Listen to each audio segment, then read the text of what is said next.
Hello, this is a guy who likes fanfiction and is too lazy to read, so here is Traitor's face in audio form. Check the description for the links to the author. Chapter 46, Slippery Paths. You seem stressed, Iroh says. Here, have some tea. The liquid in the cup glows with pale reflected light, not unlike the glow of the moon, but it's not really moonlight. The forest all around this little clearing is luminous, the trees themselves glowing like ghosts beneath the stars. Aang takes the cup, and can't help but smile. You treat tea like it's the fix for everything. Perhaps I do. Iroh takes a sip from his own cup, and his eyes crinkle with amusement. I will consider other paths when I finally encounter a difficulty that tea can't solve. I'm sure it will happen someday. Aang wants to laugh, but his latest problems come to mind all too quickly. Instead, he tries the tea, and finds the flavor to have a touch of sweetness that is indeed soothing. I just don't know what to do. Governor Hij is still unconscious. Last night, Sokka, Mai, and I put together a list of the people who might be friendliest to us, and I'm going to meet with them today to see if I can get them to help me, but everyone seemed really upset with the way I ended Zuko's Agni Kai. I'm scared that I won't be able to talk to them right. Iroh nods. The Fire Nation today is a land that puts more weight on action than words. That can be a good thing, but only when actions are interpreted properly. Without that understanding, it becomes a land that just reflects each person's own biases. So what can I do? Aang finishes his tea. Well, young Avatar, we are unfortunately left with having to play by the rules of the game we have joined. Certainly, meet with your potential allies, and I hope you find the words that will bring them to your side. But if that doesn't work, then you must find the action that will provide what the rulers of the Fire Nation want to see, but also guide them to a new view of what we want to show them. Iroh sighs, and puts down his tea. I know, that's not as specific as you would like. I will think on this, and we can talk again when one of finds the answer. Aang bows his head, and Iroh bows back. Around them, the light of the ghost trees reach a new height of brightness. Aang's eyes struggled open to find the sun shining down on him through a pair of windows. He tried to move, but he was constricted. Was he trapped? Had gotten lost in the forest? Was he? No, he had been dreaming. He was in his room in Governor Haj's mansion on Zenmatsu Island, and the sheets of the bed were twisted around him. Or had he been dreaming? Had that been a real conversation with Prince Iroh in the spirit world? Iroh said he could reach people through dreams, and it had been in a dream that he had passed on directions for finding Tyro and Haru's secret earthbending village. Aang had thought it was neat, when Iroh first revealed that, but now he just felt uncertain.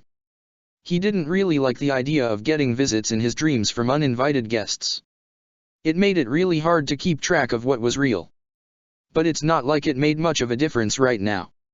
Aang still had some tough work to do today, and even though he knew what he wanted, he had no idea how to get it. But then, air nomads didn't let a thing like uncertainty stop them.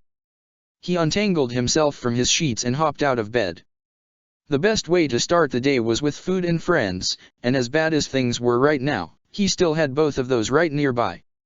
Zhao found that running a security detail wasn't much different than captaining a ship.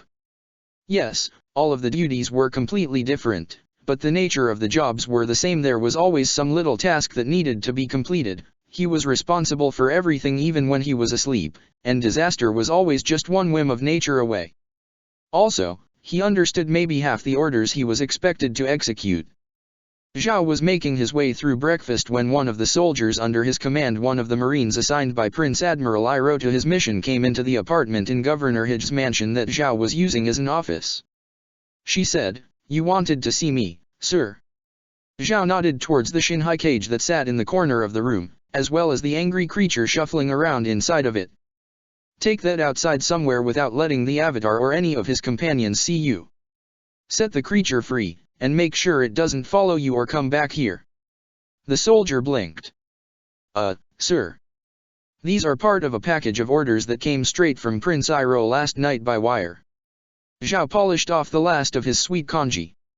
"If necessary, I expect you to give your life to keep the Avatar's group from finding out that we had their lemur in a cage since an obscene hour of the morning."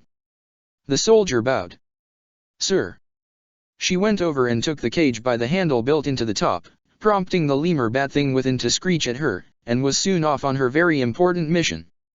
Zhao had no idea why he had been woken up last night to send some of his soldiers off into the city to buy that cage, or why they had to lure the lemur creature with bits of fruit and trap it while the avatar slept. But the orders had come from Prince Iroh himself, and considering that they were in response to the report of Prince Zuko's near-disastrous Agni Kai, Zhao felt that it could have been worse.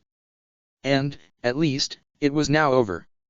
Zhao set off to do the morning inspection, and then afterward he should probably make sure that the healer procured for Prince Zuko wasn't a disguised assassin. It would be a bit too humiliating for one of Zhao's most important charges to die because he was overseeing the temporary capture of a child's pet. At some point in the night, Zuko had lost his awareness of the pain. It took him a long time to wake up, but as soon as he started to feel an inkling of awareness, he could not let himself succumb to sleep again. He had to know what was going on. He fought his way back to consciousness, slowly coming into new sensations, soothing coolness against his skin, a sharp but familiar odor, constricting cloths that kept him in place, a whispering whose meaning was just out of reach. At last, he opened his good eye, and looked around. A man in the robes of a healer was leaning over Zuko, moving hands gripped around small candles over his chi lines and whispering a chant. They were in Zuko's room in Governor Hij's mansion. The healer met Zuko's gaze and paused in his chanting to say, "Do not disturb your bandages. I will change them and reapply the ointment later." Ah, that explained the odor. Zuko was familiar with the red ointment used for burns and other injuries. It was made from different mixes of herbs, with the most prominent ingredients giving it a red color. Perhaps if Zuko had taken some more of it with him into his exile. He nodded his agreement to stay still, and the healer returned to his quiet chanting. But the exchange was apparently enough to disturb someone. There was a startled movement, and Zuko looked to find Suki waking up in a chair near his bed. Her eyes twitched to take in the scene before settling on Zuko. "Oh. How are you feeling?" That's when Zuko realized that he wasn't wearing his eye patch. He tensed at the thought of Suki seeing him like this, but then he remembered that she'd seen his empty socket before. It didn't bother her, apparently. "I'm not hurting." "What happened?" "Avatar Aang saved you. He used his avatar power to airbend the flames away, and declared the Agni Kai to be over." You lost, but Geralt submitted to Aang and let you live. "So that's good." Zuko appreciated her effort, but let his eye drift closed. "I failed. Geralt will never reveal who sent her to Hira now." He had no idea how else to pursue his mother's fate, or to unravel the mystery of why a weapon of the Fire Nation would be sent to destroy a spirit forest. Why risk creating ashlands right here in the Fire Nation?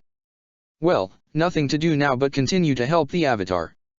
Maybe if I stay watchful, I'll catch something. Suki's expression twisted, and Zuko's voice died to let the quiet chanting of the healer fill the space. Something was wrong. Finally, Suki said, "Aang is going to need help, once you're recovered. They said your burns should heal without scars if you keep them clean and use plenty of ointment, and in a few days you can dash." "What?" Zuko interrupted, "is the problem with the Avatar?" Suki winced. "Saving you it kind of upset a lot of the governors. Aang is going to try to meet with some of them today to see if they'll support him, but if things don't go well, he might have to leave the Fire Nation as an enemy." Oh. So Zuko hadn't just failed at finding his mother. He had ruined Uncle's plans as well. He could have let the mysteries about Mother go. He could have tried to handle it like Azula instead of declaring an Agni Kai. But no, he couldn't. Not as he was. He knew himself that well, at least. For once, Mai had gone into a meeting with a bunch of stuffy nobles and administrators with no fear whatsoever of being bored. That was not the good thing she would have expected before getting caught up in Aang's life. The others were already gathered when Mai and Aang arrived in the mansion's dining room. A line of 10 people in red silks kneeled in a row on the same side of the table, ages ranging throughout adulthood, but all of them wearing an expression of disapproval that reminded Mai of her parents. She wondered briefly what mother and father would think of Aang, if they ever met him. They'd probably either sell him out to Azlan or else urge Mai to marry him, depending on whose side they were supporting at the moment. Sokka and King Toph had wanted to come along to this meeting, and Mai would have welcomed their practicality, but there was no helping it. Last night, Aang had sent a written request for a conference with the 10 governors who he guessed would be the most receptive to Avatar groveling, and the reply specified that he and his weapon advisor were welcome to an audience. She supposed that no one wanted to tell a weapon she wasn't welcome, but bringing along a pair of extra, foreign, advisors probably wouldn't be the best way to kick things off. When she and Aang had taken their places kneeling on the opposite side of the table from their hoped-for allies, Governor Lyko, the lady who had brought frozen sugar treat delicacies for the big welcoming banquet the other night, began by sliding a piece of paper across to Aang. These are the names of everyone challenging you to an Agni Kai, Avatar. These include governors, merchants, nobles, and several servants and bodyguard acting as proxies for masters who aren't firebenders. Mai, of course, kept her expression blank, but she did start calculating angles on various critical tendons for all of the 10 governors on the opposite side of the table. Aang just blinked. Can you say that again? Lyko tapped a single finger on the sheet of paper. This is actually the easy way of handling things, Avatar. My compatriots and I wanted to give you a fair chance to address our concerns, and what better than testing your attunement to the great element. Aang leaned back and scrunched his nose. I can think of all kinds of better ways than challenging me to death duels.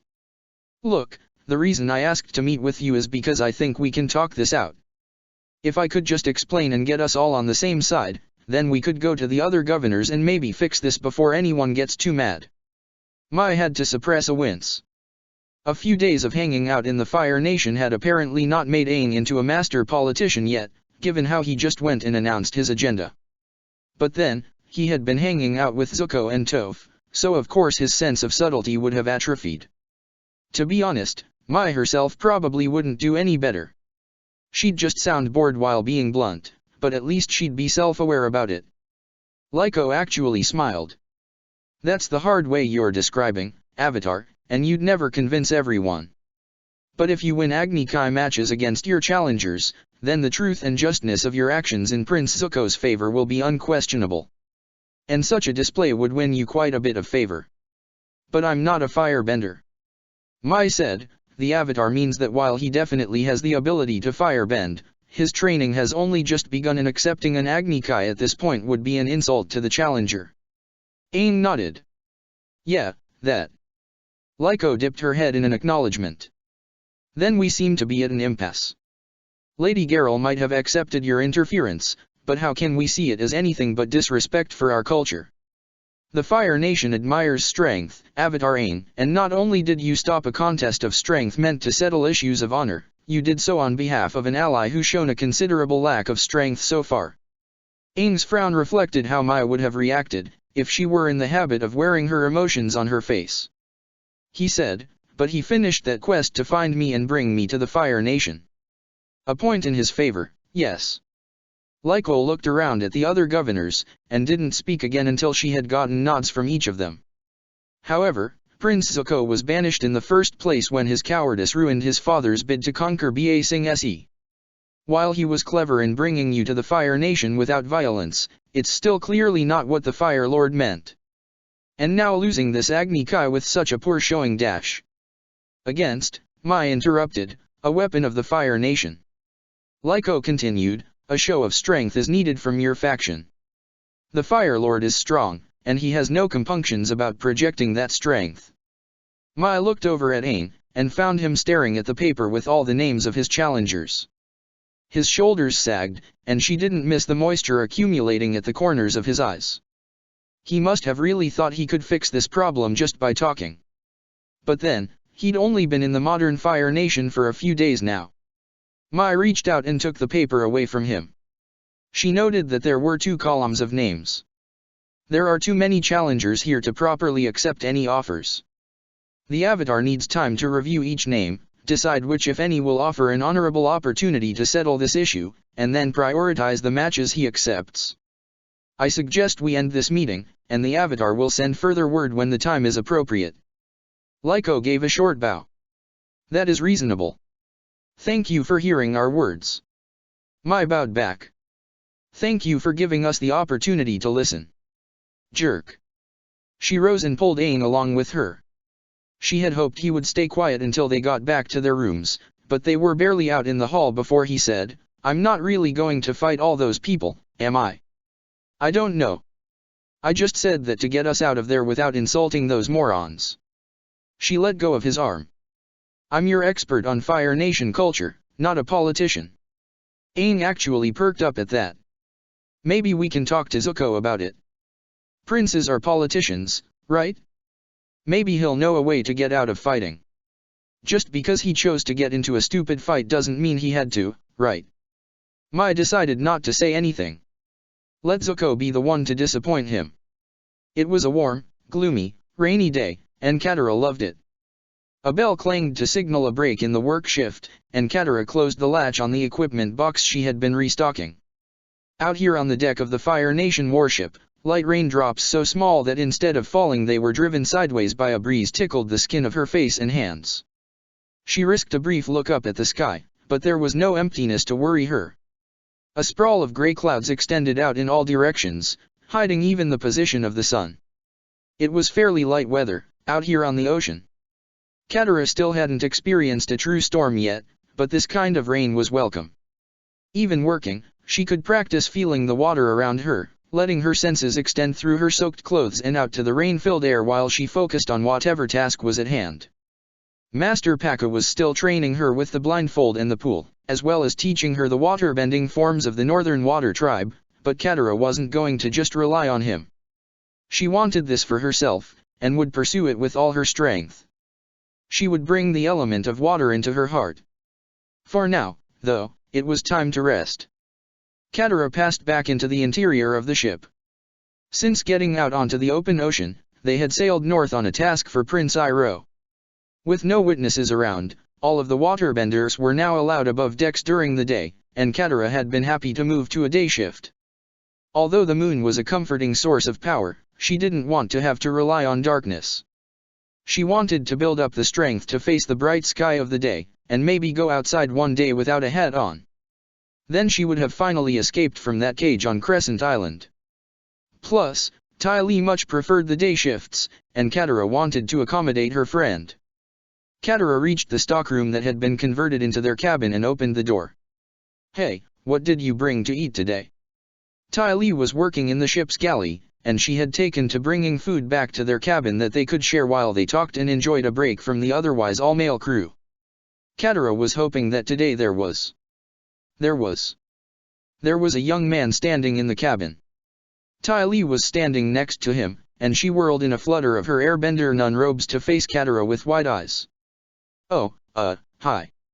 I didn't know the shift had ended." This isn't what it looks like." Katara frowned. "Really? Because it looks like you have a stowaway in our cabin who nearly got me killed once." "Right, Jet." Jet, for it was indeed him, winced. "Your name is Katara, right? I really am sorry for that. If there was any other way to make sure the Avatar got safely off of Crescent Island, I wouldn't have dash." "Don't care," Katara interrupted. Apologies were nice and all, but she very clearly remembered how this guy had drawn swords and blocked her way onto the ship Sokka had brought to Crescent Island, preventing her and all of the other newly freed waterbenders from escaping the exploding volcano. Jet had declared that no one would be leaving until the Avatar was safely aboard the ship, and the fact that he had changed his mind when that firebender girl had attacked and acted as rearguard for their escape didn't make up for the first impression. At least, not for Katara. Ty Lee, though, sighed with relief. "Oh, good. I thought you assumed he was my boyfriend or something." "No, I recognize him. He's not my boyfriend, for the record." "Okay. I don't even have a boyfriend." "I figured. I'm not dating anyone." Ty Lee Katara stepped fully into the cabin and closed the door. "I want a real explanation for this. Please, tell me why Jet is here." "Sure." Ty Lee smoothed out her robes and shrugged. "It's not much of a story. I noticed that some of the food supplies have been going missing, and I was afraid that it was some cute elephant rats, and if someone saw them, they'd get tossed overboard or hurt or something. So I went looking the other day in the really deep parts of the ship, and I heard sounds that definitely weren't little feet skittering, so I dash." "So you found a stowaway?" Katara cut in. Yeah. Jet gave a little laugh. She gave me a good chase, but it made sense when I realized she's an airbender. He turned a smile on Ty Lee. Good thing you're just as kind to Earth Kingdom spies as you are to elephant rats. Ty Lee rolled her eyes but smiled. See, Katara? He's working for that cute King Toph. She sent him to look out for us on our mission, since we don't really know all that much about this Master Pakku guy, so dash. No, he isn't. Ty Lee blinked and looked at Katara. I thought we just met Master Pakku. Katara groaned. I meant that Jet isn't working for King Toph. Well, he was, but she wouldn't have sent him like this in secret.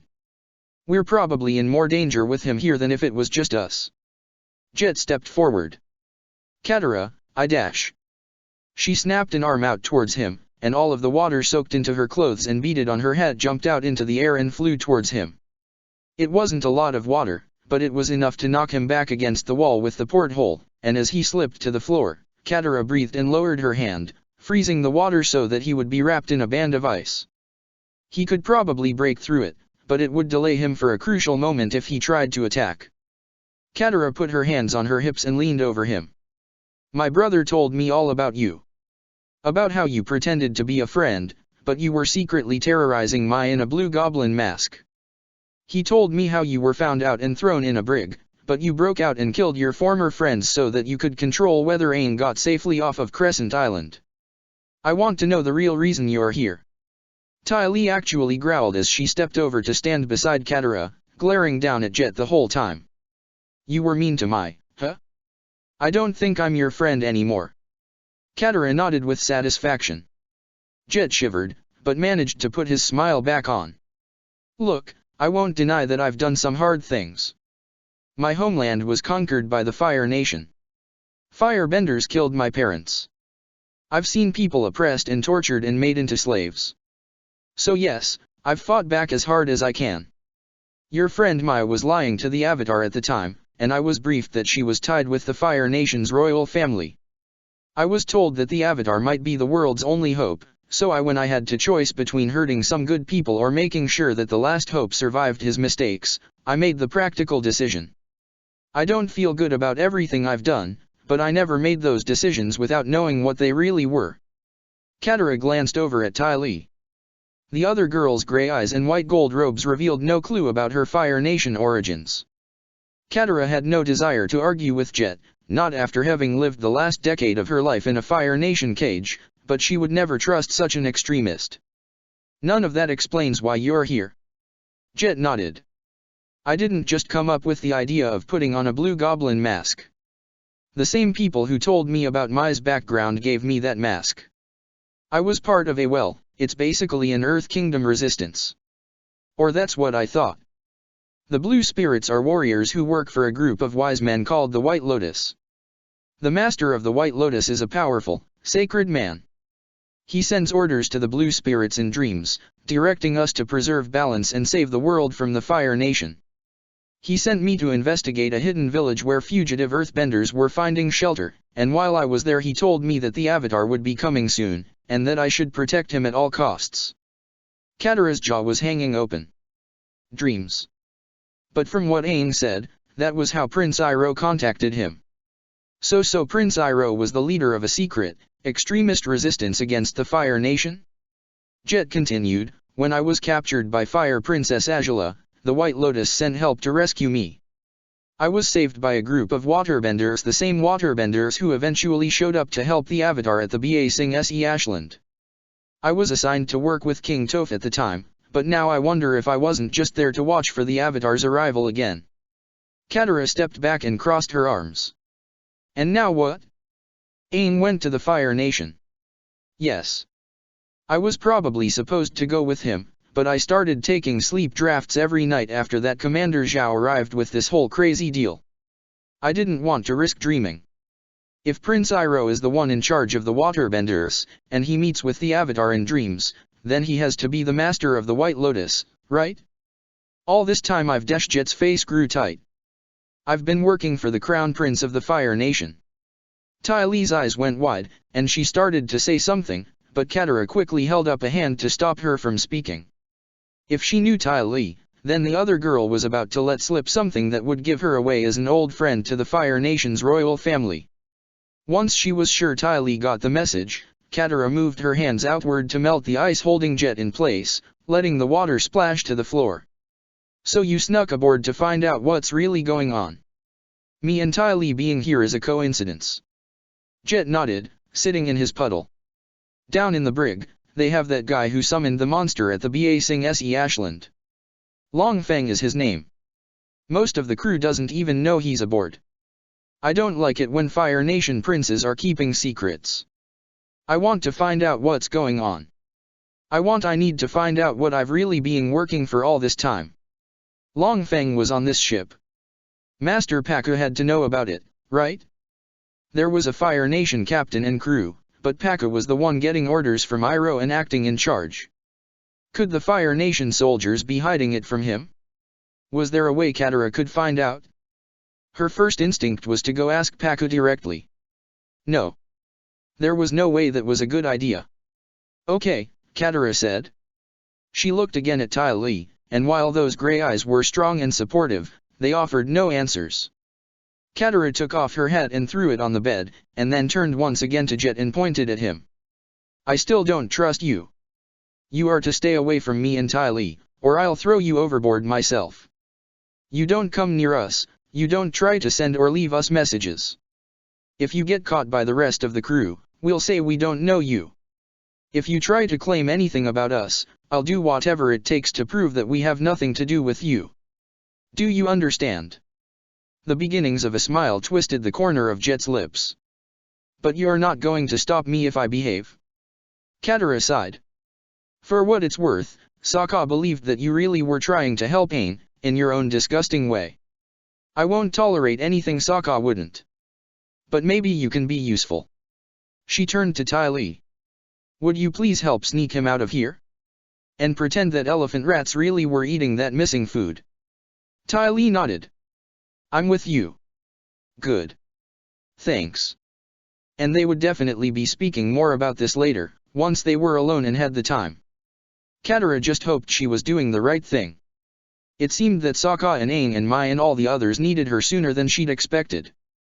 Aang walked into Zuko's room and gave his biggest smile. You're looking pretty good. Aside from all the burn marks, I mean. But they'll probably heal cleanly, so that's fine. Then he remembered the scar on Zuko's face and the missing eye. Mai saved him once again by holding a hand out in front of his face. Aang means that it's nice to see you not dead. And I suppose I agree. Suki, sitting over by Zuko's bed, groaned.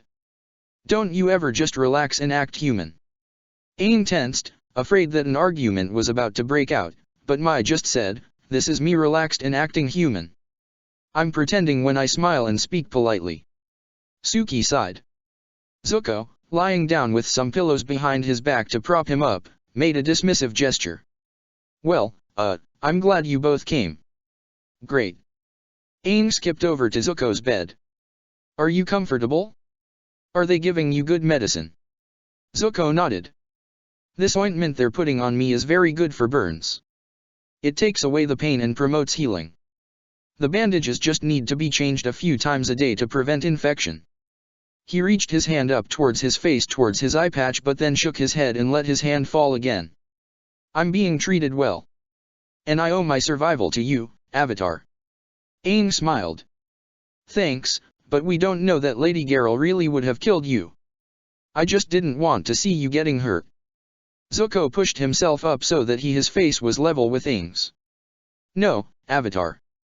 Garel unleashed great power, and there was a good chance I would have been too injured to recover before she even realized it. My life was in real danger, and it was your assistance that ensured my survival. Aang was about to try to brush it off again, but Zuko continued, after our past conflicts and what I've cost you, that you acted against your own best interests to save me is a great gift. You have an honor worthy of respect, and I regret even more now the way I tried to treat you.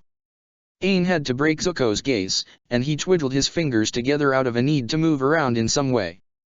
Zuko's words were really nice, but Aang didn't think they were true. Yeah, he didn't want Zuko to get hurt, but there had been that confrontation he witnessed between Mai and Heihachi, where Mai threatened to kill the other weapon if Zuko died. And there was Zuko's part in Prince Iroha's plan to set the Fire Nation on the right path. Aang didn't think his own motives could be very pure with all those other concerns in his mind, especially when it was the fear for Mai that had pushed him into the Avatar state. All he could say was, "That's too much." Once again, Mai came to his help, stepping over and dropping herself into a free chair. If anyone wants to return the favor, Aang has officially been handed his own Agni Kais. Everyone offended by his jumping in has issued a challenge. Zuko blinked. They can't do that. All those matches for the same offense? That's not right. Mai nodded. But there's no one who was technically in charge of your Agni Kai, so it's a free-for-all. Garel isn't making a challenge, so she can't represent everyone's problems. This is Governor Hij's mansion and so he owns the Agni Kai grounds, but he's been out of it since the disciple of the Third Eye tried to blow us up. Lord Zhao is in charge now, I guess, but he's staying out of things. So there's nothing stopping everyone from stepping all over each other to challenge Aang. That was interesting. Aang rubbed a hand over his scalp as he thought. So could we get a magistrate or someone to sort everything out? Zuko leaned back into his pillows again. Probably. But then you'd still have to fight at least one Agni Kai, and all of your challengers would get to pick a representative. What if they pick a master? Garel probably wouldn't do it, but she's far from the only dangerous firebender out there. Mai nodded. It's classier than I expected of everyone. It's still an assassination attempt, but it's a very neat and legal one. I guess some of them really do like Aang. Suki snorted. I'd ask if you're joking, but if Zuko's sister is what these people aspire to be, then I can believe it. Aang couldn't help but shudder at the thought of the blue fire girl who had thrown lightning at Appa. With my luck, they might even pick her to fight me. There was real pain in Zuko's voice as he said, and she might do it, too. No, we need to find another way around this problem. I'll have to think about it. I'm not really good with politics like this. So much for Zuko being a trained politician. Despite all the trouble, Aang couldn't help but smile. It's almost like we're a bunch of kids in way over heads. Zuko grimaced. I'm almost 18. I've been of age for a year now. Suki smirked. On Kyoshi Island, we come of age at 16. So I might not be quite 17 yet, but we've been adults for the same amount of time. We're contemporaries. Ah, Mai drawled, the fascinating complexities of international cultures. I don't suppose Aang being a kid will help us with the Agni Kai situation. Zuko shook his head. Mai stood up from her chair. Well, then, I'm bored. I'll see you all later. Aang shuffled over to block her path. You're not upset because you and I are the only kids here, right? Mai regarded him with narrowed eyes. Who says I'm a kid?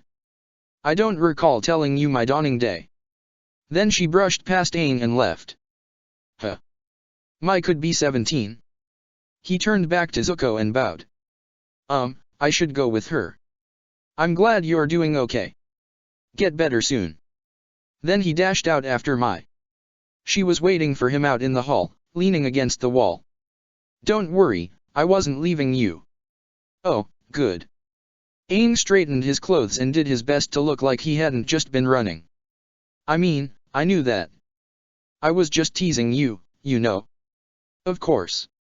Aang wasn't sure if that meant she was kidding about being of age, and wasn't sure he wanted to ask. He still wasn't quite 13 yet, and air nomads didn't draw a clear line between childhood and adulthood like the other nations did. Age wasn't as important as earning arrow tattoos, or securing the chance to lead a reflection gathering, or having a sky bison partner becoming a parent. Aang had his tattoos, but those other opportunities had been lost with all the other airbenders. Maybe he could adopt a home and come of age in that culture. He liked the sound of Kyoshi Island making people adults at 16. No, wait, first he had to get through this Agni Kai business. Then he could think about how to twist laws to his benefit in other ways. Mai poked him. You okay? Yeah. There's a lot of things that I need to think about. Mai stared at him as she ran a hand through her hair. Don't they say that the best way to come up with new ideas is to get your mind off of them for a while? Do they? Monk Gyatso liked to take breaks. Aang frowned as he thought back to how Monk Tashi got mad at Gyatso over a little thing like letting Aang play some Paisho after finishing his practice, and High Monk Paisa even wanted to send Aang away to the Eastern Air Temple over it. But the other elders didn't really like that. Well, I don't know, I think I just heard it somewhere. Either way, I'm saying we're taking a break right now. I'm going to show you how Ty Lee and I used to have fun when all everyone wanted to talk about was death duels and the fate the world. Aang blinked. Those are common topics in the Fire Nation. I don't know. Mai grabbed him and began walking. Aang let himself be pulled along through the mansion hallways. I didn't really do much listening. Do you want to go have fun before dealing with all this stupidity or not? Aang grinned. Yes, he did. Mai clamped her legs on the edge of the roof, and stretched backwards so that she was dangling upside down above the street vendor. Had her hair not been contained in a bandana, it would have been spilling all over the man. While he stirred one of his heated pots, she grabbed several pouches of fire flakes and threw them one at a time up onto the rooftop above her. She did this without sound, the vendor unaware of her presence. He turned and leaned to work the billow on the cooking fire contained beneath his little stove stall, and while he was out of sight, Mai grabbed 3 sticks of sugared fried dough balls, holding them between the fingers of her left hand. With her right, she reached up past her tied-off shirt to her belt to get enough coins to pay for the stolen food. Before she could quite get them, she heard the vendor moving again, and quickly did an abdomen crunch to lift herself above his rising head. Come on! Come on! The vendor turned his head and called out to someone, raising his hand in greeting, and Mai took the opportunity to grab the coins. She dropped them into the man's raised hand, and before he could get over his surprise, she pulled herself back up and climbed out of sight onto the rooftop. Ha! She still had the touch. Standing in front of her on the rooftop, Aang was looking at her with a mix of awe and horror. Like her, Yi was dressed incognito as a peasant of Inawaka, his bald head covered with a bandana, but his shining eyes were all airbender. And why couldn't you have just climbed down and bought the food the old-fashioned way? Mai handed Aang the sticks of fried dough balls, and then recovered her bags of fire flakes from where she had thrown them. Because when I did this with Ty Lee, we didn't bother paying. The whole fun of it was the stealing. But you don't like that dash. Aang frowned. That guy works hard to make and sell that food.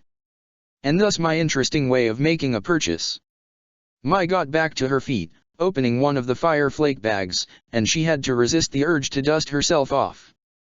There would be no point in these clothes, a simple set of pants with worn knees and a short shirt that had seen better days. She had bought the clothes from a servant girl working in Governor Hij's mansion, since she and Aang could hardly go have some real fun down in the harbor city if they were worried about looking nice. She did take a moment to take off her bandana, though, and let her hair fall loose down her back. Mai and Aang walked along the rooftops as they ate their snacks. This was what she and Ty Lee had done as kids when they absolutely had to get away from their homes. Up on the rooftops, they had been invisible, separate from everyone else in the caldera. They had felt that way anyway, Ty Lee with her identical sisters and Mai with the parents who wished she'd been born mute, so bringing the feeling to life was a nice escape. And, of course, if they didn't have a taste for a bit of mischief, they never would have become friends with Angela. Hey, Aang said through a mouthful of sugared dough ball. What's that? Mai turned to look down at the street, and found people gathering at a corner. There was some display going on at the center of the crowd, 3 people in masks and bright clothes moving around. Oh! One of the masked people called out over the buzz of the crowd in a high voice, the only escape from my realm is a demonstration of skill. The performer then swished her robe around to evoke the movement of smoke, a clear sign that she was meant to be a ghostly spirit. One of the other tree performers pointed at her. He wore the mask of a wolf. Very well. Take on the form of a body, that I might chop it up and feed it to the birds. The crowd gave a little cheer at the promise of bloody violence. Mai threw a glance at Aang. It's a spirit play. A little supernatural drama for the masses.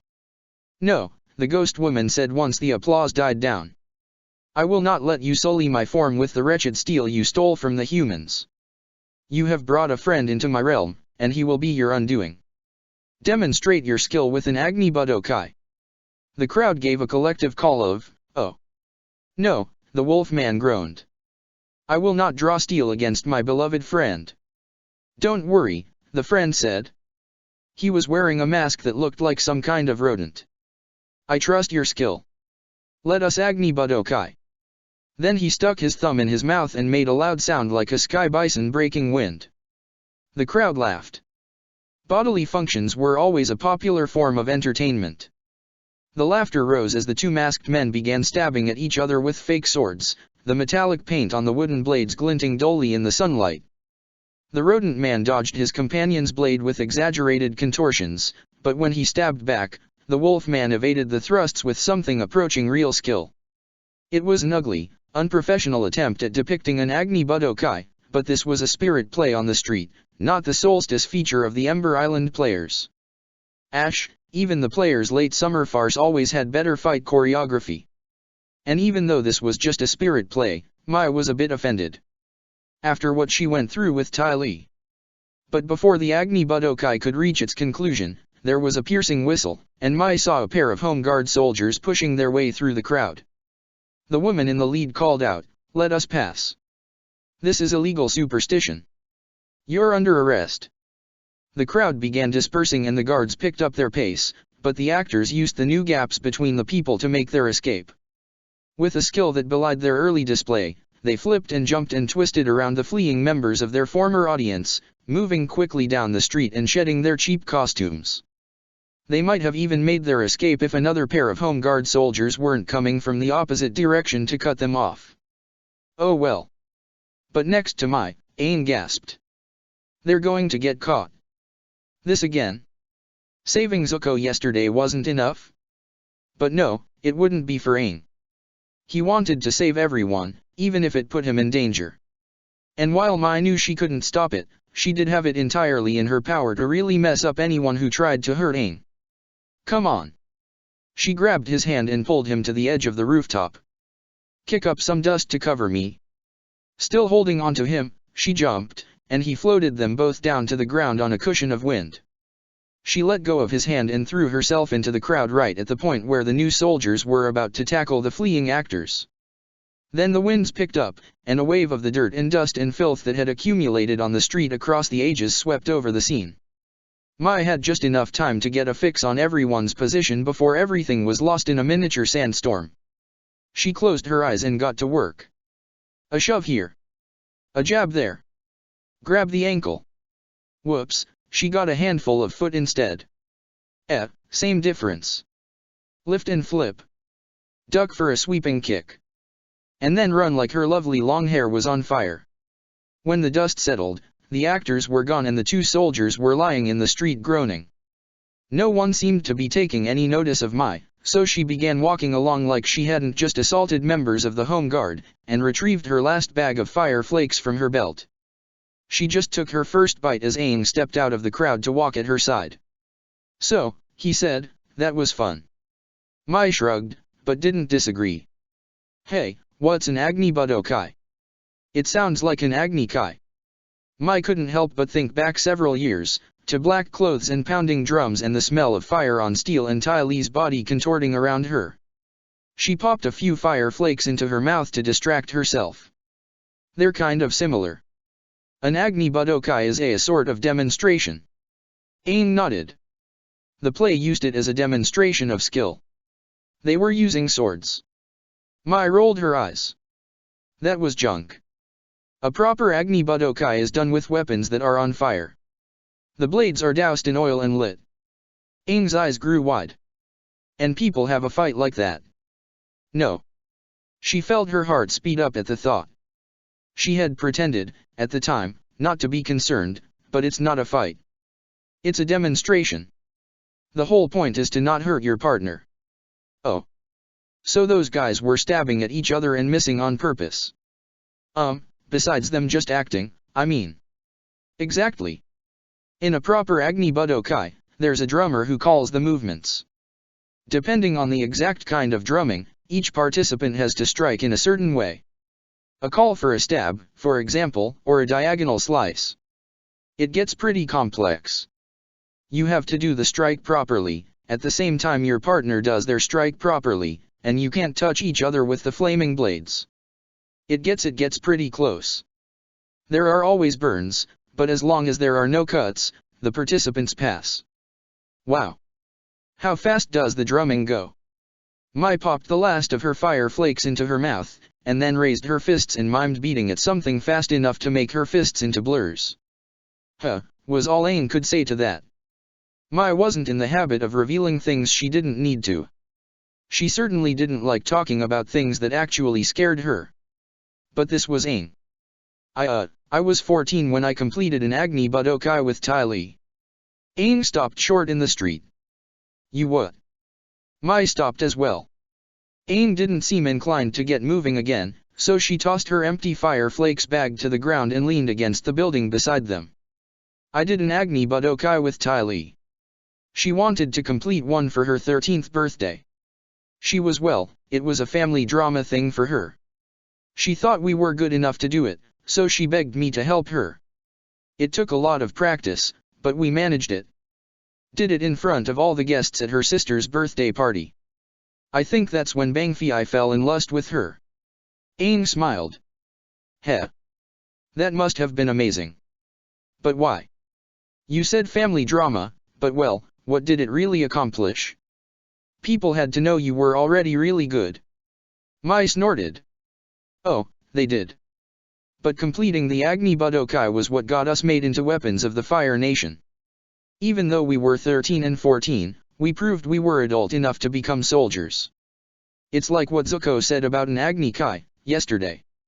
People make a big deal about fire being involved. It's how warriors who aren't firebenders can prove that they embody the spirit of fire or whatever. Ty Lee and I got in there, risked our lives and each other, and managed not to hurt each other. The whole point is to do it with a friend, like in the play, to show what you're willing to risk. And then you show that you're strong enough that it doesn't matter. In other words, anyone who does an Agni Budokai is a jerk, but a jerk who has to be taken seriously. Aang didn't say anything. His gaze was unfocused, and he didn't seem to be listening. Mai poked his face. What is it? He blinked, and his gaze focused on her. What if I did an Agni Budokai? Would that show everyone that they don't have to fight me in an Agni Kai? Mai nearly fell over. Aang. Do a performance with flaming weapons where he and a partner all but tried to kill each other? She couldn't picture it. Hadn't she just said this was a thing jerks did? Mai herself was awful enough to risk stabbing Ty Lee, and she had taken a certain perverse pleasure in imagining her parents' reaction if Ty Lee maimed or killed her. Even Ty Lee had a mean streak, using the whole thing to stand out from her sisters and dragging Mai into what amounted to a temper tantrum. Aang wasn't like that. And now he was turning his pleading eyes on her. No, he wasn't a jerk. But he'd risk himself to keep people from getting hurt. If doing this would mean he didn't have to fight an Agni Kai or mess up Prince Iroha's plan. But he'd be risking someone else, too. And that's when she understood. Mai kept her face blank. You think that since I did one, I can do it again? Aang blinked. Couldn't you? Of course I can. I was only 14 at the time. I'm twice as good now. She leaned down so that their noses were almost touching. You're a good martial artist, Aang, but do you think it's enough to be in the right place when I throw a knife? He nodded. She held on to his gaze without blinking. And can you swing a burning staff precisely enough to warm my face without cracking my skull? He jumped backwards. He was right. An Agni Budokai would solve their problem. But that was only if they did it right, and did it successfully. She straightened to her full height. If you want to do this, I'll help you. We'll need time to practice, but they'll give it to us. If you want to do this, I promise you'll get my very best. Aang breathed in. Aang breathed out. He said, do you think I can do it? If she said no, this would be the end of it. But she couldn't lie to him on something this important, not again, not after Crescent Island. Yeah. Of course you can. He gave a single, slow nod. Then I think we're going to do an Agni Budokai together. Ash. Well, have fun while you can today. This is going to take lots of learning and practice, if we don't want to get hurt. And if we succeed, we're going to impress a lot of people. By the time we're done, you're going to be a real man, Avatar Aang. He blushed. Better to make a joke of it while they had the chance. Chapter 47, Fire Dance. Aang hung from his glider and looked down at the courtyard below, his robes flapping in the wind. The various guests of the comatose governorage were gathering at the rear of the mansion, in the same space where Zuko had fought his Agni Kai against Lady Geralt days ago. Aang spotted Governor Lyko, spokeswoman for the faction that claimed to be on his side, even though their idea of helping him was challenging him to 100, more or less, Agni Kai matches. Lord Zhao was also there, talking with his son Commander Zhao, probably trying to ask what this was about so that he could sell the information to his mysterious friends. But the younger Zhao didn't know. Aang had just told him that this gathering would solve their Agni Kai problem, and would it be too much trouble to provide security and not betray anyone? He spotted his friends, standing in a formation at the far side of the courtyard. King Toph and Mai were standing tall like the nobility they were, or claimed to be, while Sokka lurked next to them with Momo on his shoulders. Zuko was still recovering from his Agni Kai inside, Suki acting as his bodyguard. From this high, Aang only had to shift his gaze to see the center of the mansion, where Appa was resting in the atrium between their guest rooms. Appa lowed loud enough to hear even up this high, and Aang took it as a wish for good luck. Aang also decided it to take it as the signal to begin the show. He dove down on his glider, swooping over the heads of the assembly in the courtyard to land just before his friends. The toes of his boots just touched the ground when Toph shifted one of her bare feet and raised a platform of stone beneath him. It continued to rise as he straightened so that he stood taller than anyone else here. Aang looked out over the gathered Fire Nation leadership and gave them his best angry old monk glare. I have called you all here to make an announcement. I will perform an Agni Budokai in 2 weeks' time with Lady Caldera Yumai.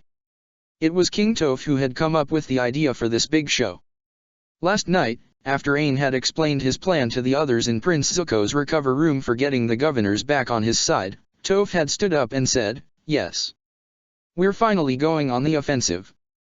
Zuko, lying in bed still wrapped in bandages, had frowned. An Agni Budokai might answer their claims, but they may not want to agree. There's so much politics involved in all this dash. Exactly, Toph interrupted. She had begun pacing, or more like stalking, across the center of the room. Politics is just people pushing each other around without actually doing any shoving.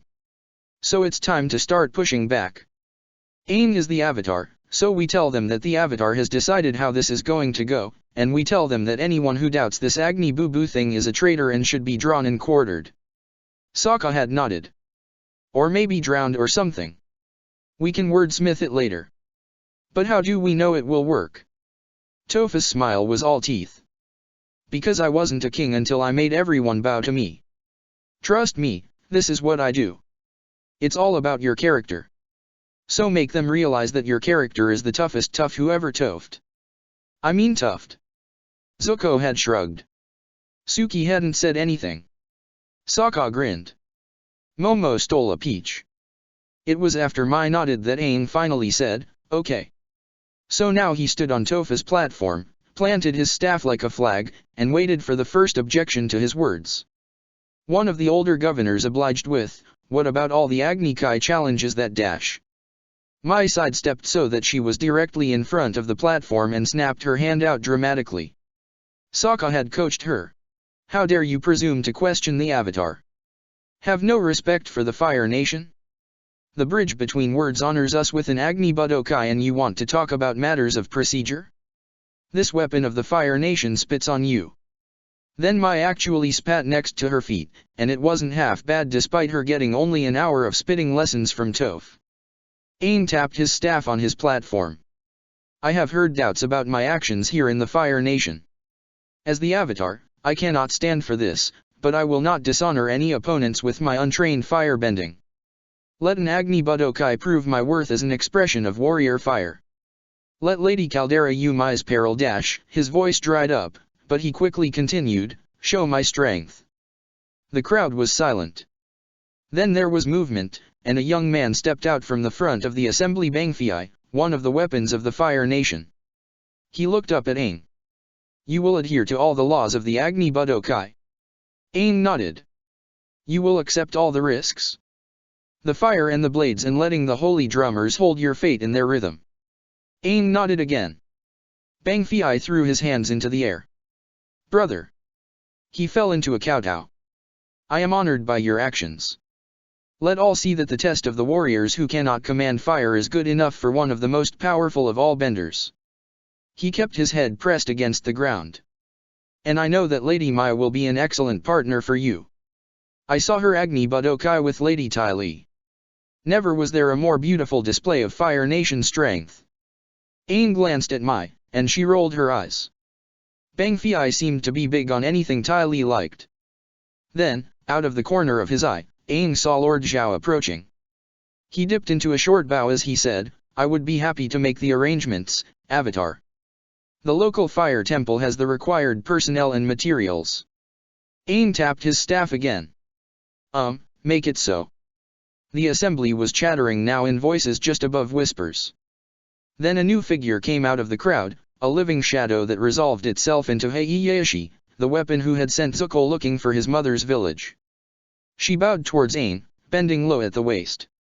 Avatar, I thank you for the consideration you give to the test of the warriors meeting. Too often, the Agni Kai is given more honor, but an Agni Budokai is no less important to our culture.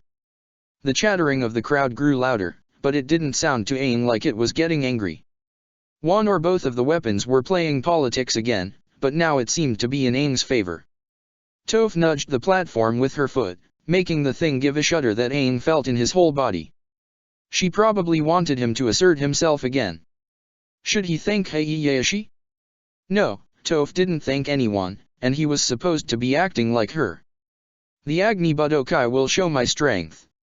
In 2 weeks, the fire of the Avatar will be clear. That sounded good. Anything talking about being strong and fiery seemed to be popular around here. Governor Lyko finally stepped forward. The voices all quieted as she said, Very well, Avatar. Let the Agni Budokai show what it will. She gave a nod, and there might have even been the start of a smile on her lips, and then she turned and walked away. Toph kicked the platform again, and Aang saw Sokka making flying motions with Momo's tail. Oh, right. Aang tapped his staff again. 2 weeks. And then he jumped, spun the staff to summon a wind, and snapped its wings out so he could ride off into the sky. That went well. Probably. Mai was pleased with how the announcement had gone. Aang had sounded strong, no one yelled at him, and she even managed to spit right on her first try. So gross. Now she had to train Aang for a deadly combat demonstration. No problem. Alone in her room, she finished changing and ran her hands through her hair. She still hadn't cut it, and there was no way she'd be able to wear even her usual oxhorn buns and twin tails for an Agni Budokai. She'd have to look into some tight stylings that would keep hair of this length out of the way. Or she could just hack it off. For now, she grabbed the bandana she used as a disguise in the city the other day and used it to bind and hide everything. Finished, Mai grabbed her case of blades and threw aside the curtain concealing her from the shared atrium. Aang was already waiting on Appa's head, and a set of servants were setting down a palanquin beside the gathering, the shades cast aside to show Zuko, still swathed in bandages, sitting with less comfort than Mai would have expected. But then, it would have been a while since he had last ridden in one of those things. Suki hovered nearby looking ready to catch Zuko if he took a tumble. Aang looked over as Mai approached and went still. Then he jumped off Appa and landed standing, all without taking his eyes off her. So, he had noticed what she was wearing. Normally, Mai favored loose, flowing robes that could hide her movements and cover an army's worth of sharp metal. However, that would be actively dangerous in an Agni Budokai, what with all the fire and the blades that had to brush against skin. She'd need a proper costume made up, and so for now she was forced to make do with an ensemble that was tight where it wasn't non-existent and non-existent where it wasn't tight. And it probably didn't help that her bare midriff left the burn scar on her side completely visible. While Aang stared, Mai reached into her case, grabbed a razor, and threw it so it passed close enough to the side of Aang's bald head that the skin immediately reddened with irritation. Aang squealed and finally looked her in the eyes. Mai stared him down. Yes, I'm dressed like I crave attention and spent 5 minutes thinking about how to get it. But if you're paying the wrong kind of attention to me, one of us is going to get stabbed. You can't look here, she motioned, and Aang blushed. And be swinging a sword or a whatever there safely. Are we clear? Aang nodded. Sorry. Sorry. Mai knew he had harbored a crush on her back when they first left the South Pole, but her betrayal at Crescent Island had taken care of that. She doubted he would ever feel the same way again, but he was a boy at that age, so she supposed that moments like this were to be expected. Her betrayal must have hurt even more, if he liked her like that, right? She had to keep from grinding her teeth together in anger at herself. Why couldn't she have stopped to really think about what she was doing, back then? Why hadn't she stopped to think ever, before Crescent Island? You're forgiven. Don't do it again. Now, speaking of swords and whatevers, we have to start by picking weapons. I'll be doing knives, of course. Mai reached once again into her case, retrieving the scroll she had borrowed from the mansion's library last night after they had come back from the city. She unfurled and held it so that Aang could see, revealing the drawings of the weapons classes allowed in an Agni Budokai. Which one will you be using to endanger my life? Aang grimaced. All of these look really sharp. That's the idea. Hitting me with a burning stick would hurt, and skin does sizzle when it's cooked, but there's more of a sound if some blood boils away at the same time. It makes for a better spectacle, I suppose. Aang's blush was all gone now, in favor of a greenish shade. How about you pick one for me? Mai put the scroll down, reached out, and flicked Aang's forehead. I don't think you've been listening. This is going to be hard, Aang. I need you doing your best. Yes, I've done this before, but I did it by living and breathing knives for a month, on top of all the other training I gave myself since I first picked up half of a broken pair of scissors. You need to be responsible for yourself. I'm trusting you just as much as you're trusting me. He lowered his head. Sorry. Maybe we shouldn't do this. I don't want to hurt you. I wanted to try it because I thought Mai reached out to his chin and raised his gaze again. You thought we can do it. And I think that, too. I just want you to take this seriously. Okay. Aang held out his hands, and Mai gave him the scroll. He looked it over, and then tapped a finger over a staff-like weapon near the bottom. What's a monk's spade? It took Mai a moment to recall, and when she did, it was her turn to blush. Oh, you don't want that. Why not? Ash, how to explain this?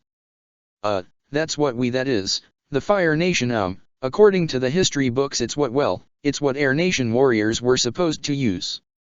Aang blinked. Mai pointed down at the drawing.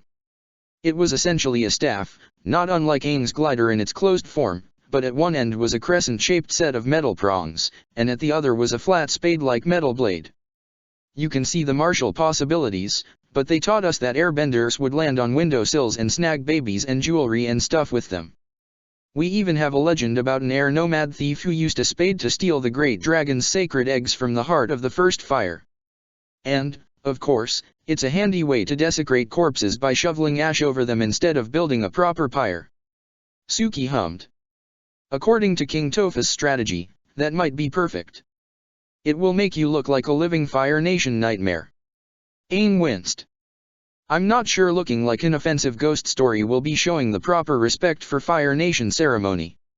Mai, though, had to admit that Suki had a point. She liked the image of her people fearing Aang. It's not just an airbender thing. They started as a tool of the fire sages. The spade removes ashes out of hearths, and the prongs can push back the heads of overly affectionate long-necked dragons. Not that we have dragons anymore. Suki chuckled. So fire sages were linked to monks, who were linked to air nomads, who became evil enemies who lifted babies out of cribs with spades. Or did they use the prongs? I guess it depends on the crib. Quite the twisted history the Fire Nation made for itself, there. Mai shrugged. I guess. Anyway, the point is that you would be associating yourself with fire sages in addition to our propaganda about air nomads. Not a bad thing for the Avatar. Aang smiled. So there's a duality. The staff is a symbol of both enemies and respected leaders. It's part of Fire Nation society and has been turned against it, only not really. It should bring up a lot of mixed emotions. Huh. Pretty good observation. But then, Aang would know about type of stuff, being a monk. Mai preferred her symbols to be more literal. If the monk's spade is what you're going with, we can let Lord Zhao know and he'll get us some to practice with. For now, you can use your staff. Great. What are we doing now? Good old-fashioned forms. She took a ready stance and looked at Aang. After a moment, he realized what was going on and copied her stance. We need to learn the same physical language. By the end of the day, I expect us to be doing these moves perfectly, simultaneously.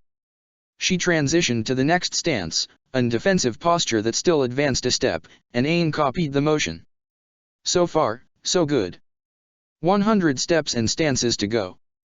Aang spent 3 hours of that first day mimicking and learning Mai's forms.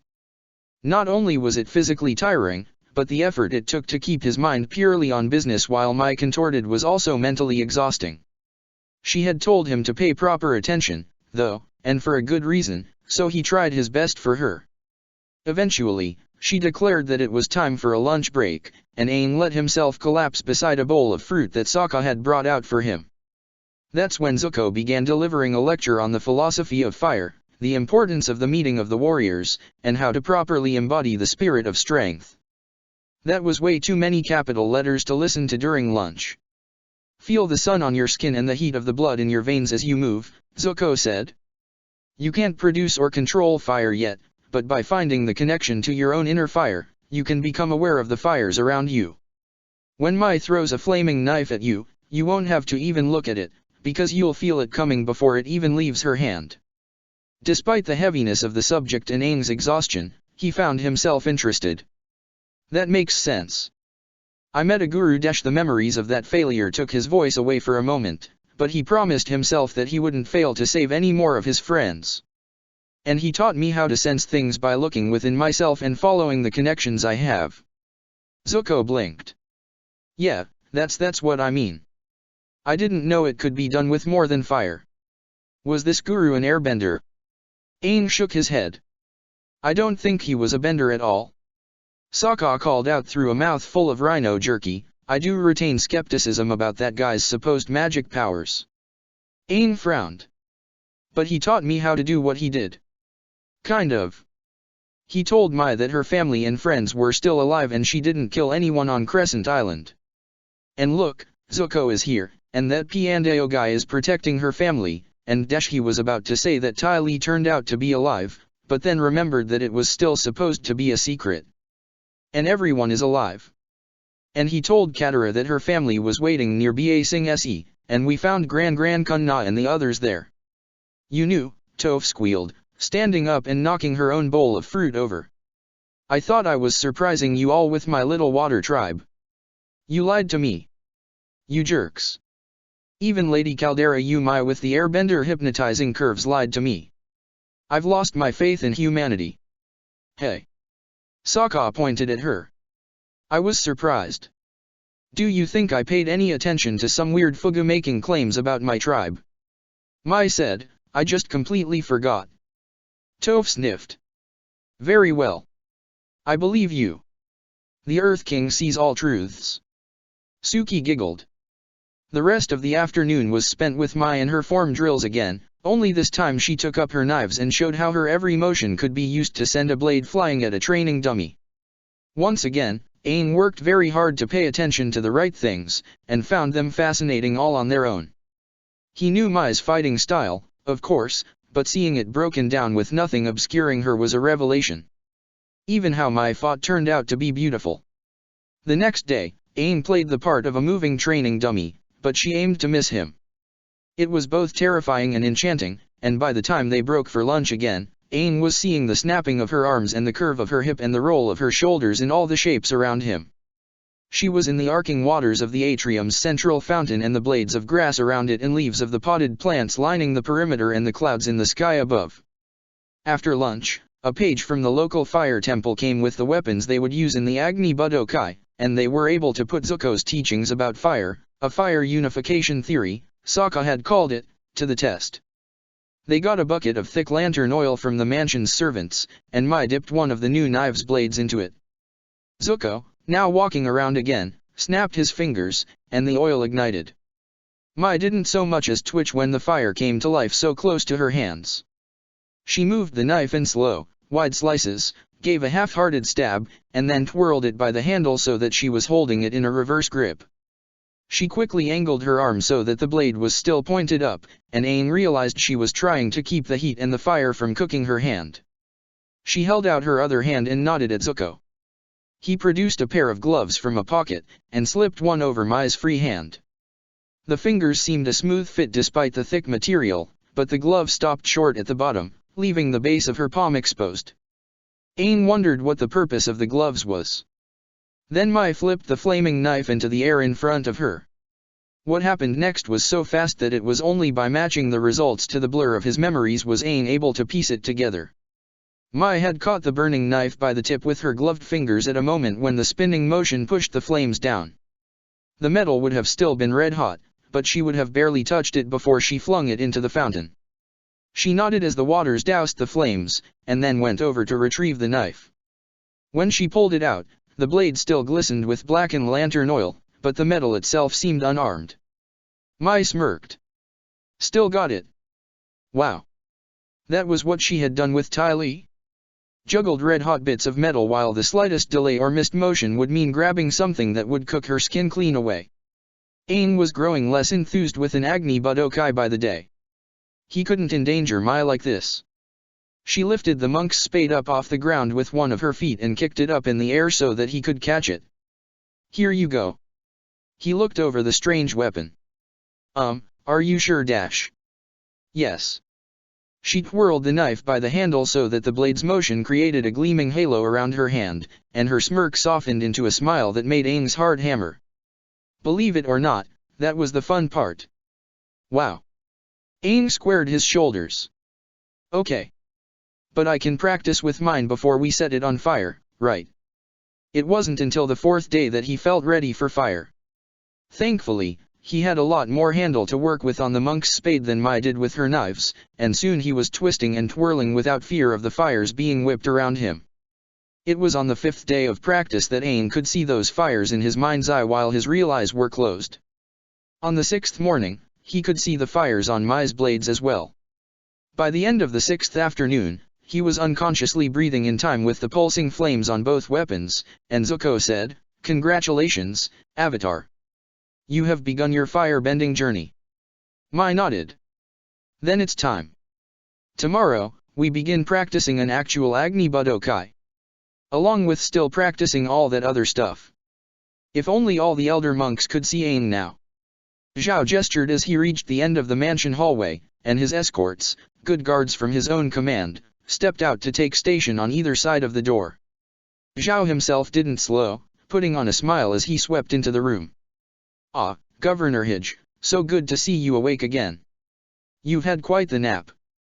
Hij's frown might have been for having his coma of over a week reduced to quite the nap, but more likely it was a result of lingering pain from the head wound beneath his bandages. "Commander Zhao. I admit, I was expecting the Avatar to come first." Yes, he likely was. That's why Zhao was here. Perhaps you have not heard, but the Avatar is in training for an Agni Budokai. I'm sure he'll visit later when he hears the news, but I didn't see the need to allow him to be interrupted. I'm sure you understand. Hij shifted in his bed. He was propped up with all kind of pillows, and the healer kneeling beside him on the floor glanced over to confirm the governor's continued safety. "Perhaps it is better we speak first, Commander. After all, you'll have to supervise the Avatar's exit from my home." Ah, the tip had been correct. "I am disappointed to hear that, sir, but I understand. It was one thing to do a favor for the Fire Princes when it was just a matter of politics. I even had hopes that the Avatar could help the Fire Nation within these difficult times. But this? Explosions? Villages nearly being wiped off the map? Rogue weapons going to war with each other? My life endangered? No, this is too much. The Avatar must leave." Zhao bowed his head just enough to be respectful. As I said, sir, I understand.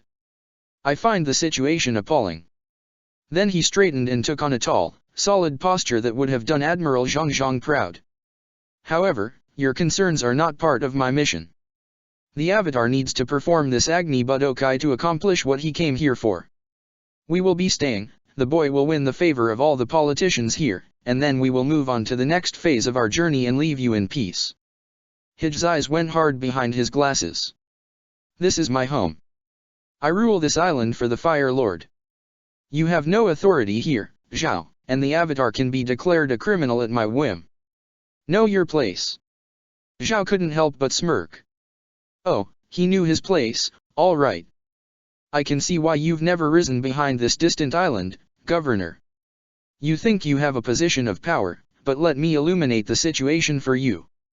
He clasped his hands behind his back and began pacing. Admiral Iroha's intelligence networks have determined that you, as befits a man of your position, are heavily, personally invested in the prosperity of Zenmatsu Island. In fact, you own a share of every merchant ship that lands here filled with goods from the colonies. Can you calculate how much it would cost you if every single one of those ships were sunk for pirate activity by elements of Prince Iroha's northern fleet? Wabadeshij started to get up, but the healer at his side grabbed him and settled him back onto the pillows. Those ships have nothing to do with pirates. Zhao shrugged. I'm sure reports will be diligently filed describing the evidence each captain noted when they made the decision to sink the target. Prince Iroha will, of course, review those reports and make a proper, impartial decision on whether the captains under his command acted correctly. Should you question the judgment of the Prince Admiral, you would have the legal option to petition the Fire Lord for intervention. I'm sure that would work out well for you. Really, it was too easy. Zhao had come close to a position of power in the capital, and might still get one. Hij was just an old man who had risen as far as he could. The governor sighed. And if I let the Avatar stay? Then I have no reason to believe your ships will be accosted. You would continue to profit, your partners would remain placated, and the Avatar will be gone shortly after his Agni Budokai. The disciple of the Third Eye has not been seen again since the attack that injured you, so I think the risks are clear. Hij closed his eyes.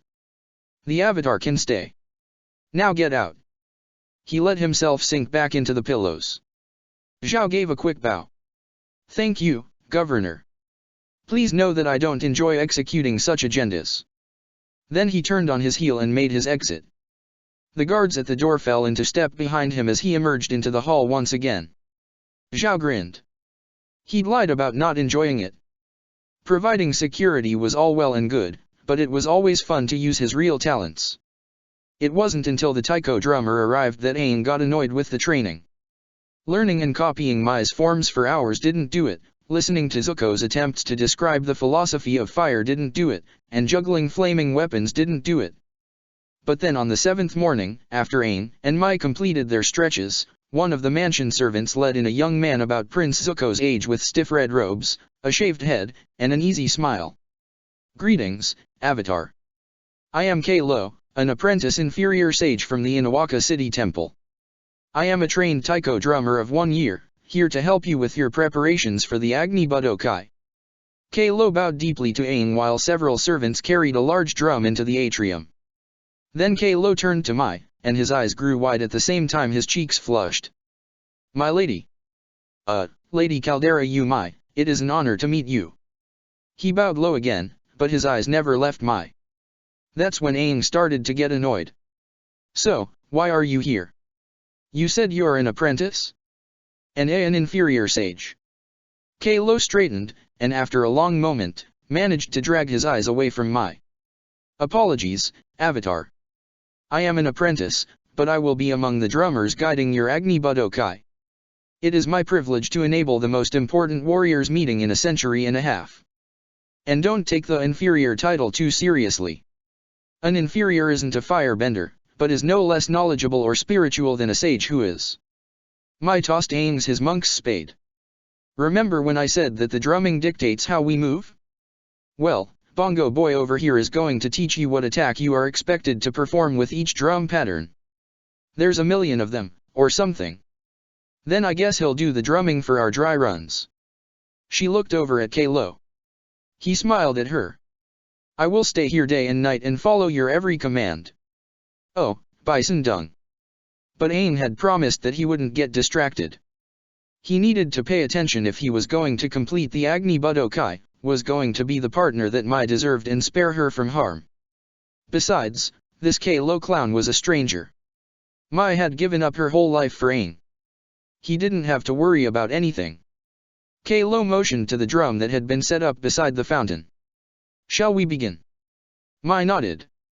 We should probably start with a demonstration. I still remember all the moves. I'll probably be an old lady before I forget, the way I practiced. Why don't you run through all the sequences, and I'll perform the proper moves for Aang. Kalo dipped his head. Your expertise does you credit, my lady. Then he yanked his robe over his head and tossed it aside, revealing that underneath he was wearing just a pair of loose pants. The muscles in his chest bulged as he ran through some quick stretches. Aang bit back a groan. At least it wasn't hard to pay attention to Mai. As Kalo pounded the massive drum with a pair of sticks the size of his forearms, Mai took up her knives and began to move. No, she began to dance. It was a more martial dance than Aang had ever seen, but it was graceful movement commanded by a beat, so he decided that it counted. Kalo shouted a command with each change in his pounding. Strike head left. Strike head right. Circle. Retreat. Reverse strike chest left. Circle. Retreat. Reverse strike chest right. Mai stayed in motion the whole time, precision evident in every action. Her knives flashed in the sunlight and her pale skin glowed. The scar on her side stretched with each contortion, but even that motion had a kind of beauty. Aang recognized, in the dance moves, the components of the forms that they had been practicing for the last week. He was starting to see how, once he learned the responses to the drummed commands, he'd be able to know where her body would be during every moment of the Agni Budokai. If he got it right, that is. Kalo shouted, finish, and Mai came to a stop and bowed to an invisible partner. Aang had to clap. That was amazing. I've never seen a dance like that. Kalo choked. Mai's face went as scarlet as her bandana. Aang. Stop it. Huh? What did he do? Did I say something wrong? Just don't call it a dance, okay? You may have gotten me comfortable with camping and treason and lemurs, but I don't need that kind of talk going around about me. Aang was even more confused. I don't get it. What's wrong with dancing? Everyone does it. Kalo barked a laugh, blushed, and then turned away. Mai sighed. Only in the privacy of their rooms, I hope. I mean, sure, I know people in the Earth Kingdom do it. Haru's village had a dance. Probably the colonies are that depraved. But there is no public dancing in the Fire Nation. We have more self-control than that. Aang blinked. None. At all? But you have to have festivals dash. No dancing at festivals. But what about purifying dances to calm spirits? Most stories of spirits are enemy propaganda, and when we have to do such things, we do martial arts demonstrations to intimidate the spirits with our strength. Aang shook his head. Come on, I know you don't believe this stuff anymore. You've changed and learned about the world. Mai lowered his head and rubbed at her eyes. Yes, I have. For you. And I'm satisfied with that. But I can't just throw away everything that I am and become I don't know, Suki or something. I know. Aang summoned a wind to help carry him over to her. I wasn't asking for anything like that. It just looked like a dance, is all. I think you'd enjoy real dancing if you tried it. Mai smirked. Do you really? Aang thought about it. No, probably not. Well, maybe if you could offend someone with it. Her smirk softened. See? You do know me. Now, let's get back to training. By the end of tomorrow, I want these moves to be reflex for you. Aang nodded. He was going to be dancing with Mai. Sure, there was going to be fire and blades and danger and political pressure, but it was still a dance with the most beautiful girl in the world. That made it a little better. Heihachi, weapon of the Fire Nation and blade master of Kilauea, stood unmoving in the shadows, and her guests had no idea she was there. The group of men, their faces wrapped to hide everything but their eyes, had approached the servant entrance of his mansion slowly. They stopped just beyond the light cast by the lantern hanging above the door, peering around for her. She waited until one said, "The note said a woman would be here with our pay. Should we dash?" Heihachi stepped out into the light. The note also said you should move quietly, and announce your presence with a whistle like a toucan puffin's chirp. The note warned of danger if you were spotted. The man who spoke bowed his head. "Apologies, mistress. We are here now with the equipment." Heihachi motioned for them to follow her through the door and into the mansion's servant passages. Although these hirelings deserved punishment, her own efforts to divert servants and waylay Zhao's guards had made up for their failure, and she had no personal need to hurt them. She just wanted this job done efficiently. She led them down a flight of stairs, into the basement, and then motioned for them to stop. She continued on alone, moving into a dark storage room while drawing her volcano glass swords, neither action producing any sound. She listened as she let her eyes become used to the darkness. There was no one else here. She was safe. She used a pair of spark rocks to light the small lantern hanging from her belt, and waved the masked men into the room. "This is the place. Your device must be unobtrusive." The man who spoke laid down the sacks that must have contained his equipment. "We were promised pay." Heihachi took the lantern off her belt, laid it on the ground, and then threw her money pouch beside it.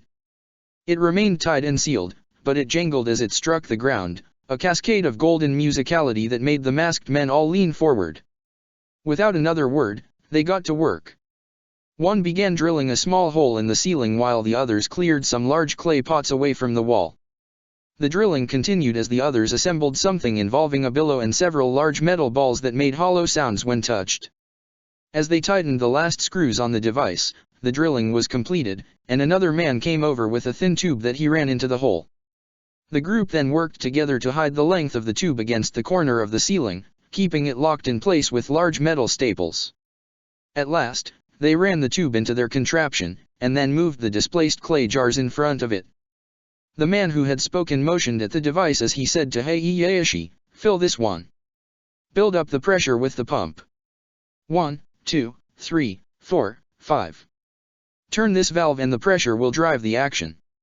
Close the valve again before another go. Do you understand?" Heihachi nodded. It was simple enough. She hoped this would be sufficient to sabotage the Agni Budokai. It was a shame that it would probably hurt both the Avatar and Lady Mai, but Heihachi had her orders. Besides, if she didn't stop them, then Fire Lord Ajalon would be activating the 9th weapon of the Fire Nation and setting him or her against the Avatar. Even the effects of Heihachi's trap here would be better for the poor children than that. Mai had two kinds of training that were helping her with this. One was, of course, all the preparation she had done for her first Agni Budokai with Tai Li, years ago. That training had been so intense that Mai still knew all those drum beats and what they meant, never mind the lasting improvement in her blade skills. Even today, her body already knew its business and merely needed to build the proper muscles again. The other kind of helpful training was the lifelong regime that let her completely control her face. Because the last thing Aang needed was to see the worry she felt deep in the pit of her stomach. While Kalo struck his taiko drum, Mai stepped past Aang while he did the same, the fire from their burning weapons cooking the air around them. Their trotting took them several paces apart just as Kalo changed his tempo, signaling an airborne parry. Mai started to spin, tossed one of her burning knives just above her head, completed the rotation, caught knife by its tip with gloved fingers that would be able to take about a second of direct heat before her skin would start to cook, and threw it at Aang. He was ready, bringing his monk's spade up in a diagonal one-handed strike that met her rotating blade in midair and reversed its motion back towards her. But not as high as she needed to catch it. Mai hopped out of the way as the burning knife struck the ground right where her feet had just been. Aang blurted, "Sorry." She shook the apology away. Zuko, observing nearby, made a motion and the fire on the knife went out. Kalo stopped his drumming. Aang was at her side in an instant. "Sorry. I can deflect it back for you to catch, but I hit too soon this time and caught the blade on the wrong angle. Next time I'll do better." Or, next time he might knock it straight into her face before she could catch it. Or he'd be a second too late and the blade would sink into his chest.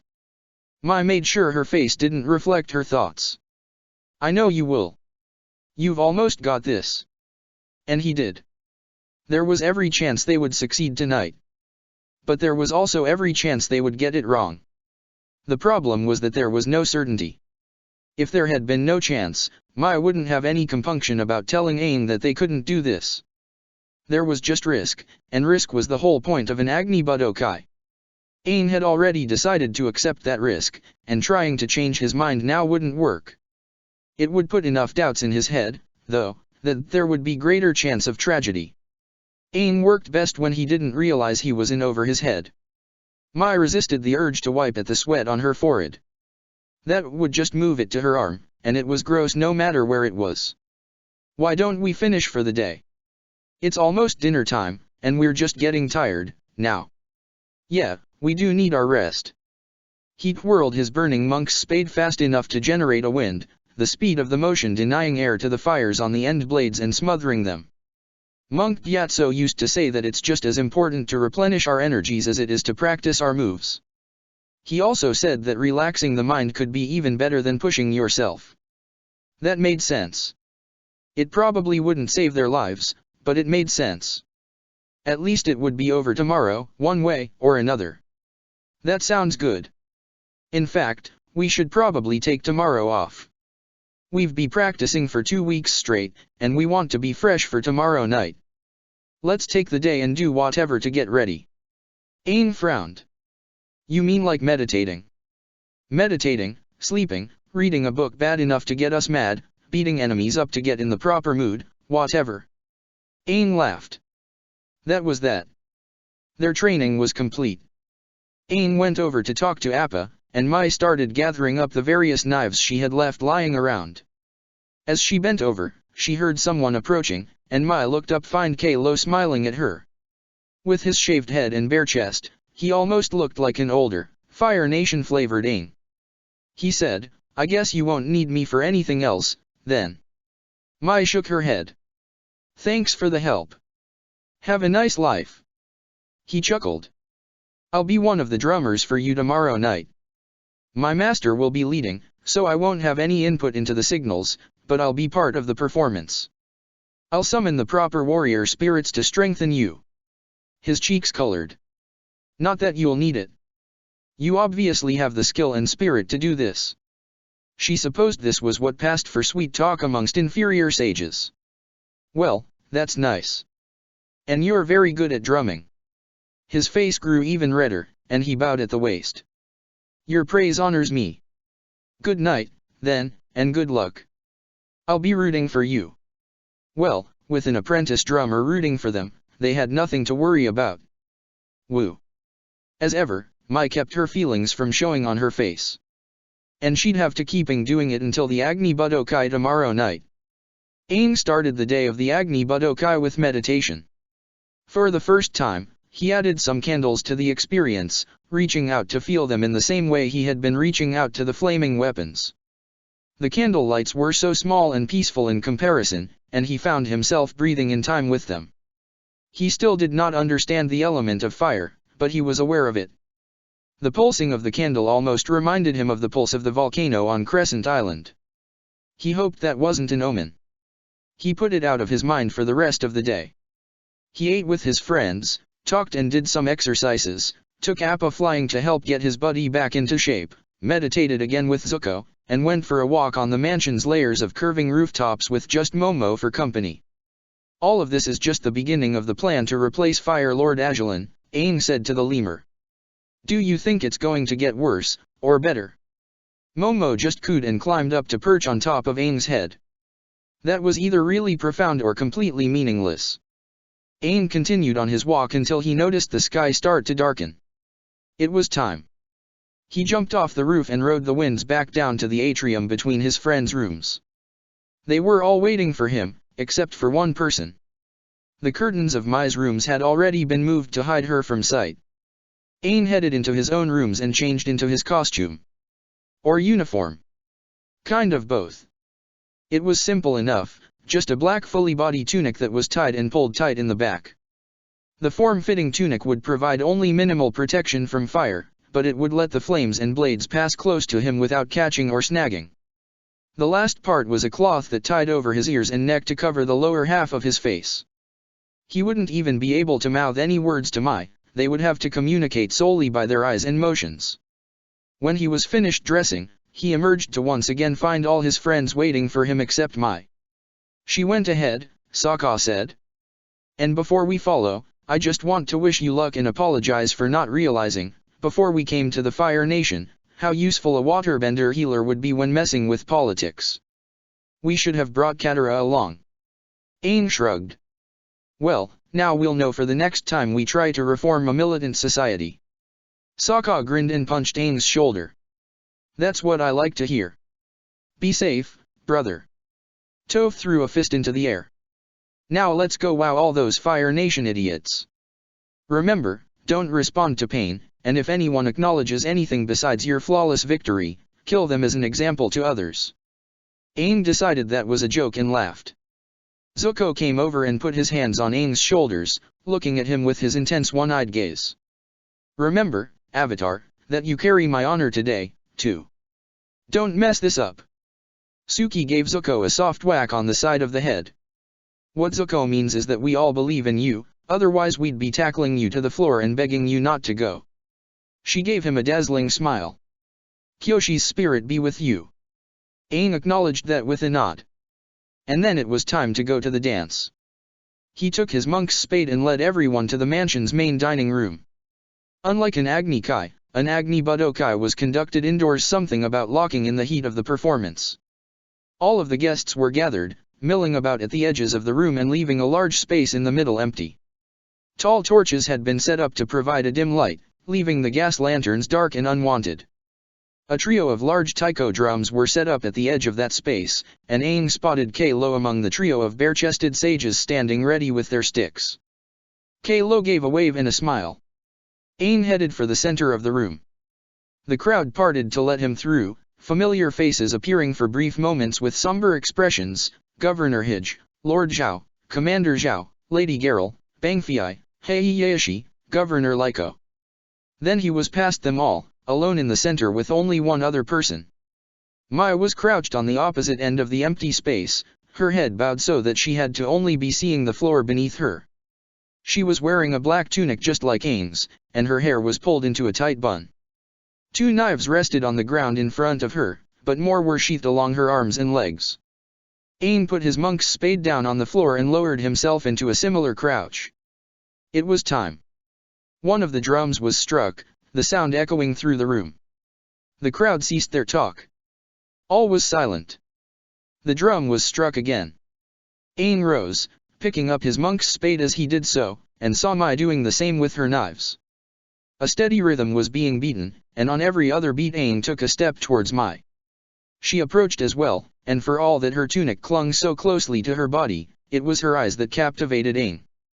They were intensive and bright, appearing almost red in the light of the torches, and they were shining more than they ever had before. Rather than getting lost in those eyes, Aang found his rhythm in them. As they grew close, they reached out with their weapons until metal rested against metal. A second drum came in, the pattern calling for a rising sun turn, and Aang and Mai circled the center of the room while keeping their weapons pressed together. The third drum came in, adding a flourish to the beat that called for the boiling seas. Aang spun in place as he continued to walk, the motion pulling his monk's spade away from the blades of Mai's knives, but she was rotating as well, and soon the weapons were almost in contact again. Just before they met, Aang reversed his spin, still stepping in a circle, as Mai did the same. They continued in that way, spinning and circling, their weapons ever quite touching, until all three drums roared together and then went silent. Aang ceased his spinning, but the room continued to move around him. That wasn't a problem, as he found Mai's glistening eyes before him, and he met her gaze as he twirled his monk's spade and then swung so that the sharpened spade was arcing towards her neck.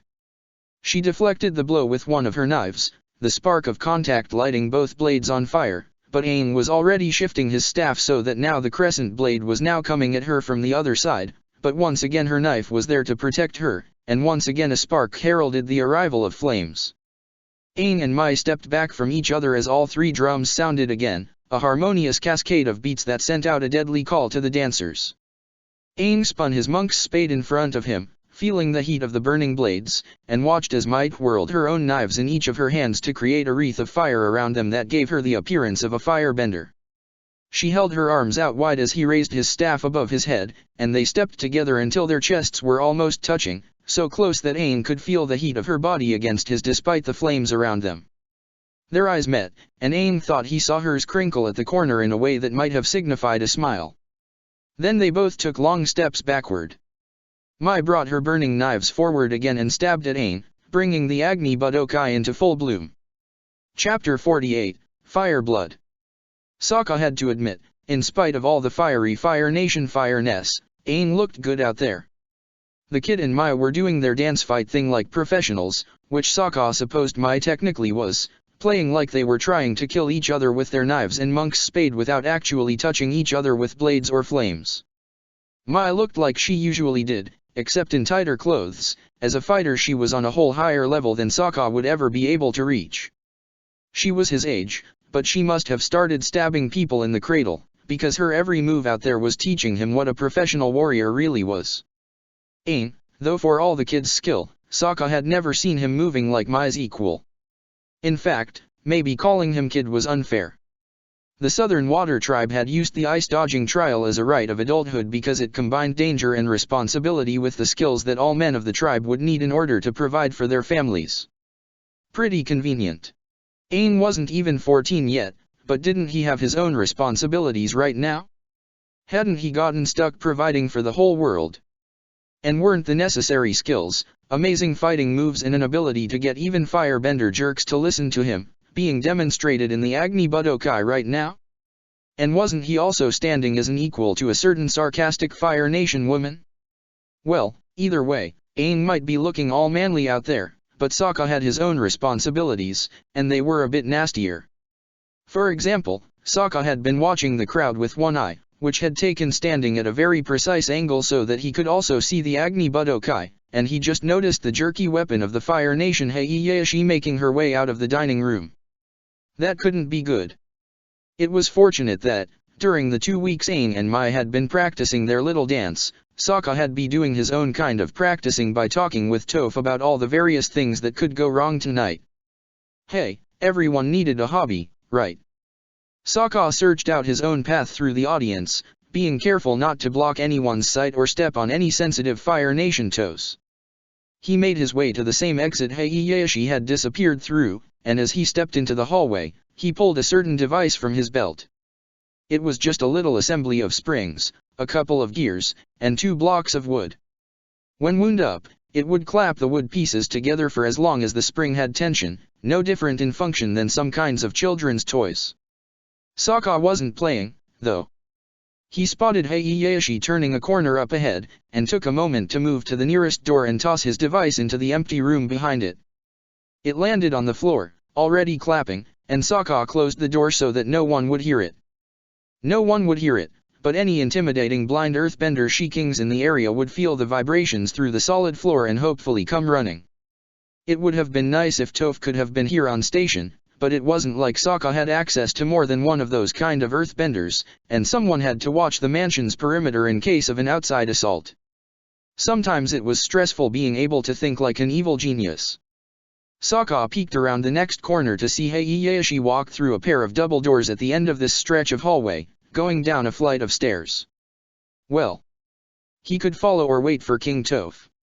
If he waited, he would have a fighter with him who might actually be able to match a weapon of the Fire Nation. But he would also be leaving Heihachi alone to do whatever it was that was taking her to the basement during Aang's Agni Budokai. Well, Sokka skulked over to the stairs and plunged down into the darkness. The drums thundered on. The pounding was a continuous, powerful stream that went straight into Mai's ears and was transformed into movement and danger and heat. She was sweating from head to toe beneath her tights, but that was why they were black. Or spiritual symbolism or something. She wouldn't have to worry about anyone knowing how messy the Agni Budokai was getting as she and Aang worked their bodies and weapons together. The drums thundered on. Mai and Aang weren't constantly in motion, but it was close enough. The brief moments of stillness were just to build the tension between and around them, moments to draw in a breath or show of their weapons before snapping to the next stance or attack or spin.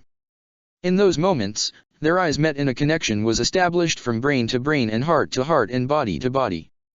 Mai recognized the sensation as she once again brought a flaming knife in to stab at Aang. He sidestepped it and pushed with the shaft of his monk's spade to knock her arm away as she brought the other in for a slice, but he shifted the staff and blunted that foe attack as well. Then he flipped backwards, his feet coming up fast and close, and he would have kicked her head off if she hadn't already been leaning backwards. Instead, she could feel, though her soaked tights, the wind streaming off the toe of his boots, drawing a line of moving air from below her stomach all the way up her chest to her masked face. A few droplets of sweat were drawn up off the exposed bridge of her nose by the pull of the rushing air, and they seemed to float above her in an infinite moment before she snapped back upright and met Aang's gaze again. The drums thundered on. They exhaled as one, and Mai saw that Aang's eyes were narrowed in that way that meant he was smiling beneath his own mask. She couldn't help smiling, too, as they let their bodies draw together again for another easy clash of weapons. Her knives took the blows steadily despite the burning oil that covered them. Aang shifted between the spade-like blade at one end of his staff and the twin prongs at the other, both of them burning as well, managing the awkward length with expert ease. The drums thundered on. This was the power, the spirit of an Agni Budokai. Mai couldn't even remember why she had been worried about it. Sure, death and horrible injury were a constant danger, but she was doing it with Aang. He was a kid, he was too kind for this cruel world, and he was perpetually in over his head. But she knew that. She knew him. And that was what made an Agni Budokai work. The drums thundered on. Weapons clashed. Bodies worked. Mai sweated. It had been the same when she did an Agni Budokai with Tai Li, those years ago. As they trusted their lives to each other's skill and put all of themselves on the line in front of everyone they knew, Mai had realized amidst the blades and flames that Tai Li was the only person in the world she trusted this much, and that trust was returned in full.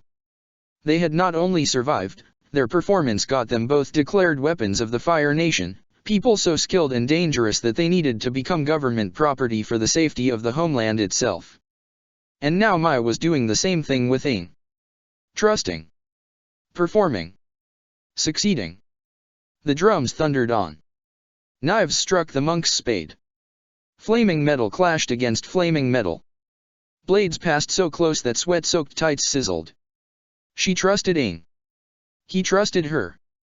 There was a connection between them every bit as strong as the one she shared with Tai Li. She had finally admitted that connection, so long ago, it seemed, in the light of Guru Puthak's funeral pyre, admitted that her loyalty to Aang went beyond wanting the Avatar to save the world. But she hadn't named that connection at the time. She couldn't. She still couldn't. Perhaps she never would. But here, moving with him, clashing weapons with him, sweating with him. She could feel it. And she realized she could trust it. Forever. The drums thundered on. Mai threw herself into a spin towards Aang with arms outstretched and burning blades held out to cut. The fires curved and trailed as she moved and she felt the heat surround and cuddle her, but Aang moved straight into the center, twirling his monk's spade from hand to hand to hand to hand. Their bodies passed each other and her knives struck the burning ends of his staff and the spade blade past her left hip and the needle-like prongs past her right hip. Then their motion took Mai and Aang past each other, never having touched, their steps as intricate as clockwork gears. And yet she had noticed, as they came so close, that she and Aang were breathing in time. Were their hearts pounding as one, too? She spun to face him again, but instead of approaching him she flipped one of her knives to catch it by the tip of the burning blade. She held it just long enough to feel the heat through her thick gloves less than a second, really, and then threw it.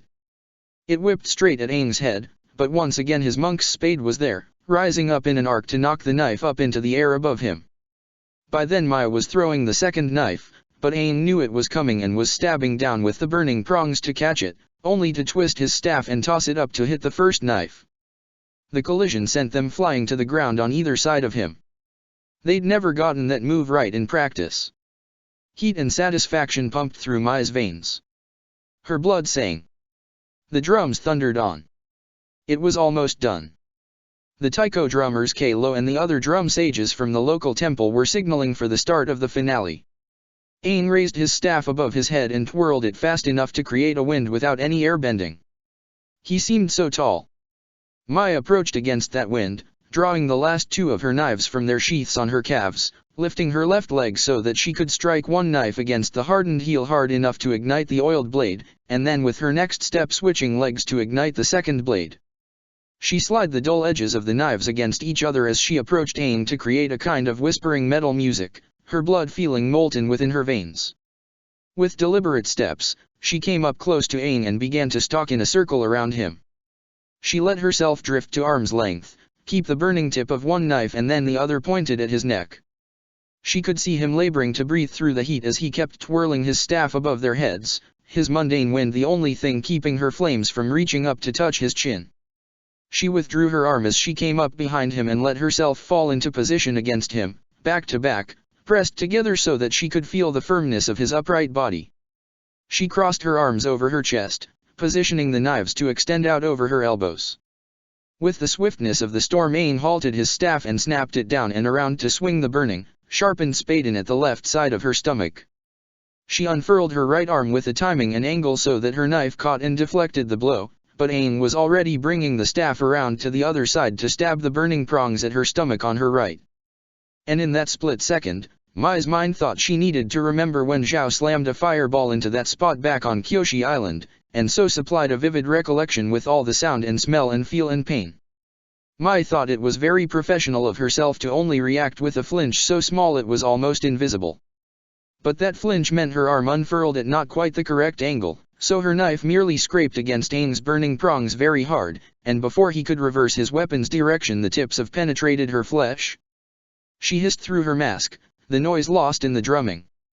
The pain exploded from the wound all through her entire right side, where her punctured muscles and cooked skin screamed almost as loud as the sizzling of her blood and sweat.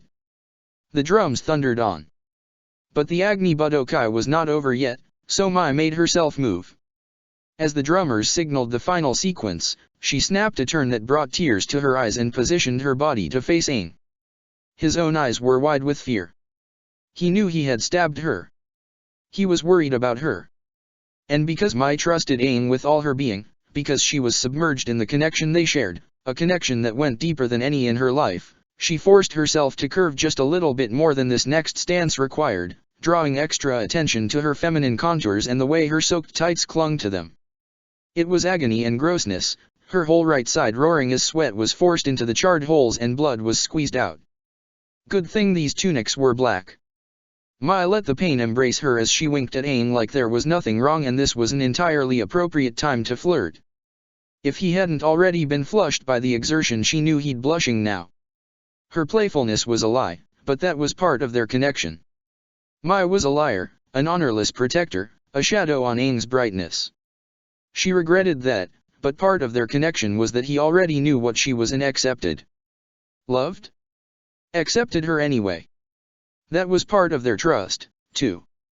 Just like Mai would trust Aang to finish this Agni Budokai quickly and spectacularly so that she could hopefully get help before she did herself permanent damage or bled to death. The drums thundered on.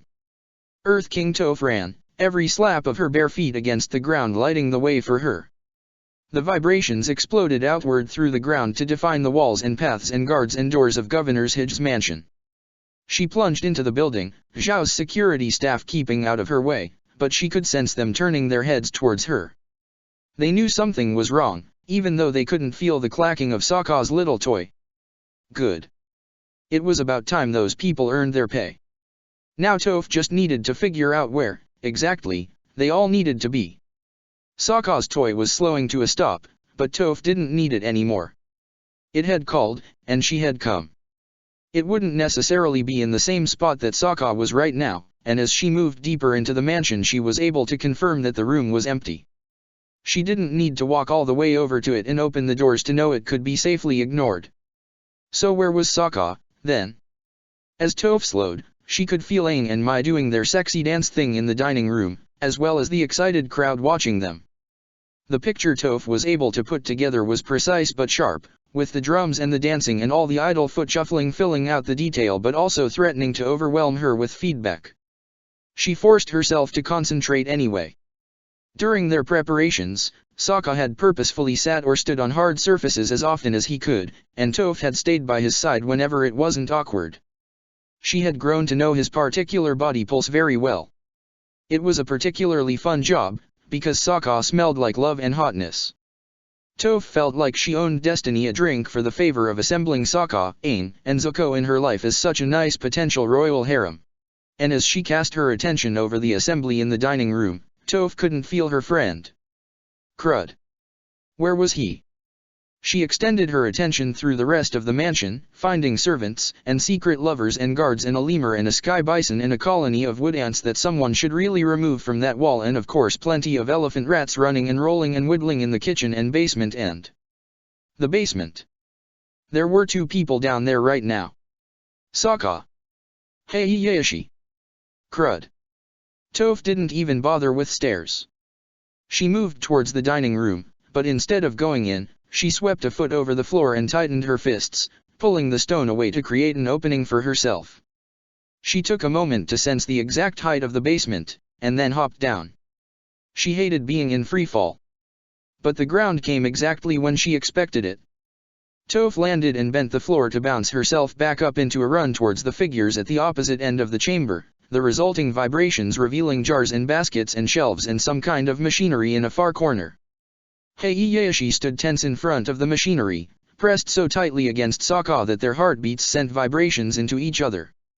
Toph also sensed Heihachi's volcano glass knife being held right under Sokka's chin. Toph growled, "Stand down, lady. You get one warning. That water tribe guy is under my dominion." Heihachi's heartbeat was steady. "My apologies, your majesty, but I do not take orders from you. But I have no ill will to you or this tribal, so I see no need to hurt either of you if you don't interfere with my task." She took a step back towards the machine. Toph took an equal step forward. "What is that thing?" She focused on it, feeling the confusing assembly of metal parts. "It's going to pump something upstairs," Sokka gasped, with a hose pointed at Dash. "Shut it." Heihachi moved faster than even Toph could make out. Sokka squealed and his stomach muscles clenched. Toph hissed, thinking at first that Sokka had been stabbed, but his body's pulse didn't change. He wasn't losing blood. Heihachi must have just jammed the butt of her knife into his stomach. Toph forced herself to enter the patient and still frame of mind that would let her utterly destroy her opponent. Now that Sokka had told her what to sense for, she could find it. There was a hole in the ceiling, and right above them Aang and Mai. There was something wrong with Mai, but she was moving too quickly to tell exactly what. "We're doing their shimmying. You're going to kill them. Only injure them, in all likelihood." Heihachi took another step towards the machine. "The hose will spray a fine mist of flammable liquid, and the fire on their weapons will ignite it. It will simply look the Avatar had a compulsive moment of firebending in the midst of his performance, and it will ruin the Agni Budokai. Many boys on the cusp of manhood have trouble controlling themselves in exciting moments. No one will doubt his failure." Sokka's slow, awkward swallow with the knife still under his chin summarized the situation very neatly. Exploding mists are probably going to do more than injure my friends." Heihachi shrugged so slightly that it must have been invisible to anyone who had to rely on eyes. "That depends on how fast a healer can get to them, I suppose. But if you won't stand down, then you will have no chance." Heihachi's grip tightened on her volcano glass knife at the same time the muscles in her arm compressed. Heihachi was about to stab Sokka. Toph couldn't stop herself from snorting in amusement. A flick of her fingers was all it took to reach out and take full control of the volcano glass blade. It might have been made in the Fire Nation, but volcano glass was just earth that had been heated until it was fused and brittle. It, like Sokka, was under her dominion. She was the Earth King, after all. The blade hung in the air, locked into place no matter how hard Heihachi grunted and tried to move it. Sokka chuckled. Toph grinned as she pulled the sharp point away from Sokka, wrenching Heihachi's arm in the process. Then the weapon of the Fire Nation let go of the knife and shoved Sokka and dived for the machine and reached out for a valve. As Heihachi's fingers brushed the device, Toph did the only thing she could in that split second.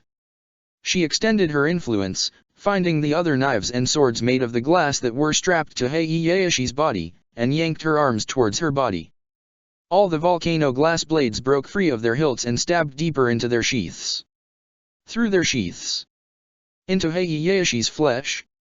And Heiyashi gave a strangled cry as her body suddenly became too ripped and full of holes to muster the strength to turn that valve. Toph was grateful for the stomping boots that burst into the basement chamber and made her flinch out of her state of concentration. She always hated the feel of blood leaking out of a body and pooling on a hard floor. "Who's here?" "I am," Commander Zhao bellowed. The other new arrival soldiers in full armor moved out of Zhao's way as he dragged someone into the basement. "This is Fire Sage Kage Mori, one of the observers sent by the temple. What happened down here?" "Ah, that would explain the sound of rustling robes." Toph nodded her royal approval. If Zhao couldn't arrive in time to help, at least he was taking care of the political angle. Sokka pointed down at where Heiyashi was choking and leaking. She was trying to sabotage the Agni Budokai. Sage Kage Mori gasped, but Zhao just crouched beside Heiyashi and barked, "Whose order?" "Answer." Toph didn't have much hope for a straight answer, and so she was surprised when Heiyashi bubbled, "Palace Ajalin's office dash." Toph concentrated again, trying to push past the ickiness to signs that Heiyashi might just be scattering dust. Hard to tell if she's lying, with her injuries. "But why dash?" Heiyashi gave a gurgling little laugh. "Never wanted be weapon dash." The last word was so weak it was nearly inaudible, and Toph moved closer so that she could hear better. She wound up putting one of her bare feet in a pool of warm, sticky liquid that had to be blood. "Tell Zuko dash." Heiyashi choked, coughed, and Toph felt something inside the weapon's body shift in a way that stopped most of the regular pulsing. Then in dash. Whatever Heiyashi was trying to say, it was lost in a wet rattle. Toph felt Heiyashi's lungs shrink one last time and her heart still.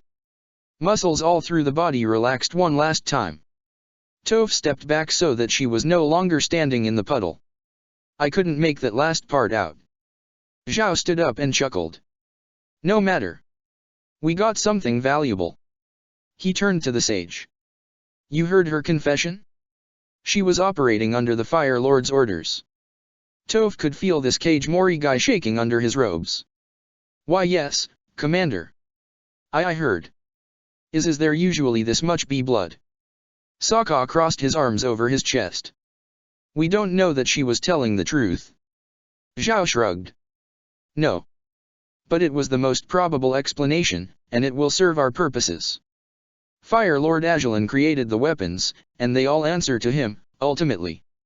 One of them interfering with a sacred ritual is scandal enough, never mind a deathbed confession of his involvement. The sages won't have a choice but to call for an investigation." "Right, Sage Kage Mori. So much blood dash." Toph couldn't say she really liked politics, but she had learned to use them. If Zhao was right about the Fire Nation's ways, this really might be useful. For now, though, she didn't have to care. "Come on, Sokka." Aang and Mai finished their booty bumping, and something doesn't feel right up there. Overhead, Toph could feel the pulse of Mai's body slowing just as Heiyashi's had. "We better bring some mud." She could feel Sokka's nod as they began to run. "Right. Mud. Scenario number 47, as I recall. I am so glad we talked about this stuff." Aang had never felt so warm. There was the heat of the fires and the exertion of the dance, but this warmth went beyond that. It came from within, from his chi and his heart and his joy. It was similar to the burning he felt when he had linked with the volcano on Crescent Island, but there was no pain, now. This wasn't a destructive warmth, an explosion of pain and sorrow, but a steady heat of victory and love. It came from within, but it also came from without, from the connection he had with Mai. They were about to finish the Agni Budokai. They had been strong and they had been good and they had been beautiful. Even that one mistake hadn't stopped them. Mai must have only been scratched by the prongs of the monk's spade, and now there was nothing left to stop them. They had come together and emerged on the other side of a new fusion. Aang couldn't imagine that Mai would ever be able to fluster him again, not after this. They stepped to opposite sides of the performance space in time with the hammerings of the taiko drummers. Aang spun his monk's spade from hand to hand to hand and left to right to left. The burning ends of the staff flickered from the movement but didn't die. Behind him, Mai would be twirling her last two knives as she moved to her position. Their timing would have to be just perfect, because they wouldn't have time to even meet each other's eyes before. Aang reached his spot, spun around, and threw his staff into a spin not unlike the way the old water tribe boomerangs flew through the sky. It rose and spun until it passed the middle of the performance space and then fell again in a perfect arch. It was headed right for Mai. But Aang couldn't watch her, because she had thrown her knives at him at the same time he tossed his monk's spade. He breathed in, held it, and watched the knives come in at him. The world end over end, trailing fire through the air. They weren't quite the blur that Mai could render her projectiles when she really tried, but they were still moving pretty fast. Good thing airbenders were fast, too. But this would be tricky. Both knives came in at him. He snapped his right hand out and wrapped his fingers around the hilt of the knife on that side. He felt the heat of the burning blade on his hand. No, he hadn't grabbed wrong, it was just the fire warming the air around it. The other knife was still coming. Aang was overextended at a bad angle. Coming in at his heart. He ducked as he reached. Metal and fire above his head. Reach. Warm. Fire trailing in the air. Hot. Grasp. Hot. Fingers around the handle. Clench. And Aang was holding the knives in his hands.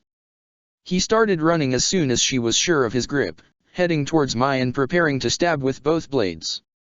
She had his staff. Her grip was wrong. Her run was unsteady. He saw pain in her eyes. Red droplets were trailed on the floor behind the path of her right foot. Oh no. There was no time to stop this. He was running and she was running and their weapons were out and the drums were thundering louder and louder and the crowd was chanting something now and. Mai swung the staff as her eyes pinched with what must have been a wince. Aang stabbed as horror plopped into his stomach like a stone. The burning spade stopped just short of Aang's throat.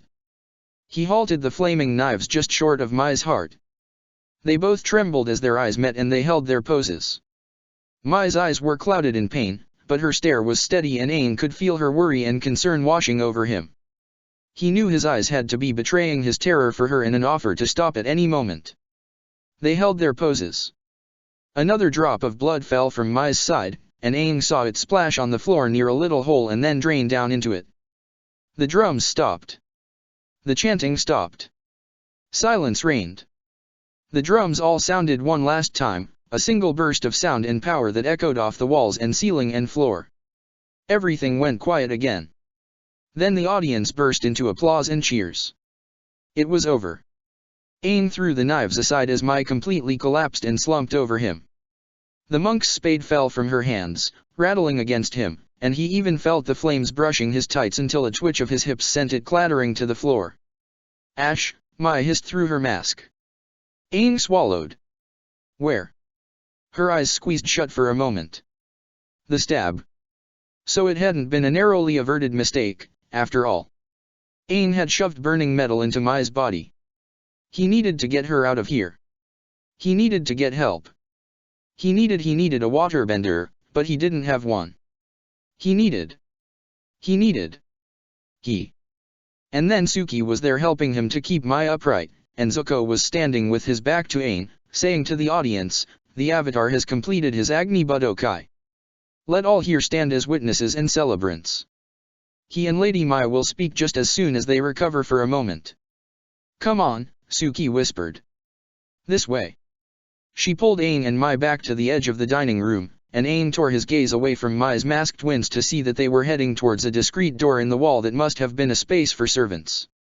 It proved to be a small little room, but it was large enough for Mai to lie down.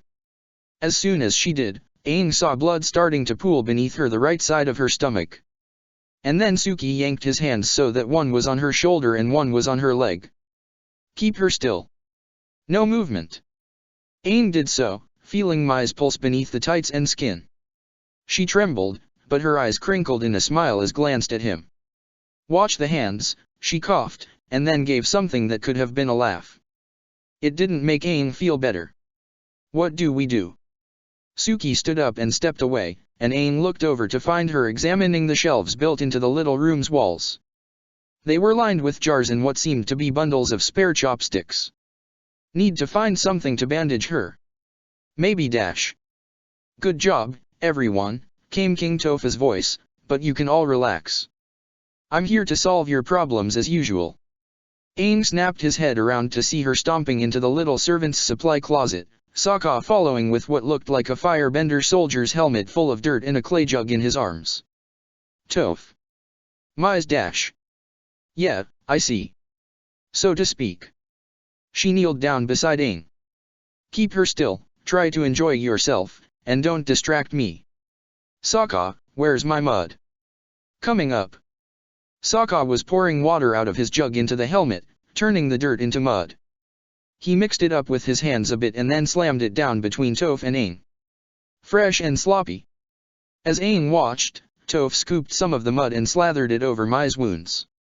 She worked carefully, spreading it thickly and evenly. Then she laid her hands over the mess, sinking her fingers into it. Mai groaned. That feels weird. Toph snorted. It gets better. She breathed in and breathed out, and then took her muddy fingers up off of Mai again, but began moving her hands in air with the same motions she had used to spread the mud.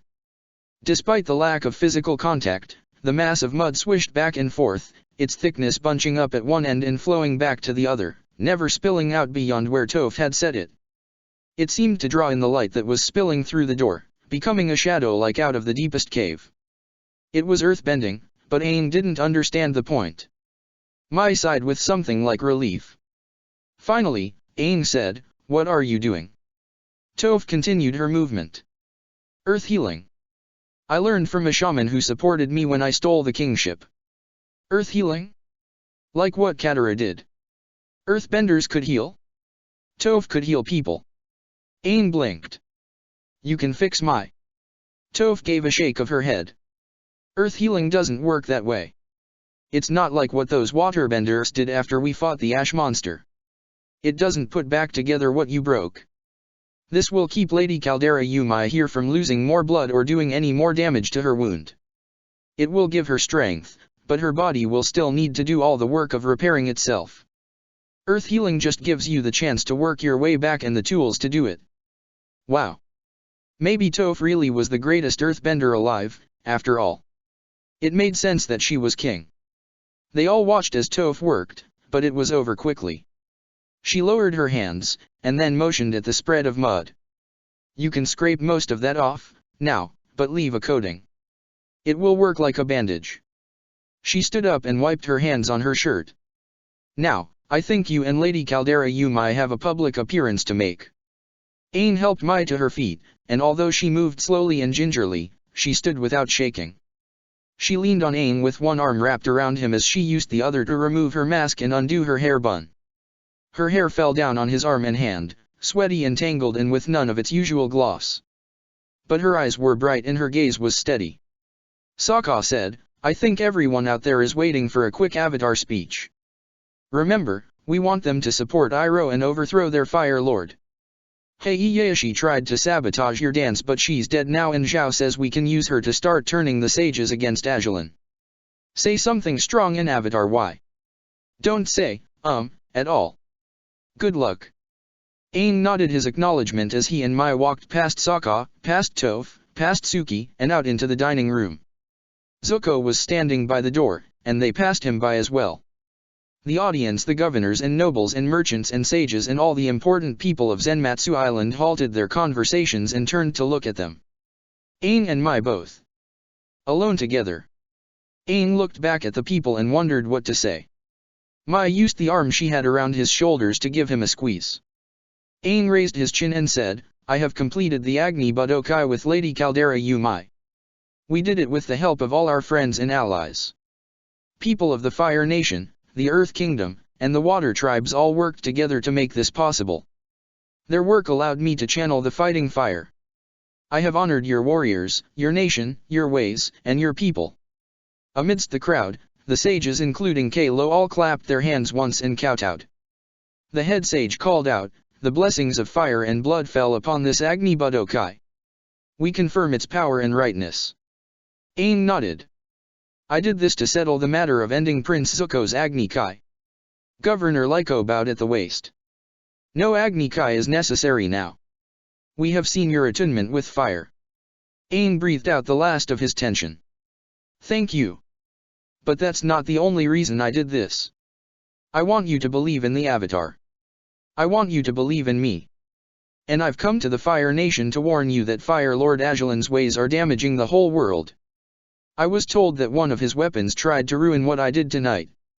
I want to bring healing to the Earth Kingdom, the Water Tribes, and the Fire Nation.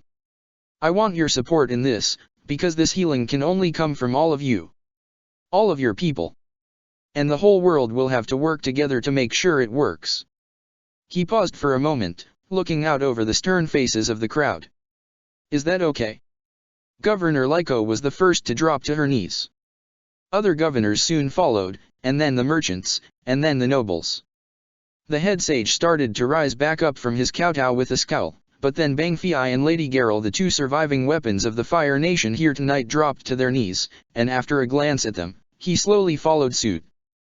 Finally, Governor Hij awkwardly lowered himself with the help of a servant. The whole room was kneeling to Aang. Mai squeezed him again. You did it. You turned to look at her, and found her smiling. She was sweaty and her hair hung messily over her face and her smile was strained, but he still had never seen anything more beautiful in his life. He wanted to kiss her. Instead, he said, we did it. Iroh was awoken in the middle of the night with a wire from the Fire Nation, from Commander Zhao, outlining the events surrounding the Avatar's Agni Budokai. Word of mere success could have waited for morning, or what passed for morning, this close to the top of the world, but there were other concerns about the Fire Lord and the weapons of the Fire Nation. One was dead, having betrayed Iroh's father in her last moments. Whether the Fire Lord really had given her the orders, or she was merely working for someone with a more complicated political agenda, it was still a betrayal to the whole concept of the weapons. Father would soon learn the perils of essentially enslaving such capable people. If he cared. For now, Iroh had his own work to do. This matter could be used to drive a wedge between his father and the Fire Sages, but the Fire Lord had been very good to them, and they would be slow to betray him. Iroh, though, had an idea for how to help that matter along. He simply had to push more work onto his nephew and the Avatar. Sighing, Iroh called for the servants to bring tea as he began composing the telegraph message he would be sending back to the homeland. Mai had to admit that she had never healed so fast from a stabbing. It was only a few days later and she could stretch without worrying about springing a leak. That this stabbing was so bad it nearly killed her was beside the point. Or proved it better. One of the two. Either way, she hated that it had happened in the first place. At least it was finally time to leave Zenmatsu Island behind. The whole convocation of Outer Island governors had officially ended at breakfast that morning after a boring speech from Lord Zhao, and Mai thought that Governor Hij's own goodbye speech was very nice despite being a fancy way of telling everyone to get out of his house and stop getting him blown up. The various guests were leaving throughout the day and would continue to do so until night fell, in all likelihood. Mai herself still had to pack, and she was pretty sure that King Toph was expecting someone else to handle the clothes strewn all over her own room. Mai resolved to make sure that either the mansion's staff handled it, or Sokka and Suki were left picking up earthbender underwear. After all, Mai was injured, and shouldn't be straining herself by touching heavy shirts and such, even if she did probably owe the little earthbender her life. For now, though, it was time to say goodbye to Aang and Zuko. The sun was shining down on Hij's personal dock, just like the day those weeks ago when they had arrived on Zenmatsu. Zhao's ship was making its own preparations for departure, as well as King Toph's royal second-hand steamer. Aang and Zuko wouldn't be taking either of those, though. Some of Zhao's soldiers were lifting some packs of supplies up onto Appa's saddle while Zuko glared at them and Suki made concerned goo-goo eyes at him. Aang was keeping Appa calm with nose rubs and apples while having a conversation with Sokka about something. Perhaps they were arguing about how much meat belonged in a healthy diet. That was their favorite debate. Mai folded her hands in her sleeves and walked up to them. So, it's almost time to go, huh? Sokka looked at her. Then he looked at Aang. I'm going to go find Toph so that she can say goodbye? Yeah, that's a good one. You two have fun. Mai was tempted to trip him as he walked over in Zuko and Suki's direction. Then she and Sokka both saw that Suki was currently giving Zuko a hug, and Sokka changed direction before she could work up any more malevolent plans for him. Oh, well. Aang drew her attention back with, so, you're looking good. You know, I mean with your injury. But you're looking very pretty, too. She checked his face for a blush, but couldn't find one. Maybe he didn't mean what he had said. But she doubted that. Besides, she did probably look pretty. She had done her hair up in that same style as when they had all arrived in the Fire Nation. There was no real reason for it, other than wanting to feel fancy in the wake of the sweaty, bloody Agni Budokai. The one where she had almost ruined everything with her weakness. I'm sorry, she found herself saying. Aang blinked. For what? Mai considered. Well, for almost ruining the Agni Budokai, but I guess I'm still sorry for lying to you from the South Pole all the way to Crescent Island, and betraying you to Zuko there, and being so messed up after that, and getting myself captured in that sinkhole, and dash. Stop. Aang shook his hands in front of her face, dropping the apple he had been about to give to Appa. Aang ignored the giant tongue that flicked out to snap up the treat, instead locking his grey eyes on Mai. You don't have anything to apologize for. She arched an eyebrow. He frowned. Okay, you're right about most of that, but you already did apologize, I think. And I already forgave you. I mean that you have nothing to apologize for with the Agni Budokai. You finished it even though I stabbed you. You would see it that way. Mai shook her head, sending all her small braided hair tails floating in the breeze. But I had told you that we could do it, and I nearly failed. That's worth an apology in my book. Aang blinked. Why? What kind of a stupid question was that? Hasn't all the time we just spent in the Fire Nation taught you the answer? We tend to take things far too seriously. Especially things that involve blood. Aang blinked again. Then he laughed. Mai let slip a smile. People didn't often laugh at her jokes. But the truth is that I do keep failing you, and I is too trite to say I feel bad about that. Well, I feel bad about stabbing you. But I flinched. It was my fault. Aang tilted his head. So, what, it's okay for you to not make sense, but I have to. How is that fair? Mai's smile grew wider. That's the kind of thing I would say. It's good that you can think like me, since I'm not going to be around to keep you and Zuko properly depressed about things. Aang reached out and took her hands in his own. Is it too trite to say that, after that Agni Budokai, even when we're apart you're still with me? I feel like we got closer. Like we dash. Mai took pity on him and gave his hands a quick squeeze. You don't need to say it. That's the point of an Agni Budokai. Some things can only be expressed by actions. Aang nodded.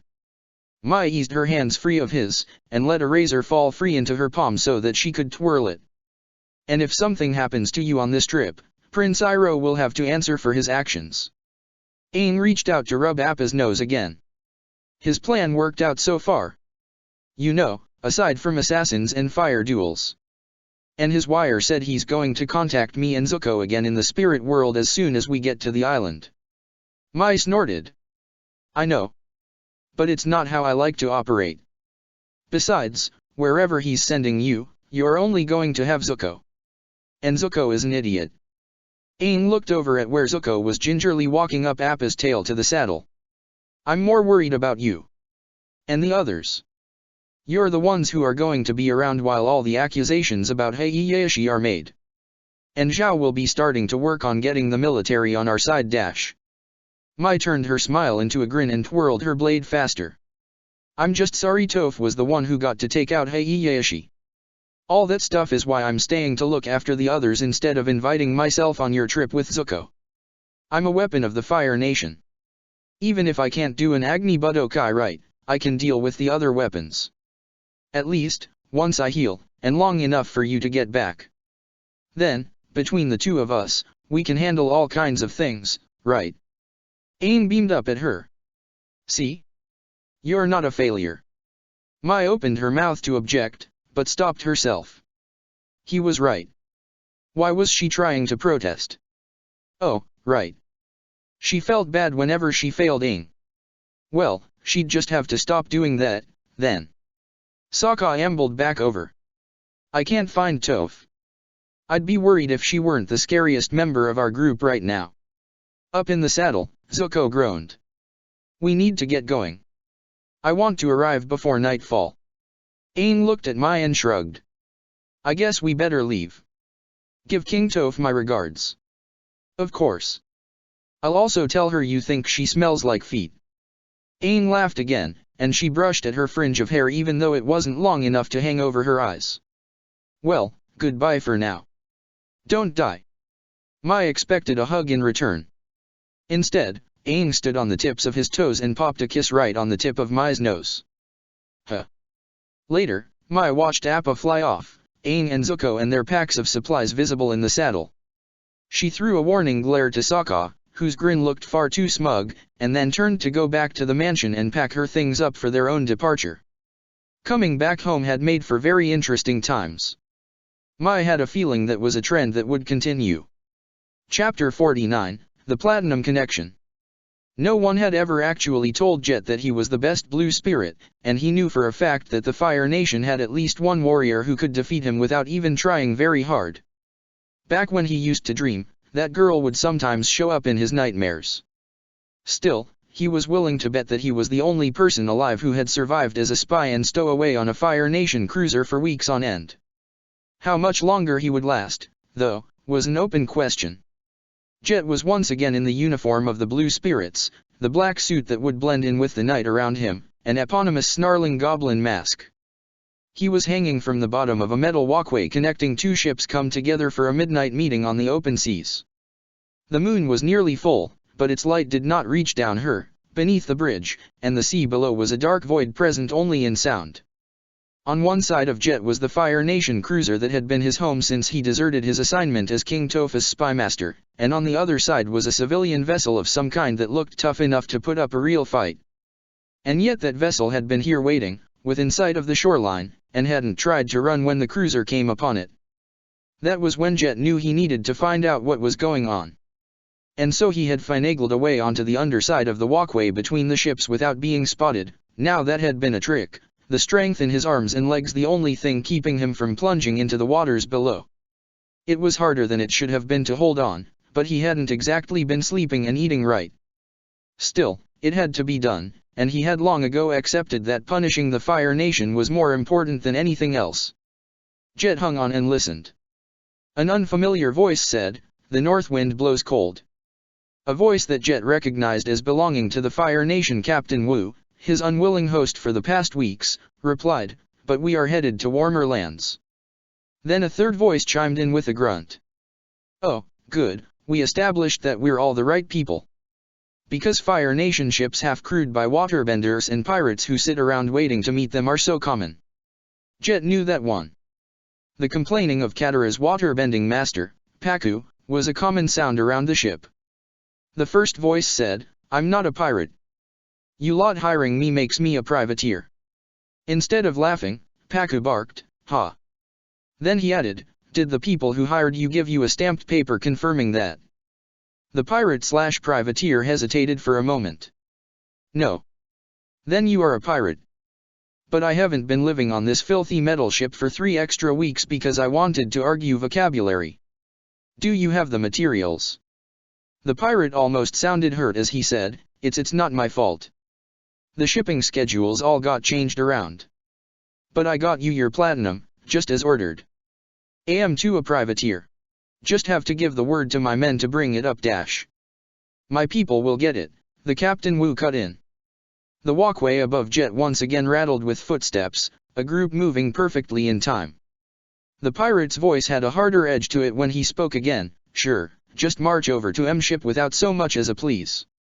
The money's good, but I'm glad to see the end of this job. Worst privateering I've ever done." Jet wondered about this matter of being a privateer. There was no one left in the world to privateer against. The official remnants of the Earth Kingdom had surrendered after Ba Sing Se was scorched off the map, and even before that didn't have much of a navy. Jet knew that King Tofa's rebels didn't have one. And if the Fire Nation was paying pirates to hit ships, why not issue the formal papers? The only answer, of course, was that it was a secret operation. And the only group currently shipping platinum was the Fire Navy itself. Even Long Feng had needed to seize the metal from the Fire Nation for his heretical activities at Ba Sing Se. The Fire Nation was the only group with the science and technology to extract the metal from the earth. Even earthbenders couldn't separate it from whatever ores it normally came attached to. Sokka had worked in a lab devoted to the matter, and had talked about it in front of Jet enough for him to be sure of it. He needed to see how much platinum was being moved. He eased over and pulled himself up so that he could peek a look up over the edge of the plank. On the pirate ship, a large crate had been brought up to the main deck and 6 Fire Nation soldiers were standing around it. A crane from Jet's ship was being maneuvered over to the crate, and while the others stood on guard, presumably against the pirates loitering around the deck, one of the soldiers climbed up to attach the hook to the crate. That one held on as the crate was lifted and slowly swung over to the Fire Navy ship. It didn't look like it was as much platinum as King Toph had taken from Long Feng, but it was still a good amount. If Pakku and the Fire Navy were involved, then this must all be for Prince Iroh, head of the White Lotus Order, and so also the commander of the Blue Spirits. What did all of that have to do with stealing platinum from the Fire Nation? Couldn't Prince Iroh just get it through legitimate channels? Did this mean he really was working against his own nation? But then how could the Navy ships under his command be going along with this? Before Jet could formulate any answers, he heard Pakku say, "Is that all of it?" "Aye. The rest was just the regular metals, and I was promised I could keep that." "Yes, fine, whatever. Captain Wu, let's get moving to Temple Base as soon as everything is secured. I've been delayed enough in getting back to the North P-. What is that?" Jet looked over in the direction of the shout to see Pakku, Wu, and a strange civilian all staring right at him. The civilian, probably the self-proclaimed privateer, was even pointing. Ah. Jet doesn't need to think about what came next. He had trained his whole life to avenge his parents, and the extra lessons imparted by the Blue Spirits made him extra dangerous. But it wasn't just about fighting or maneuvering. Part of being a Blue Spirit was knowing how to terrify people. Jet ran at the assembled captains, knowing that his black-suited body would be almost invisible in the night, but also that his grinning goblin mask would shine in the moonlight. He saw them startle at the combination of his speed and image, a moment of surprise that would leave them vulnerable, but not to attack. Instead, he hit them with noise, flash powder thrown to the deck of the ship, unpredictability, climbing the side of the crane and jumping off it to land out of sight, and a disappearance into thin air, a quick exit into a ventilation duct most would have thought too small for a man Jet's size. Before they even figured out that he had left, he was below decks, moving along paths that would keep him away from the regular traffic. He was quiet even compared to the rest of the sleeping ship, happy in darkness while most people needed at least a little light to see by. And so as Pakku, Captain Wu, and the self-proclaimed privateer were no doubt just starting to wonder what they had seen, Jet let himself into the converted stockroom being shared by Katara and Tai Li. Both girls were asleep, burrowed together under a shared blanket in the bed they had made out of tarps and netting bundled on top of a series of supply crates. Neither reacted as Jet came in and locked the door behind him, but he was nevertheless careful to keep quiet. With any luck, he could be out and gone without needing to bother them. If Katara knew he was here, though, she would probably be more than bothered. Despite how difficult she was being, Jet could admit that he liked the waterbender. Her brother was a true enemy to the Fire Nation, even if Sokka was too trusting of trash like Lady Caldera Yumai. Katara was the same way, someone who had been hurt indescribably by the Fire Nation and wanted to fight back, but still somehow thinking that there were lines that didn't need to be crossed. But Jet didn't doubt their loyalty or their strength. He wished they could have been real friends, instead of allies of convenience. Katara didn't want to be involved in what Jet was doing here. Didn't want to be contacted or left notes or anything. But Jet didn't trust that what he had just learned was safe in his head. He needed to find out more. He needed to see what this temple base was, that the ship's next destination. He needed to know what was being done with the platinum. He needed to find out why Long Feng was being kept a secret prisoner on this ship. And learning all that would be dangerous. Jet had no real help he could call upon. There had been no opportunity to get in touch with any other blue spirits, and even if there was, Prince Iroh could see into dreams. The blue spirits had been trained to meditate so that their experiences would flow into their dreams regularly. Jet had been using a mix of sleeping drafts and his own mix of intense meditation to keep himself from dreaming anything incriminating, but not everyone could do that. So he'd just have to force Katara to be his ally, whether or not she liked it. It was a shame, but the Fire Nation could not be allowed to win. But it was okay. Someday, everyone would realize that Jet was a hero, and was doing what was right. Or they'd all be dead. But then at least he'd have tried. Pakka thought that it took far too long for the Fire Nation soldiers to search the pirate ship for the whatever it had been. And they didn't even find anything. Typical. The pirate captain, whatever his name was practically a stewed sea prune by that time. I'm getting my people and my ship out of here. You're being haunted by sea spirits.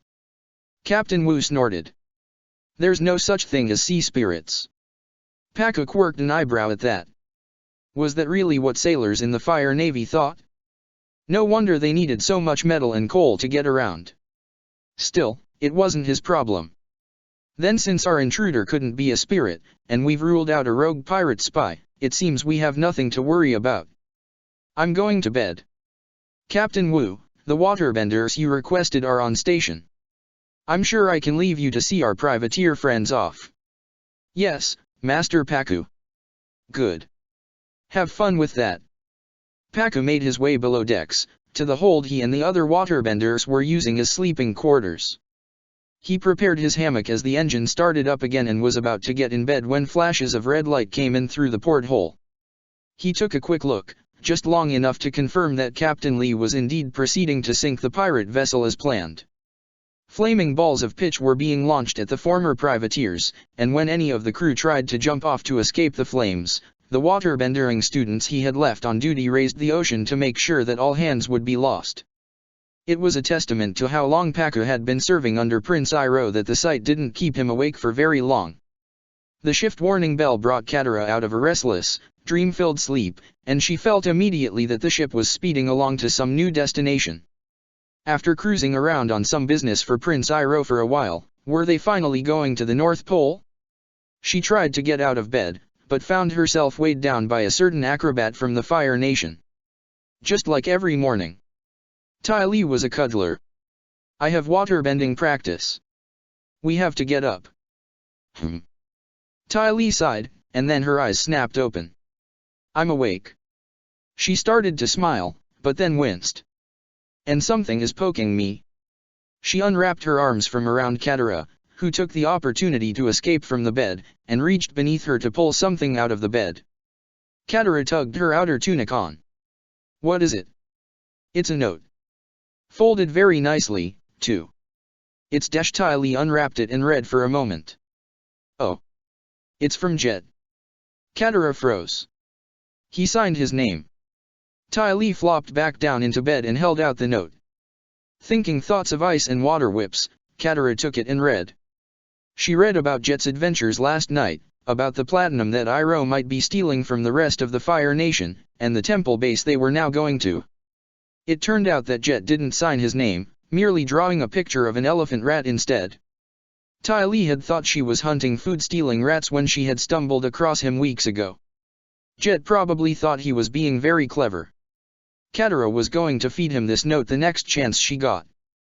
Something heavy and warm and smelling of mountain peaches leaned into Katara's back, and Ty Lee's breath tickled at her ear as strong but thin arms snaked over Katara's shoulders. Katara stiffened at the unexpected contact and felt her heart speed up, but then she relaxed again. This was no different than sharing a bed. Ty Lee just liked to be physical, and Katara still wasn't quite used to that. Don't start the day angry, Katara. Now is a time for positive energy, and you need to be properly balanced for your waterbending lesson. Ty Lee moved a hand to tap the center of Katara's chest. Your power is here. Take it back for yourself. That tap made Katara's face warm, and it wasn't even a chi-blocking attack. She crunched the note in her fist, but let her arms drop loose at her sides. Ty Lee was right. Jet was a jerk, but she wasn't going to let this ruin her day. She was learning waterbending. She was really getting to know her element. This trip was good for her, and Jet hadn't ruined anything yet. She breathed in and breathed out. "Okay," she said. Ty Lee hummed. "I can feel the tension leaving your body. That's good. You are ready, Katara Water Tribe. Go out there and show that cranky old man how they throw water around in the south. They don't. Not anymore. But someday they will again. I'm going to make sure of it." She pushed Jet's note into the hand that Ty Lee had over her heart. "I'm good now. Thanks. Destroy this before anyone sees it. I need to get going." "Gotcha." Ty Lee stepped back and moved to get her day clothes. Katara retrieved her hat. She tied it in place as she hurried out to the main deck, where the other students were assembling in the dawn light. Like every morning, they were lined up according to experience, with Kinto all the way up at the far end and Katara at the tail. Her hat blocked out the sight of the heavy, empty sky above, and she risked only a quick look at the horizon to confirm that the ship was indeed racing along as fast as it felt. Pakku was kneeling in front of them, eating out of a bowl of something steaming with chopsticks. On either side of him was a wooden tub full of water. "Now that everyone is here, we're going to do some sparring today. Quick moves from the Marlin forms only, I think. Our ship is cutting rather quickly through the water, and I want to see that reflected in your actions. These moves are useful during water glides, when you need to defend yourselves from anything that can unbalance you." Kinto raised a hand, which Pakku acknowledged with a nod. "Master, when water gliding, we have so much water beneath us, and our momentum allows us to attack with great power. Quick defensive moves seem unnecessary." "Yes, I'm sure they do to someone young and inexperienced. But even though you can attack with power, that leaves you even more vulnerable to unbalancing. Because I'm such a nice old man, I'm not going to make you actually fight while surfing behind the ship. Maybe tomorrow. But you can go first right here on the deck, Kinto. Now, we just need to find a sap willing to fight you. Katara raised her hand. The boys all made noises of surprise, but quickly quieted. None of them wanted to fight Kinto. Pakku snorted. "Oh, this should be interesting. Very well, Katara. Come out here and give us a show." She stepped out and took a ready stance. Kinto didn't get out of line yet. "Master, she's dash. Go on, Kinto, spit it out. I know you're not the brightest, but you're perfectly capable of enunciating." Kinto glanced at Katara. "She's a girl, Master." "No, really? I don't know how I missed that." Pakku slurped something out of his bowl and swallowed without chewing. "Kinto, either step out and fight or go find a latrine to help clean. Katara knows what she signed up for." He poked into his bowl with his chopsticks and frowned at whatever he saw. "And I'm sure she's nice enough that she won't hurt you too badly." Katara blinked. Was that a compliment from Master Pakku? Or a challenge? Or both? Either way, Kinto went red in the face and stepped out across from her. He took a stance, and then moved to pull the water out of the tub on Pakku's left. It hung above his hands, ever moving, the light of the sun undulating through its mass to twinkle against the deck. Katara pulled the water out of the other tub, letting it form a low half-circle around her back and under her arms. Kinto scowled at her. "If I win, I'm taking a kiss as a prize. But don't worry, I won't tell my betrothed. Wouldn't want her to blame you for bewitching me." By Pakku's rules, a fight begins when both combatants are armed. So, instead of responding, Katara made the first strike, skipping forward and using a short one-handed slash to shoot a spike of water out.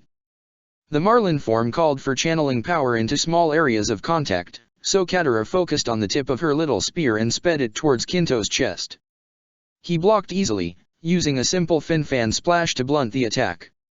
Katara pulled her deflected water back and tried to strike again from a new angle. He blocked that attack, too, taking a step back. They were simple attacks, and Katara hadn't expected them to get through. Kinto was tough, despite his attitude problem, and was one of the more innovative waterbenders studying under Pakku. He'd even invented some of his own moves. Katara simply wanted to probe his defenses in this style, and get a feel for the speed of the exchanges. Spikes and fans and stabs and skips. That was the Marlin form, and with the ship speeding alone beneath them, the wind was buffeting them like Katara imagined the ocean buffeted at a marlin speeding through the waves.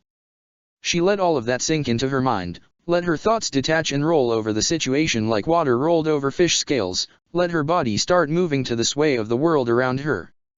Kinto stabbed with a spike of his own, but Katara broke it in half with a scale curl and then spun her attack up into a fin fan splash at his face. He ducked it and pushed back at her with a thrust rain, and Katara retreated a couple of skipping steps as she summoned her water together for whatever would come next. Kinto stabbed, but it was a short feint. Katara didn't react. He tried it again, using the opportunity to move a step forward. She decided to hold her ground. Then he came in with full force. The exchanges that followed were faster than Katara was used to fighting, stabs and slashes and bumps and pushes and skipping movements back and forth and round and round. It got frantic at moments, and Kinto never seemed to be bothered by the pace, but she focused on keeping her water controlled and flowing, and she was able to power through. She retreated again, expecting her opponent to take a moment to plan the next assault, but instead he pressed in at her, forming a pair of liquid spikes, one sprout of water extending from each fist in alternated stabs in at her. Kinto didn't even seem to be aiming for anything, and at this speed Katara couldn't tell which of the blows might be a danger. She spread her water out into two fin fan splashes and worked to keep the shields between her and the attacks, curling her waist to move her whole upper body, but that left her completely on the defensive. Kinto stabbed with one arm and tried to duck beneath her shield to bring the other arm up, and Katara had to back away again to bring her shields into line. Kinto kept pace with her, always moving forward, always backing her to the ship's railing, always stabbing, always focused. Always unbalanced. Katara stopped with a squeak of boots on the deck and extended her legs into a low jump forward. She threw her shields ahead and let go of her control of most of the water, retaining only just enough to form a short spike in front of her right hand. She had to reach down with her left hand to keep herself from falling flat on her face on the deck, so low was she, but as Kinto slashed apart the shields she had thrown at him, she came in at him at knee level and raised her water spike for a jab. She aimed. Aimed a little higher, because it wouldn't do to embarrass him too much. And slammed a hit straight into his stomach. Her water spike was dense and stable enough that pushed his gut in deep, and then she spun around him and rose to stand tall and take a stance. She watched as Kinto sank to his knees, his back to her, completely vulnerable. She could have struck again, if she wanted. It took her a moment to realize that meant she'd won. She'd won. Ha! Then Kinto spun, his hands clutching at the air and swirling in circles.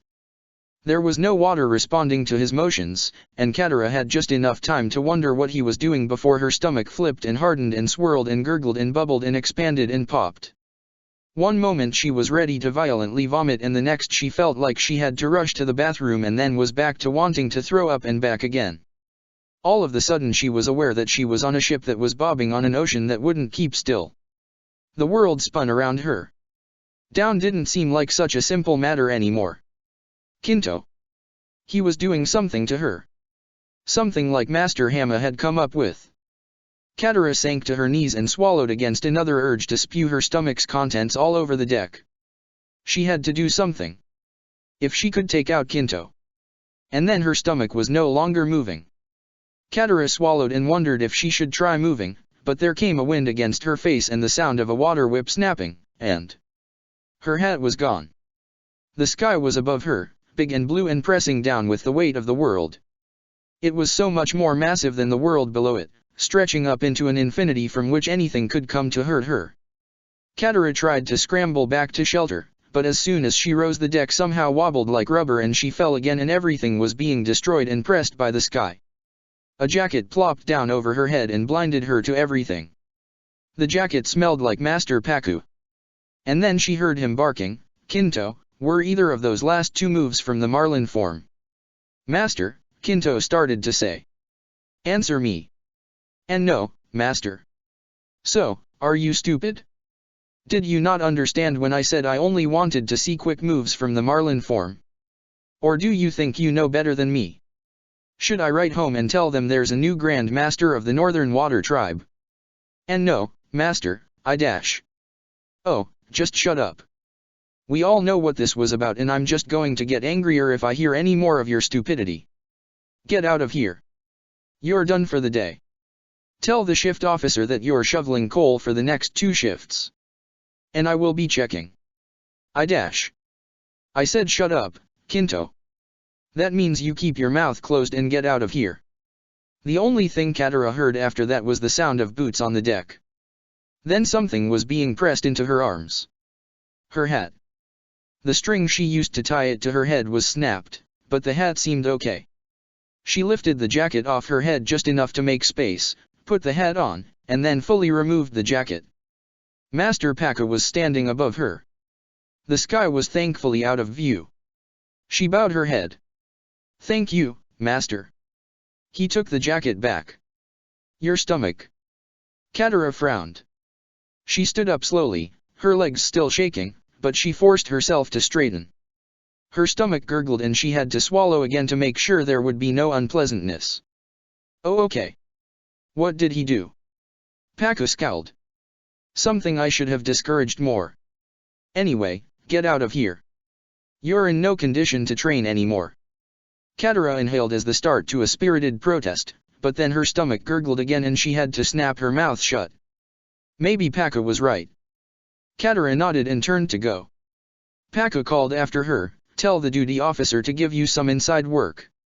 Katara turned back to look at him, nearly toppling over. She couldn't go back to her cabin?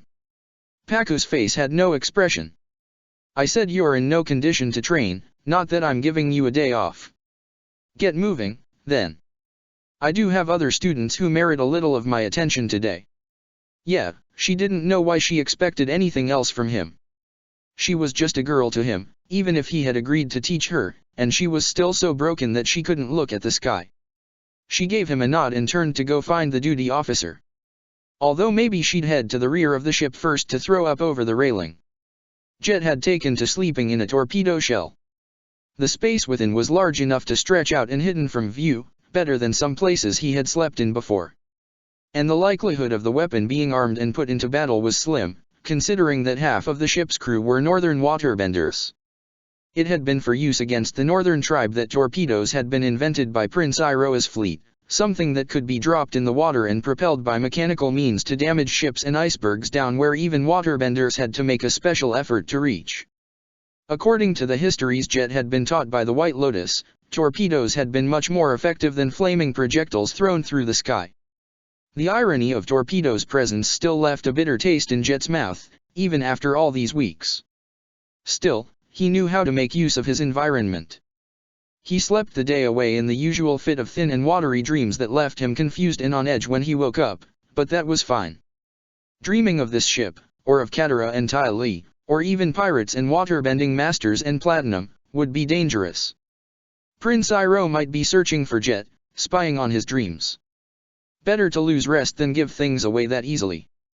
Jet only emerged from his hiding place when the bell heralding the night shift clanged. He could hide better at night, could use the darkness to disappear from anyone who spotted him. And if he couldn't, then he knew for a fact that the blue spirit mask was more frightening at night. He snuck through the ship, keeping to the least used passages, where he'd never have to pass by more than one of the crew at a time. They were so secure in the safety of their ship that they never questioned the shadows, never counted them to make sure that they didn't grow unexpectedly. Perhaps, after all these weeks, they had even grown used to the extra shadows that Jet's darkly clad body appeared to be. He moved through his usual routine, stealing some food and supplies, taking care of his few needs, and then squeezing up through some of the ventilation ducts up to the outside of the ship. After that, it was just a matter of finding a perch away from ground level eyes and enjoying the sea breeze. It was cold tonight. From what Jet had gleaned on previous nights, they were sailing the waters north of the Earth Kingdom. It wasn't cold enough for ice or snow, though, so the waterbenders must not be going home yet. Still, Jet wished he had brought a blanket. His suit was thick, but not as warm as a coat. Several hours later, the engine shifted. Slowed. The coast was easily visible in the light of the full moon, rocky and comforting in the way the lands of the Earth Kingdom always were. The ship turned towards the coast, and Jet looked to see if they were heading towards a dock of some kind. If they were, it was displaying no lights. Perhaps they were going to be sending a landing craft to a beach. But no, as the ship fully oriented and got closer to the coast, Jet could see that a canal, complete with gate lay ahead of them, shimmering in the moonlight. The ship must have been displaying some kind of signal light, because as it approached, the gate was opened, and it was allowed to pass unhindered. The ship moved on through the night. Jet dozed off a few times, but never to the point of dreaming. Perhaps it was good that he hadn't brought a blanket. Several times he was brought out of his sleep by the ship coming to a stop, and opened his eyes beneath his mask to find the ship at a lock that a team of waterbenders was quickly filling. Soon the ship would be on its way again, traveling up the canal at a higher elevation. He was jolted out of a half-sleep when the ship turned off its engines completely, coming into what had to be an artificial bay. The landscape all around was mountainous, massive rocks pushing up out of the earth to spear the sky. In the moonlight, Jet could see that snow was indeed gathering at the highest peaks, shining white like beacons against the dark rock. Was Temple Base a mining operation of some kind, then? That canal was long, and to get it this far into mountains would have required both earthbenders and waterbenders. And then the ship finished docking, and lights across the compound snapped on. They were harsh and steady, different from the gas and crystal torches that the Fire Nation usually favored. And they continued up the nearest mountain. From his perch, Jet could see a cable car station at the far end of the complex, the thick wires leading up in the same direction as the lights. They must have been shining from atop the support towers, all the way up to the snow-capped peak of the mountain. No doubt a telegraph system was using the same path to communicate between the complex down here and whatever was up at the top. Jet had an inkling where the Platinum was headed. He watched as the ship's crew began readying the crane on the main deck, and newcomers on the dock brought over a wheeled pallet. Perhaps it was time for Jet to disembark. Despite how tiring the day was, between whatever Kinto had done to her stomach and the full shift of work on top of that, Katara was having trouble sleeping. Every time she drifted off, she found herself beneath a sky that curved to erase the ground under her feet, leaving her alone in a heavy void. She'd snap awake each time, jolting so hard that Ty Lee would wake up, too. Thankfully, the other girl wouldn't say anything. She'd just snuggle back in and soon they would both be asleep again. Except now Katara's latest crash into wakefulness left her thinking that something was missing, and it took her a moment to realize that the ship's engine wasn't running. They'd stopped. Katara untangled her legs from Ty Lee's and got out of bed. She went over to the porthole for a look outside. The full moon was shining down on some kind of dock, where supplies were being loaded onto the ship. So just another quick stop on the way to the North Pole, then. Unless this was the temple base Jet had mentioned in his note. The place to where Prince Iroha's stolen platinum was being delivered. Maybe what Katara needed was some fresh air. She threw on a tunic, and then went back to the bed to lean over Ty Lee. "I'm going topside for a bit." Ty Lee wrinkled her nose, rubbed her cheek against the pillow, and murmured, "Okay, that's nice, love you, good night." All without opening her eyes. Chuckling, Katara grabbed her hat and headed out. When she got to the main deck, she found Master Pakka waiting for her. No, not for her. He was staring up at the full moon, seemingly unconcerned with the activity on the dock. But when she stepped out into the silver light, his gaze snapped over to her. "You shouldn't be out here." Katara dipped her head. "Sorry. I just wanted some fresh air." "Well, get it tomorrow. This deck is restricted right now." Katara took a step back, as to leave, but only that one step. "Why? I thought we were all allies." "We are." Pakka rolled his eyes. "But we're not all friends, and just because everyone is working together doesn't mean they want all their secrets are in the open." He stepped towards her, making a shooing motion. What was she, an unwanted polar bear dog? "But it's nothing that's going to hurt Aang, right?" Pakka blanched at the name. "And no, nothing like that." Katara put her fists on her hips. "You're lying. Watch what you say to me, you little dash. You're lying to Kunna's granddaughter." Pakka groaned and grabbed his forehead. "Katara, this really does not concern you. Go back to your cabin and stay there. You don't want to anger Prince Iroha and jeopardize this little alliance he and the Avatar have cooked up." Katara took a step forward. "If it's that bad, Then maybe this is something I should see. Please, Master Paku. I don't think you're a bad person. You're my grand's friend and you've helped me when you could have just ignored me. You're kind of a sexist jerk, but I think you're okay with that. I just want you to tell me what the problem is. Paku stared at her for a moment, and then gave a little clap. Very nice speech, girl. The problem, since you ask so nicely, is that you're up where you're not supposed to be. Get out of here, or tomorrow I'll have you take Kinto's place shoveling coal for 2 shifts in a row. Is that clear enough for you to understand? Katara looked him in the eyes. She was used to Paku's sarcasm, his rudeness, and his regular refusal to display anything even approaching empathy. She wasn't used to seeing his eyes crinkled with fear. He was afraid. Not of her. But something. Katara bowed low at the waist. Yes, Master. My apologies, Master. And then she headed back inside. She went straight to her cabin and shut the door. A peek out the porthole revealed a pallet of crates being brought down to the docks. So they were still working. She had a little time, then. Katara went over to the bed and reached out to shake Ty Lee. Wake up. HMMMMMMMMMMMMMM. Ty Lee, you have to wake up. It's important. HMMMMMMMMMMMMMMM. I need you. Ty Lee stretched and finally opened her eyes. Morning. Katara shook her head. It's still night. But you need to get up and get dressed. Ty Lee blinked. She blinked again. She sat up and threw the blanket off. What's going on? We're leaving. Then Katara turned to Pac. The guards were too alert for Jet to get off the ship while the platinum was being offloaded. He had to remain crouched in a shadow under the ship's exhaust chimneys while soldiers patrolled. It wasn't until they brought Long Feng out that everyone was distracted enough for Jet to run down one of the mooring lines. Long Feng, who abandoned Ba Sing Se. Long Feng, who turned its ghosts into a threat to the whole world. Jet would very much like to meet him. He normally wouldn't have known Long Feng well enough to tell that the figure brought out with a bag over his head and big fur-lined boots on his feet was indeed the former director of the Daily, but the smell that filled the air around the procession of prisoner and guards was more than recognizable.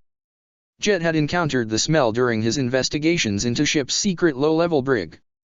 It was a thick stench that reminded Jet of a battlefield, of the odors that arose when human bodies were opened up and left to ripen. At the same time, it was different. Weaker. Whatever his captors had been doing to him, Long Feng was no corpse. Yet. The guards hustled their prisoner through the small base, clearly heading for the cable car station.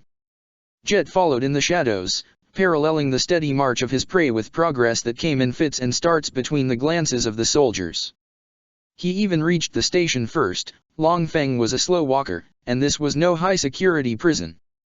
Then all Jet had to do was climb to the top of the station, and position himself to slip onto the roof of the cable car as it began its journey up the mountain. He even had time to grab a small tarp to serve as a blanket.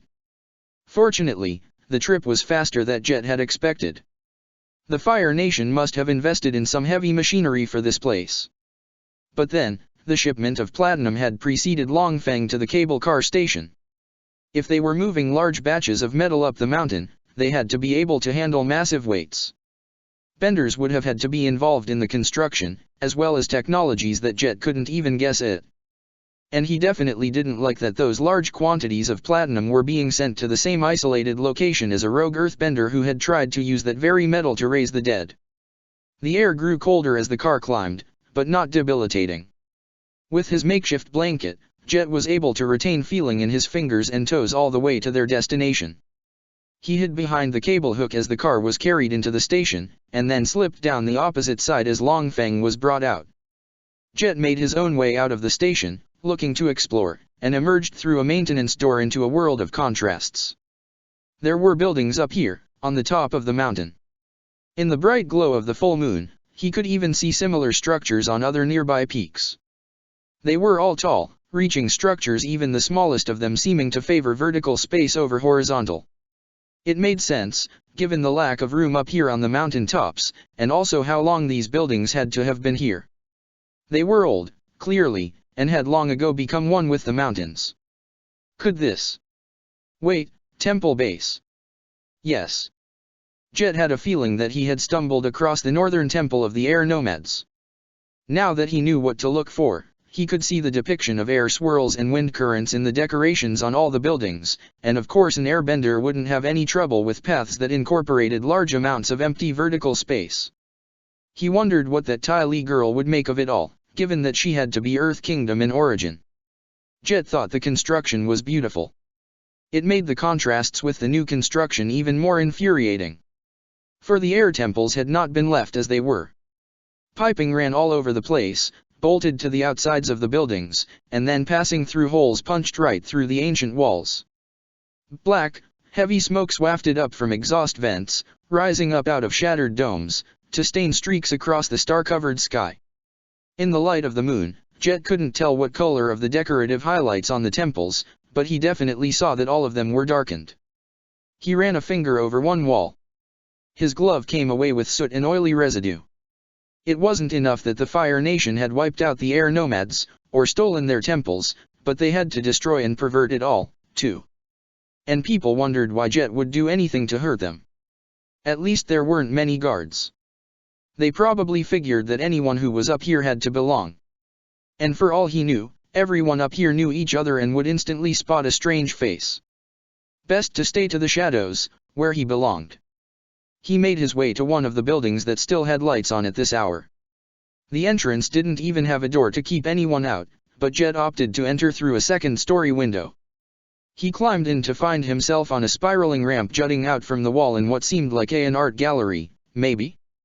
Some kind of web-like lattice work made from metal rods was hanging from the ceiling in the empty center space, while an opening in the center let in the moonlight. The web pieces shimmered, and Jet realized that they weren't just metal, they were platinum.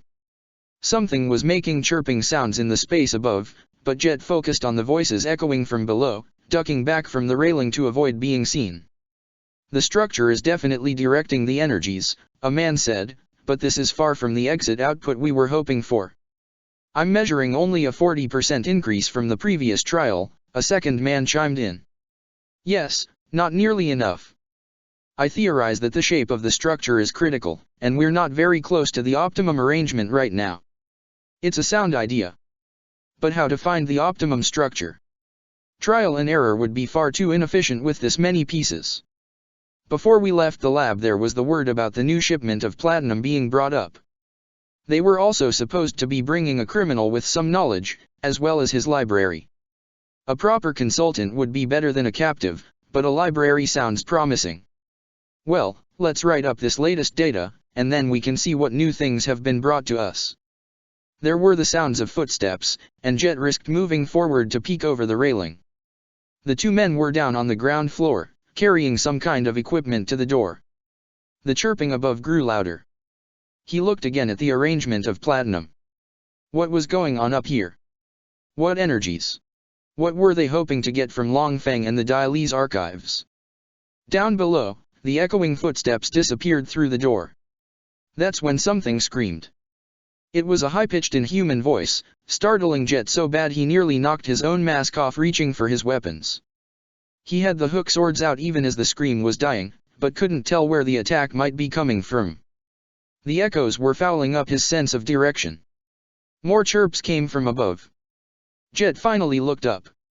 With the only light coming from moon and the opening the ceiling, he had missed it before, but now the movement let him make out the bodies. He counted 5, dark lumps clinging at various points on the platinum web. Jet had no idea why they were there, or what they were. They weren't human, certainly. They had 2 arms and 2 legs, but not the right shape at all. And while he knew he was far from an expert on the full range of animal life in the world, he found it strange that nothing about the creatures seemed familiar. The smooth skin, the oddly jointed limbs, the coloration, it all seemed to be a random jumble of traits with no survival logic behind it. Maybe they weren't real animals at all. As one of the creatures let out another short scream, mating call? Communication? Warning about an intruder. Jet decided that he had seen enough of this place. He needed to see what else was going on here at Temple Base, and then he'd need to find a way to get that information to the Avatar. Somehow. He had a feeling it was going to be very important. Chapter 50, The Mask of the Blue Spirit. Ty Lee wished she knew who she was fighting. Not that it was going to stop her. She jumped through the open doorway into the communications center, lashing out with a fist even before her feet touched the floor. She struck the right arm of the technician who had been sitting at the control console, making the limb drop uselessly. The man started to make a noise, chin wobbling as his jaw dropped, but Ty Lee slammed a palm strike straight into his solar plexus and the force of the blow went straight through the chest plate of his armor to silence him. Then she grabbed his numb arm, yanked him out of his seat, and threw him across the room to crash into the other technician who was only just getting out of her chair. A cartwheel brought Ty Lee over to the pair, more fists put more limbs out of commission, and then one after another she put them in choke holds that put pressure on a very specific spot on their necks. Ty Lee knew all about the human neck. There were parts that made it very easy to kill. But Ty Lee didn't want to kill anyone, so she held down just long enough to put her victims to sleep. That left her as the only person left conscious in the communications center of Prince Iroha's secret base thingy. She wasn't wearing her abbey robes for the first time in weeks, she was once again an operational weapon-class citizen of the Fire Nation. And she had no idea if she was fighting loyal servants of her homeland or people who were traitors like she was. But maybe in a different way. Katara peeked through the doorway, still wearing her hat. All done. They had come straight from Master Pakku's ship, Katara's waterbending allowing them to sneak out and into this weird hidden outpost. Ty Lee had been more than happy to be the muscle in this partnership. She leaned back against the wall, put a hand on her hip, and winked at Katara. It's just you and me, now. It felt good to be back in her circus outfit. Katara's cheeks colored, but she said, just the way I like it, and hurried into the room. Ty Lee giggled. Katara was quicker with that kind of thing than Sokka. Oh, he was fast and clever when he was bantering with Mai and Toph, or coming up with ways to outsmart Commander Zhao, but he got flustered when Ty Lee acted all friendly with him. Katara was like Mai, never intimidated even when scandalized, and unlike Mai, Katara was actually played nice. She must have been much better socialized than Mai. Then Ty Lee remembered that Katara had grown up in a cage in a waterbender prison for the last decade of her life after seeing her parents murdered, had been locked away by Ty Lee's nation because of who Katara might have grown up to be. Just like the Fire Nation would probably do to Ty Lee, now, for the crime of waking up one day and being able to command air. She decided that she didn't feel much like winking at anyone right now. Instead, she went over to join the other girl at one of the room's desks. Katara had spread out a bunch of maps and lists and stuff. All the writing made Ty Lee's head spin, but it looked important. Oh, what's all this? Katara motioned at one of the maps. Look, they've marked all these places with numbers. And this paper has those same numbers on it, and under each one is a list. See, this number is here in the south of the Earth Kingdom, and the list that goes with it says, Primordial Mud, Books, Rune Tiles. And then next to it all is a date from about a year ago. The rest are the same, lists of stuff and then a date. Ty Lee was impressed.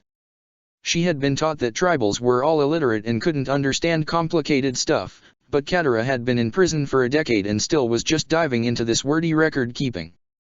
So what does that all mean? Katara shook her head. I don't know. But Iroha's people are tracking something here. The latest is Katara's voice trailed off as she flipped through some of the papers. Ah, here we go. It says, Platinum, and gives a weight. Then there's, Prisoner TB1, Long Feng, and, Books. And the date is tomorrow? Oh, it's past midnight. It's today. This must be what our ship brought. Jet told us about Long Feng. And his note told us about the platinum. He was right. Prince Iroha had all this stuff brought here without telling us. Katara pulled her head back a little, letting the light of the lamps reach her sparkling blue eyes. Ty Lee really liked the look of blue eyes. They went with Katara's blue aura, and contrasted beautifully with the orange that had developed at the edges since she started learning under Master Pakku. All of these items might have spiritual natures. There are a bunch of entries for platinum and books, as well as tiles and items that I'd expect to see in a temple or being used by a sage. Aang said that Prince Iroha wanted to restore balance to the world. Maybe this is part of that? But then why would Master Paka want to hide that from me? I dunno. Ty Lee made herself think about it. She hated sneaky secret keeping, but she was from the Fire Nation. She hated it even while she was always up to her neck in it and even did it herself. Prince Iroh liked to learn about all kinds of things, including the other nations. But learning and collecting are one kind of thing, and that Long Feng guy is another really bad thing. He's stuck in a cycle of hurting people because he can't admit that he hurt himself. That's how he wound up making that ash monster. And Paka was keeping Long Feng a secret, the same way I used to dance in secret. Katara blinked. Why would you dance in secret? Dancing is a part of life. Well, yeah, outside the Fire Nation. But at home, it was considered disruptive, lewd behavior. It was one of the things that had driven Ty Lee to leave her family and friends behind. If Azula had ever caught her dancing, so why would Long Feng be Prince Iroh's secret dancing? Katara's lips twisted in something like a smile. That's a much better question than it sounds. Ty Lee's aura went bright pink. Thanks. Come on, we need to learn more. Jet didn't like how this place kept surprising him, even when it was in his favor. Prince Iroh's occupation force wasn't large enough to fill the air nomads' old temples.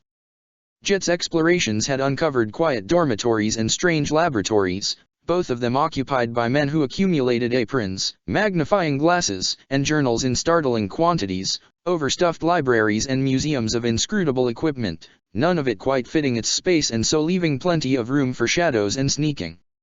He had been able to bypass guards and the strange academics who talked of platinum and energies. He had passed small temples with platinum doors, and within were things that made noises Jet didn't recognize. Then there was the cave like a tomb, filled with long boxes with symbols on them made with melted platinum. Some of those boxes had rattled as Jet came close. It was a disturbing little trip to the large metal shed into which Long Feng had been dragged. There was only one way in or out of the small building. An armored firebender stood on guard in front of the door. Jet wouldn't be able to remain unseen if he wanted to see the Earth Traitor. At best, he might be able to take the guard out quietly, and then the next shift would discover what happened.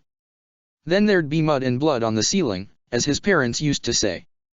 Jet approached out of the darkness of the night, allowing his blue spirit mask to catch the light of the full moon, and waited for the guard to be struck by fear. Instead, she bowed. I didn't realize one of you was here. Do you need to see the prisoner? It took Jet a moment to figure out what one of you meant. Spies? Traitors? Earth Kingdom? Then he realized she was talking about his mask. He was a blue spirit, a warrior serving the Order of the White Lotus. Even as his heart grew colder, Jet pushed his mask up off his face and smiled. Yeah. New orders. Looks like I'm not going to be getting much sleep tonight. The guard snorted as she pulled her keys off her belt and turned to the door. And with 3 sweet hours until dawn, too.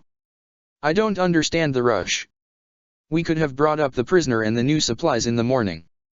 Jet shrugged. It's more, hurry up and wait. Like always. The guard gave a passionate grunt in reply, and yanked the door open. Knock when you're done. He gave her one last gracious smile and pulled his mask back down as he stepped into the little prison. He stayed still as the door closed again behind him, cutting off all but a small square of moonlight filtering in through a barred opening in the ceiling.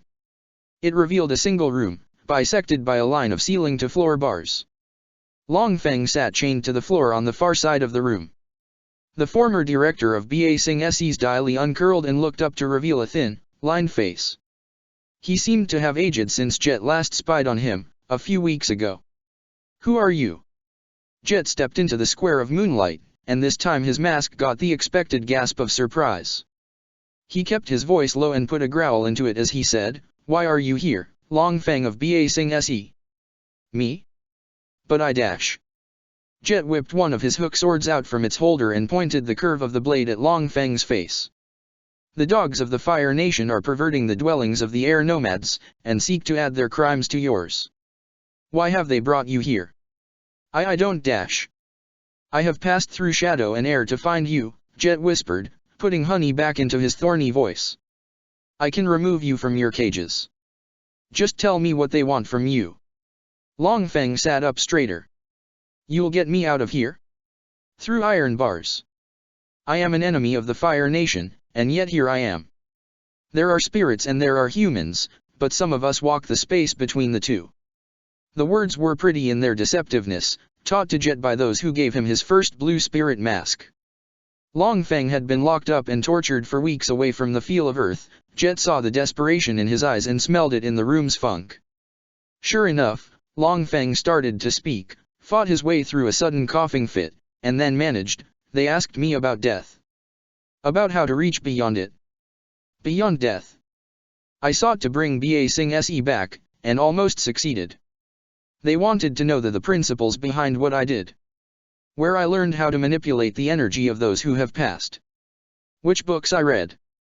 How I figured out the properties of platinum. Jet said nothing, did not so much as nod. He was remembering the sight of that ash monster on the horizon, of the animated remains of an entire city of people, lashing out mindlessly. An entire city of his people, killed by the Fire Nation and denied proper rest. He was also remembering how, sometimes, a blue spirit mission might be assigned that included a stop to pick up some rare scroll or artifact in a temple and pass it on to a White Lotus contact. He remembered the creatures he had seen on the platinum web, remembered the body-sized boxes sealed with platinum characters. Jet forced himself to consider two viewpoints. It was possible that Iroh was assembling materials to keep them out of the hands of people like Long Feng. Perhaps there was even a way to make use of those things of Long Feng's knowledge to do good. But then why not tell the Avatar? Why keep Long Feng a secret from Katara? The other way of looking at things was that Prince Iroh was from the Fire Nation, and so of course he was evil, and none of this was good. Did the Fire Nation have enough dead to raise as weapons? No. The Earth Kingdom certainly did. The Earth Kingdom had a lot of dead, especially after the comet and the Ashlands. Jet could only imagine the energies that had once been part of his parents, ripped from the scorched ground that had once been their homes. And then to be commanded by a Fire Nation prince, even if he was a traitor to his nation, who had never lost anyone or anything, sitting up there at the top of the world. Jet knew exactly what to do about it. He stepped towards Long Feng, and in his spooky blue spirit voice, he intoned, "You have given me what I wanted. Now I will set you free."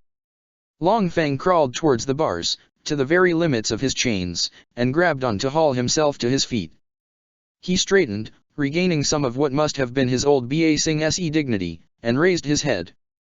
Just as Jet flipped one of his hook swords out from its holder and whipped the dagger on the hilt through the bars and across Long Feng's neck. Long Feng's eyes went wide and his mouth opened, but Jet was already moving, clamping a hand down on the other man. After he returned the hook sword to its holder, he brought his other hand into play, locking Long Feng in place with no means of making a sound. It took a long time to die by a slit throat. It was relatively noisy and messy. But Jet had experience in keeping it quiet enough and not getting much blood on himself. Long Feng jerked. He trembled. He slapped weakly. He slowed. He slumped. He leaked. He died. His spirit would go on through the reincarnation cycle, but his knowledge would be lost forever. When Jet knocked on the door, the guard didn't so much as glance into the little prison. Get what you wanted out of him. Jet slid his mask up and smiled as he stepped back outside into the chilled air and bright moonlight. Not really. He felt jumpy, as he always did after a kill, but he could feel an extra tension in his limbs. He was a traitor to the blue spirits now, aside all his own in this conflict for the fate of the world. But I got what I needed. That's good enough in this business. The guard laughed, and Jet made himself wink at her as he walked away. Katara's blood was singing. She was sneaking through a Fire Nation base controlled by Aang's most important ally. She had just cut ties with the waterbending master who was teaching her to finally feel her element in her spirit. The moon was full in the sky, putting her at maximum waterbending strength. She had a daring, complicated, deadly, strangely kind friend at her side. The fate of the world might be depending on what Katara was able to figure out here. And yet she felt none of the usual pressure or smallness as she lifted her gaze up to the mountains that towered above her and the Fire Nation outpost. There was a twinge of anxiety in her stomach, the same twinge she got whenever she contemplated the sky, but it was not holding her back from looking at the snow-capped peaks and the full moon above them. Her blood was singing. She was on the hunt, just like a normal member of the water tribe, and she knew she could handle all of this. She had to handle it. She and Ty Lee had left the communications center behind to investigate the rest of the base. Unfortunately, they hadn't found any more information about what Prince Iroh was doing here. There were warehouses and stacks of standard supplies and facilities for the people on station here. There weren't even a lot of guards or security. It had been simple for Katara and Ty Lee to stay out of sight. However, there was a cable car station in a line that ran straight up a mountain. No doubt that was where the good stuff was. Too bad Katara had no idea how she could get up there. Ty Lee must have sensed Katara's doubts, lurking with her beside one of the warehouses. "Do you want to go back to Master Pakku's ship? There's been no alarm, so they can't know we left." Katara shook her head. "I need to know what's going on here. Aang needs to know. If I go back, I'll just be putting myself back in Pakku's and Iroh's control. They'll keep me away from any real information." "Okay." Ty Lee looked back at the line that ran up the mountain. "But I don't know how we're going to get up there. I don't know how to work one of those things, and even if we fight our way onto one of the cars, they'll just stop the thing that makes them go. Maybe even cut the line. I have enough balance to run up a cord that thick, but not one that goes up that steep." Katara crouched back further into the shadow cast by the warehouse against the moonlight. "What do we already know? We've seen the list of materials Iroh is collecting here. We know he brought Longfang and Platinum. Jet told us that he runs the blue spirits through this White Lotus group. Why do all of that, but keep it from us?" Katara thought back to what Aang had explained about his meeting with Iroh, back in King Tofa's hidden base. He said his son is sick with some kind of curse or hex. He told Aang that he thinks the only way to save his son is to restore balance to the world. But what does that have to do with all this? He's taking things from temples in the Earth Kingdom. Ty Lee sat down beside Katara. "I didn't really know Prince Iroh. Yeah, I met him a few times. I liked him because he was friendly and funny, and he even did a few magic tricks for me. His son, Prince Luten, was kind of like him, but instead of jokes and magic tricks he liked to show off his firebending. Luten paid more attention to my, though, what with their betrothal. I think he kind of took it as a challenge to impress her in some way.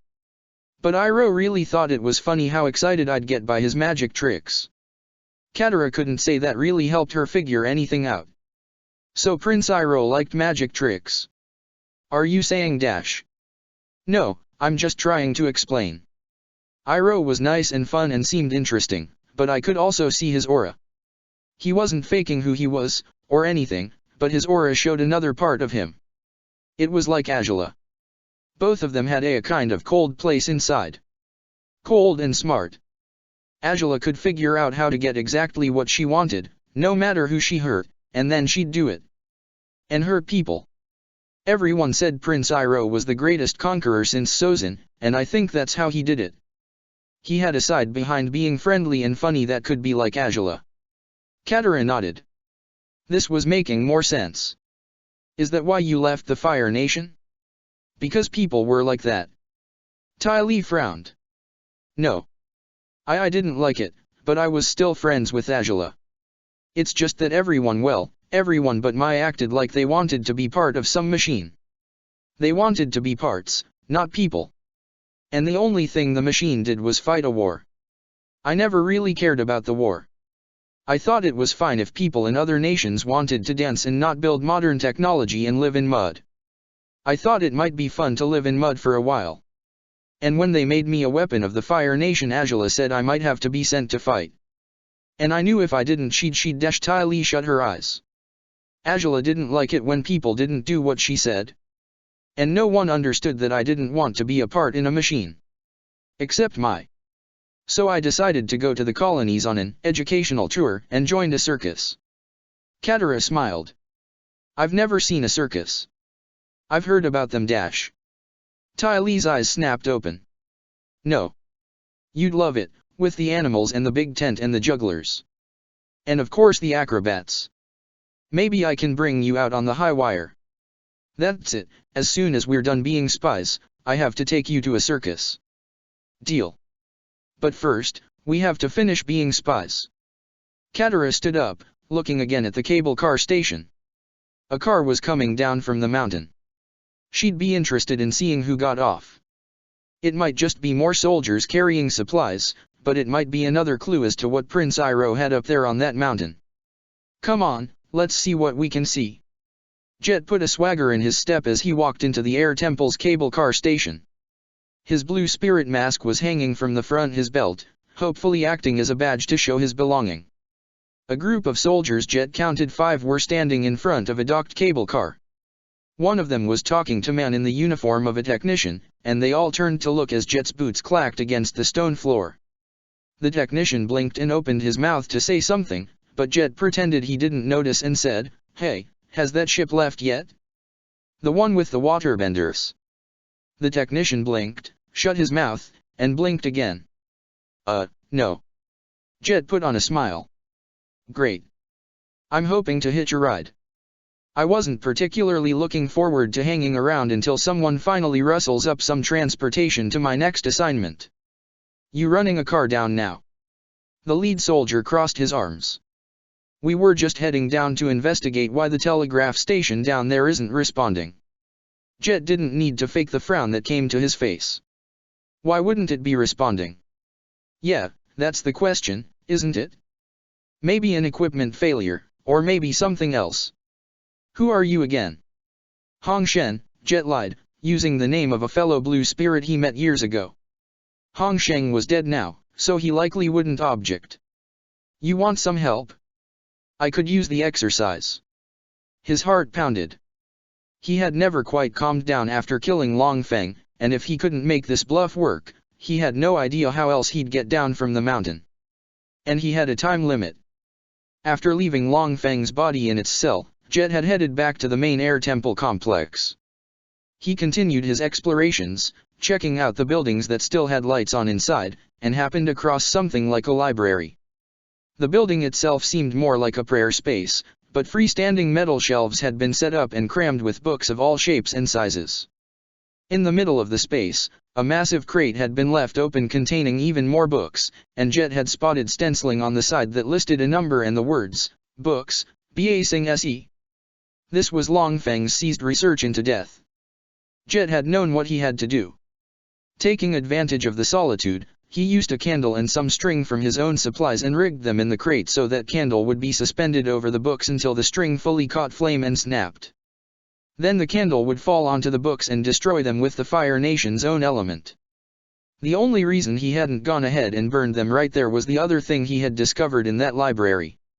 Hanging on a wall was a massive map of the Southern Earth Kingdom, and on that map was what, to Jet's trained eye, looked like a full invasion plan.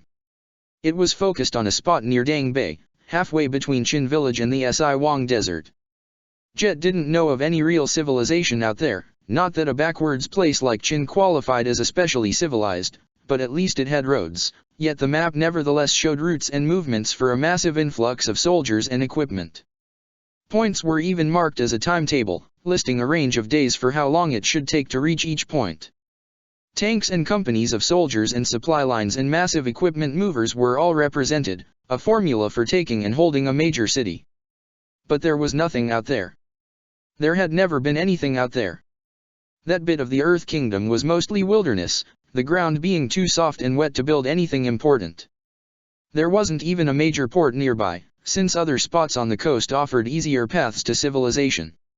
Still, it was Earth Kingdom, and from the looks of it, Prince Iroh was planning an invasion. It shouldn't even be necessary. The Fire Nation had conquered everything, renaming the proud Earth Kingdom as the Colonial Continent.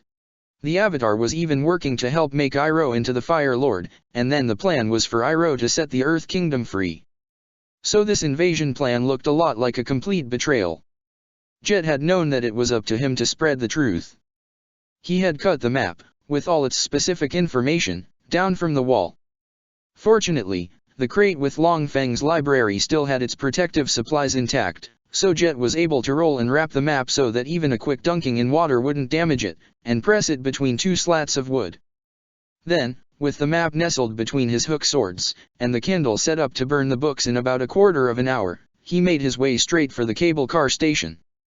Now, the lead soldier stared him down. Jet was used to lying, to acting, and made sure that his nervousness didn't show.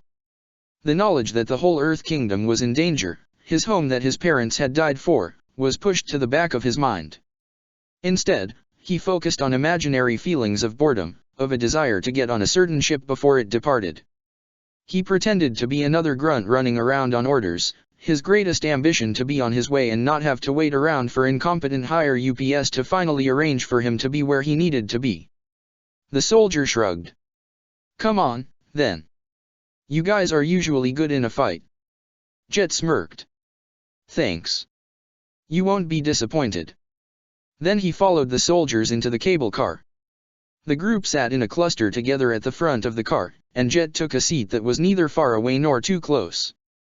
He stretched his legs out and lowered his eyelids until they would look closed but still leave him a sliver through which he could watch his fellow passengers. In retrospect, he probably should have tried to sneak on top of the cable car again. But no, if they were on alert now because of that problem with their telegraph station, the staff down below would probably be watching the car's arrival closely. The car was shifted onto the cable, and they were on their way. The trip was fairly quiet. A few of the soldiers exchanged remarks, but there was a tenseness that kept conversations brief and low. Jet knew he was probably under suspicion, but that was fine. As long as he could get down off the mountain, he could fight his way free and disappear. These soldiers couldn't even comprehend the kind of training he'd had. Training bought and paid for by Prince Iroh. Jet felt sick at the thought of all the help he'd given the man. Had the Blue Spirits always just been a tool of a rogue warlord? Had the White Lotus been corrupted? Was the Avatar even as important as Jet had been led to believe? Jet couldn't help but remember his first meeting with Aang, and how he'd been given the mission to remove the kid from Lady Caldera Yumi's influence. The threat had seemed obvious at the time, but had it really just been a political war between Fire Nation factions? Jet's eyes closed completely for a moment, and he forced them back open. It had been a long night. Maybe he'd better chew a stem leaf before he had to go back into action. But if he did that, he doubted he'd be able to keep his hands from shaking. That made stabbing harder.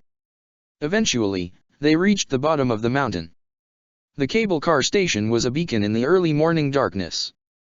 Jet wondered if, beyond the mountains that closed in on this valley, the sun was starting to rise.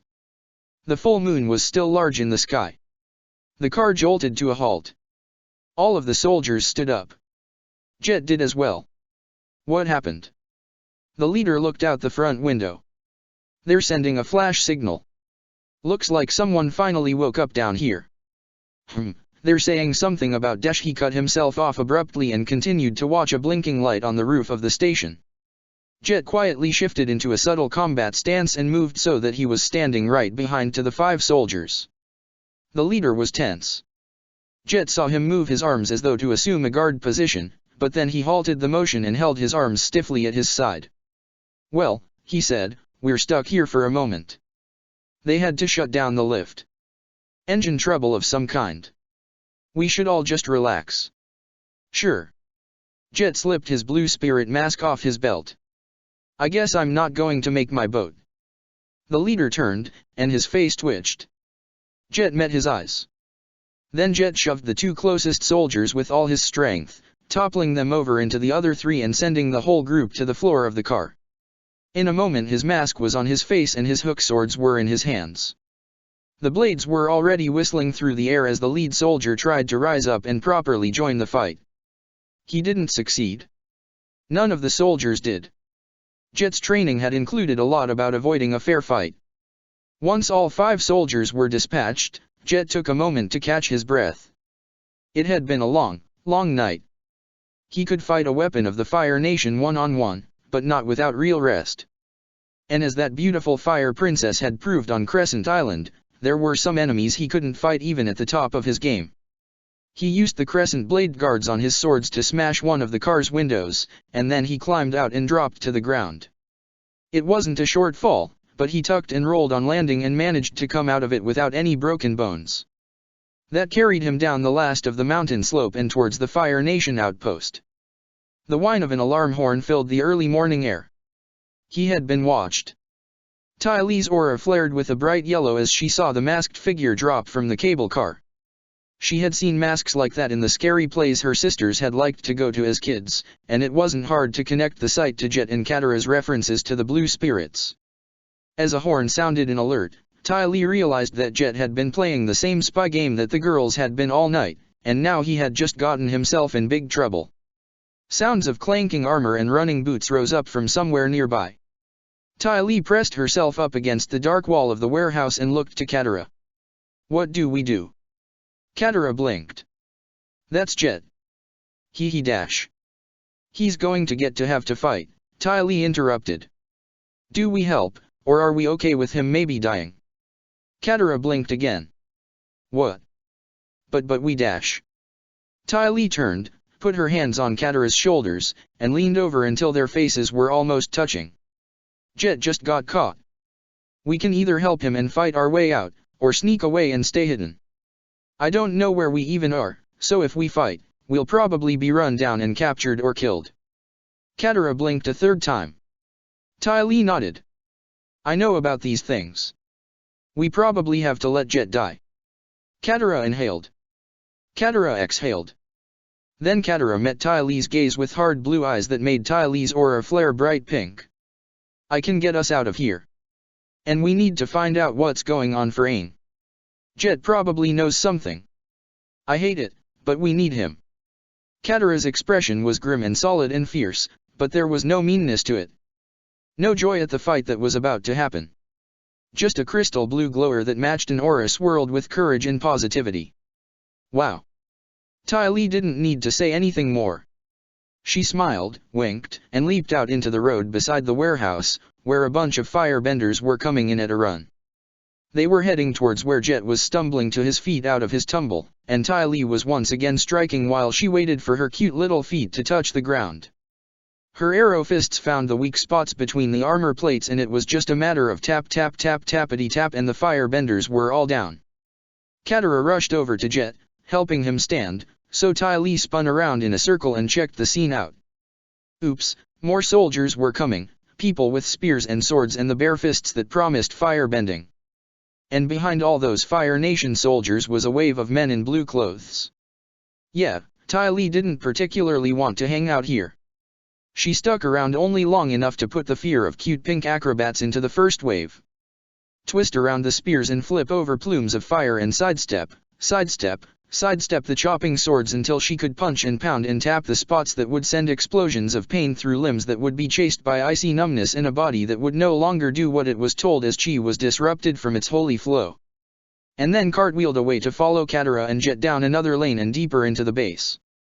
Katara didn't like the way Jet couldn't keep up with her. She kept an arm around his shoulders and pushed him along towards the dock. Katara, he wheezed. Save your breath. She yanked him around a corner and down another lane, hoping this would take them away from more soldiers. Tell Aang, Jet gasped. Invasion. Map. What? She pulled him around another corner, and saw the moonlight rippling in the distance. The bay. Then Jet was shoving something into her hands. Get this, to Aang. What? Katara looked down. She was holding a pair of wooden slats with something pressed between them. What? Aang needs to see that. Okay. Katara tucked it behind the water skins she was wearing on her back. Come on, the bay is dash. She started running as she talked again, but then stopped short as she saw that the way ahead was blocked. Kinto was standing in the center of the lane, and Master Pakka looked on from the side. Great. Katara stepped away from Jet and pulled some water from a skin on her back. Kinto was better than her, so she had to. Jet threw a hook sword straight at Kinto's face. Kinto slapped it out of the air with an arc of his own water, but Katara was already running at him, picturing the Marlin form in her mind. Kinto was better than her, but if she could. Kinto spotted her and transformed his block into an attack that pushed a stream of water at her like an arrow from a bow. Katara ducked. Kinto was better than her. Katara slid forward as she summoned a spike of water over each fist. But even the best waterbenders needed their legs to move. As she slid in against him, she slammed her fists into the sides of his knees. The water spikes didn't penetrate his flesh, but they did knock the vulnerable joints in ways they weren't meant to bend. Kinto's knees cracked, and he screamed and dropped. Katara stood up. Then Kinto reached up towards her with a grasping hand, not again, and her stomach felt like it was under attack from itself. It bloated and shrank and fizzled and rose up, and Katara vomited explosively. The force of it dropped her to the ground, and she twisted reflexively to try to ease the pain radiating from her stomach. No. Not again. Kinto had hit her with this before. He could somehow waterbend the fluids in her stomach. Master Hama had theorized something like this, only she. Katara heaved, her stomach trying to rebel but not having anything more to offer. Just like her. Jet ran over to where Katara and the strange waterbender were both on the ground. Katara was curled up next to a pool of her vomit, while her opponent was splayed out on the ground nearby, his knees no longer supporting his weight. But that wasn't stopping him from working some kind of waterbending on her with a reaching hand. Jet drew his swords. His first strike sliced deep into the waterbender's extended arm, and the second was aimed for the head. But the waterbender snapped his other hand out and a whip of water lashed across Jet's vision. The yanking feel was the only clue he had that his swords had been ripped from his hands, and he knew it was because he was too tired, too weak after everything else. But then there was a blur of pink, and the waterbender moved his water whip to lash at the new target, but Ty Lee raised a hand and a sudden wind sliced the liquid stream in half. She fell towards the waterbender with fists raised, and Jet decided that this was a good opportunity to take care of business. He went over to Katara to find her gagging, but he ignored that and turned her over to reveal the flat wooden package with the stolen map stuffed behind her waterskins. A moment later Jet was running towards the bay with his prize, leaving the girls behind. The mission came first. Jet looked across the dock and saw the Fire Nation ship he had come in on, but he would no longer be welcome there. Now that they had seen him, they'd search every corner until they found him. But past the larger ship, he saw a metal skiff tied up. That might be enough to get away, if the canal wasn't too heavily guarded and they. Jet felt a line of cold move through his chest from back to front, and his legs turned to jelly. He stumbled and felt his arms go weak, so he wrapped them around the wooden package to keep it from slipping from his grasp. It was hard to breathe, now, and the cold. The cold. Jet looked down to see a thin spear of ice stabbing out through his chest. A drop of blood fell from the tip. Oh. Jet's vision swam. Was it the waterbender? He tried to focus, to turn, and look, and no, not the one who had fought Katara. Pakka was standing behind Jet in a waterbending stance. He nodded at Jet, and swirled his arms. Jet tried to move, to roll, or at least duck, but his body didn't respond. He just knelt there, and a wave of water slammed into him. It pushed him and carried him, and he went flying off the pier into the bay and fell beneath the surface. Jet struggled, trying to paddle, not realizing he'd forgotten his stolen package until it floated away from him. He paddled some more, but it wasn't working. He was sinking steadily. It was like the water was pushing him down. The water was pushing him down. He couldn't get out of this one. He had no more tricks. He would only survive if Katara and Ty Lee managed to defeat a master waterbender and save him. Katara, who he had nearly left behind to die on Crescent Island in his single-minded mission to help the Avatar. Ty Lee, who seemed to accept him until she learned about how he had terrorized Mai. Well, Jet had made the best choices he could, based on the information he had at the time. And he had done his part to get new information to the Avatar, so that the Fire Nation wouldn't complete its victory. The last of Jet's air bubbled out from his mouth, pushing his mask away. It rose up to follow the map's package, even as the very bay itself pushed Jet down even further. His whole chest was cold now. The ice spear that ran through it wasn't helping him float at all. The waters grew dark around him.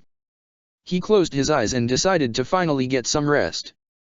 He'd have to trust that his allies knew what they were doing. Jet's fight was done. Katara had finally managed to stop heaving by the time Ty Lee helped her to her feet.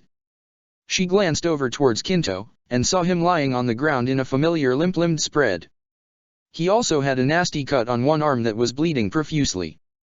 A part of Katara hoped he lost a fatal amount of blood. The rest of her just didn't care anymore. Ty Lee helped her towards the bay, and Katara swallowed and made herself walk on her own. I'm fine. You keep an eye out for an ambush? Ty Lee stopped short. You mean like him? She pointed ahead. Katara raised her gaze to find Master Pakku standing in their path, all the way on the pier. Behind him, in the water, Jet's body was floating face down in a circle of red. Pakku held up the package that Jet had given, and then stolen back. The blue spirit is dead. I have what he stole. Obviously, you can't be my student anymore, but there's no need for more unpleasantness. He flung the package out into the bay, and it spun and sailed until it splashed down out of sight. I will take you to the North Pole, and we'll have Prince Iroh arrange a simple house arrest. Naturally, things will get worse if you persist in causing trouble. Ty Lee dashed at him. Katara ran after her, eager to see what a weapon of the Fire Nation would be able to do against that cranky old man. Pakku whirled and threw his arms out, and the whole bay seemed to answer its response. It pulsed out from beneath Jet's body to rise and surge past Pakku, a tidal wave of force. Ty Lee leaped above it, but the wave curled to follow her. As Katara brought together her own water to turn into an ice shield, Ty Lee used a burst of airbending to push herself over towards the wall. Katara couldn't move under the assault of the bay water, but Ty Lee kicked off of the wall to change direction away from the lapping waves. Yet the water continued to follow her, Pakku guiding it with one hand while the other kept a steady blast of water hammering at Katara's shield, and when Ty Lee landed on the ground again, she wound up caught in a whirlpool of force. Katara dropped her shield, taking a hard hit to her already fragile stomach, and tried to seize control of the waves, but they ignored her will and motions. Ty Lee was tossed and slammed against the sides of the nearby buildings, and when the water receded, she just moaned and slumped on the ground. Katara turned to look again at Master Pakku. He was guiding the waves back over to him, and brought the water to swirl around his feet and rise up in a thin spout that lifted him into the air. Katara forced herself to look up at him, even though the sky and the stars and the full moon were stretched out behind him in her vision. Her hands shook, but she made herself look. He glared down at her, stern and disapproving. He didn't need to say anything. His challenge was evident. Katara reached up for her hat and pulled it off. She threw it aside. Pakku's eyebrows rose. Katara glanced over at Kinto. He was still on the ground. Katara's stomach still hurt and gurgled. But if he could strike at someone in their own body. Katara remembered what Master Hamma had thought up, on one of many lonely stretches in the dungeons of Crescent Island. Katara breathed in and breathed out. She raised her hands and reached for the greatest source of water in Master Pakku's body. His blood. She looked into the sky, let the fear it inspired in her set her heart hammering and her own blood singing. She felt a pulse within that mirrored the movement of the tides and the drifting of the rain. She felt that same pulse in Master Pakku, and just like she could control the tides and the rain, she could control that pulse. First she took control of her own pulse, settling her stomach and putting strength back in her limbs. Then she reached out, and Master Pakku's whole body went stiff. He cried out as his water spout died beneath him. Katara kept her arms outstretched, palms held vertically to keep Pakku from falling, and slowly lowered them. She could feel his body hanging on the flows of blood that were in her control, feel the squeezing of his veins and arteries, feel the squishy organs over which the blood permeated. That Katara thought she could taste that blood had to her imagination, the thick smell in her nostrils a waking nightmare. Above, the full moon shone on. Katara lowered Pakku to the ground until his feet touched the pier. Then she kept going. Pakku was pushed down further, pressed as if by a weight until he was spread across the ground in a tangled echo of Kinto. Katara walked over to her former master, keeping him on the ground, keeping the man who had taught her and bullied her down while she stood tall above him. She could see his trembling, see the expression of agony on his face. This was hurting him. He should have thought of that before he drowned Jet. Not that Jet deserved life more than any other, and perhaps less than most, but tonight he had been on Katara's side. She pushed a hand out sharply, and Pakku gasped and started to go limp. Only when she felt him fully stop resisting did she let go of his blood. Only when she saw that he was still breathing did she let out her own gasp of gratitude. "Wow," came Ty Lee's voice. "I didn't know you could do that." Katara shuddered, trying to get rid of the ugly sticky feeling in her veins. "I didn't know for sure until just now. My first master, Hamma of the South, thought up blood-bending when we were in prison. But Master Hama hadn't realized how much it would violate. Katara was sure both the victim and the perpetrator. Come on, we need to get out of here. Are we being followed? Ty Lee shrugged as they both ran out onto the pier. I took care of some of the soldiers and waterbenders who were chasing us, but the rest ran away and will probably be coming after us when they're feeling brave again. A spear crashed onto the pier just ahead of them, and cries sounded from down the lane to surrender. Ty Lee smiled. See. I was right. Katara glanced around. Pakku's ship was moored here, but beyond it was a smaller skiff, another metal monstrosity of the Fire Nation, but it would float. A fireball crashed nearby and the battle cries grew closer, but Katara spared one last glance at Jet's body. It was still floating, face down. The amount of blood in the water wasn't survivable. But she noticed something else floating near him, and at first thought it might be the package he had died to retrieve. She used a hand to summon a tendril of water as she started running towards the skiff. She coiled the tendril in and caught what it had retrieved, and the feel of wood against her skin made her think, for a moment, that she had won. But no, it was just Jet's blue spirit mask. Katara and Ty Lee reached the skiff before the rest of the soldiers were able to catch them, and Katara didn't even bother looking at the controls of the engine. She raised her hands, took an arrow stance, and pushed up against the pier, surging the water of the bay with such force that the mooring line snapped and the skiff shot out like a stone from a sling. Ty Lee took the wheel, and Katara provided the propulsion. It was only after they were well on their way down Prince Iroha's canal that Ty Lee took a break, and noticed the folded, thick material stuff in behind Katara's waterskins. They unwrapped and unfolded it to find a map of the Southern Earth Kingdom, with markings laying out the details of a new invasion. Jet hadn't taken it from her. He had used the wooden package as a decoy. He had always been good at misdirection, and getting people to do what he wanted for an overall good cause. Katara could acknowledge that much, at least. Of course, even after dealing with a secret rendezvous, a rogue blue spirit, a stolen incriminating map, and a student who decided to quit by way of torturing him with a heretofore unknown application of waterbending, Pakku couldn't even get some sleep without duty intruding. Instead of dreams and darkness, Pakku found himself kneeling in the spirit world. On the other side of a low table, Prince Iroha was preparing tea. Ah, it was going to be one of those talks. I hear, Iroha said, as he stirred the powdered tea into the pot, that you have had a busy night. Pakku snorted. It's good to know that the Fire Nation's telegraph network is as efficient as ever. Was there anything for which you needed more detail, or did you just want to harass me a little? Iroha sniffed at the steam emerging from the top of his pot. It's good that the trap with the candle was found in time to save Long Feng's books, but that map is a very dangerous thing to see out of context. If it does indeed make its way to the Avatar, then he might not go through with our agreement.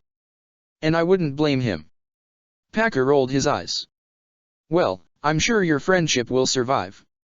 He'll appreciate how understanding you are, no doubt. Iroha chuckled, and poured 2 cups of tea. He placed one in front of Pakku, and then lifted his own for a taste. Ah, delicious. I think you should return to the North Pole. There are things that will have to be done, now, in the colonies, but that would be a waste of your talents. Come back home. Pakku inclined his head in acknowledgement. He made no move to touch the tea. Iroha, however, was halfway through his own cup. It is interesting that your own student was able to defeat you, is it not? Especially considering her handicaps. Pakku felt his lip quirk in the start of a smile. Ah, here it comes. Very interesting, indeed. I wonder, Master Pakku, if you have any defense of your performance. Now, he did smile. The girl might have only been my student for little more than a month, and a girl on top of that, but I can honestly say I'm more proud of her than any of my other students. Whether she becomes a hero or a monster, her accomplishments will be legendary. Iroha nodded. Anything else? About any part of your failed attempt to prevent this disaster? Pakku shrugged. I gave it my best shot. Iroha stared at him, his gaze searching. This was not merely Prince Iroha anymore, or even the admiral who had conquered the North Pole. This was the dragon that lurked beneath the man. Pakku lowered his gaze and finally took a sip from his teacup. It was good, as always, but nothing worth obsessing over. He preferred something fermented, and more than a little hairy. Iroh sighed. I see. Well, I can hardly ask more of you than your best. That's what I'm counting on. Paku knocked back the last of his tea. Now, did you need anything else, or can an old man finally get some rest? Your student, the one who is injured. Will he lose the hand? I could not possibly care less. Even if he does, I'm not going to let him slacken his training. Yes, I would expect no less of you. Very well, Master Paku. I will see you back in the north, soon. The spirit world faded, and Paku drifted into a numbing darkness, followed by an old dream in which Kun Na Young once again lit into him over some disagreement that the dream failed to specify. It was one of Paku's favorites. Check the description for the links to the author.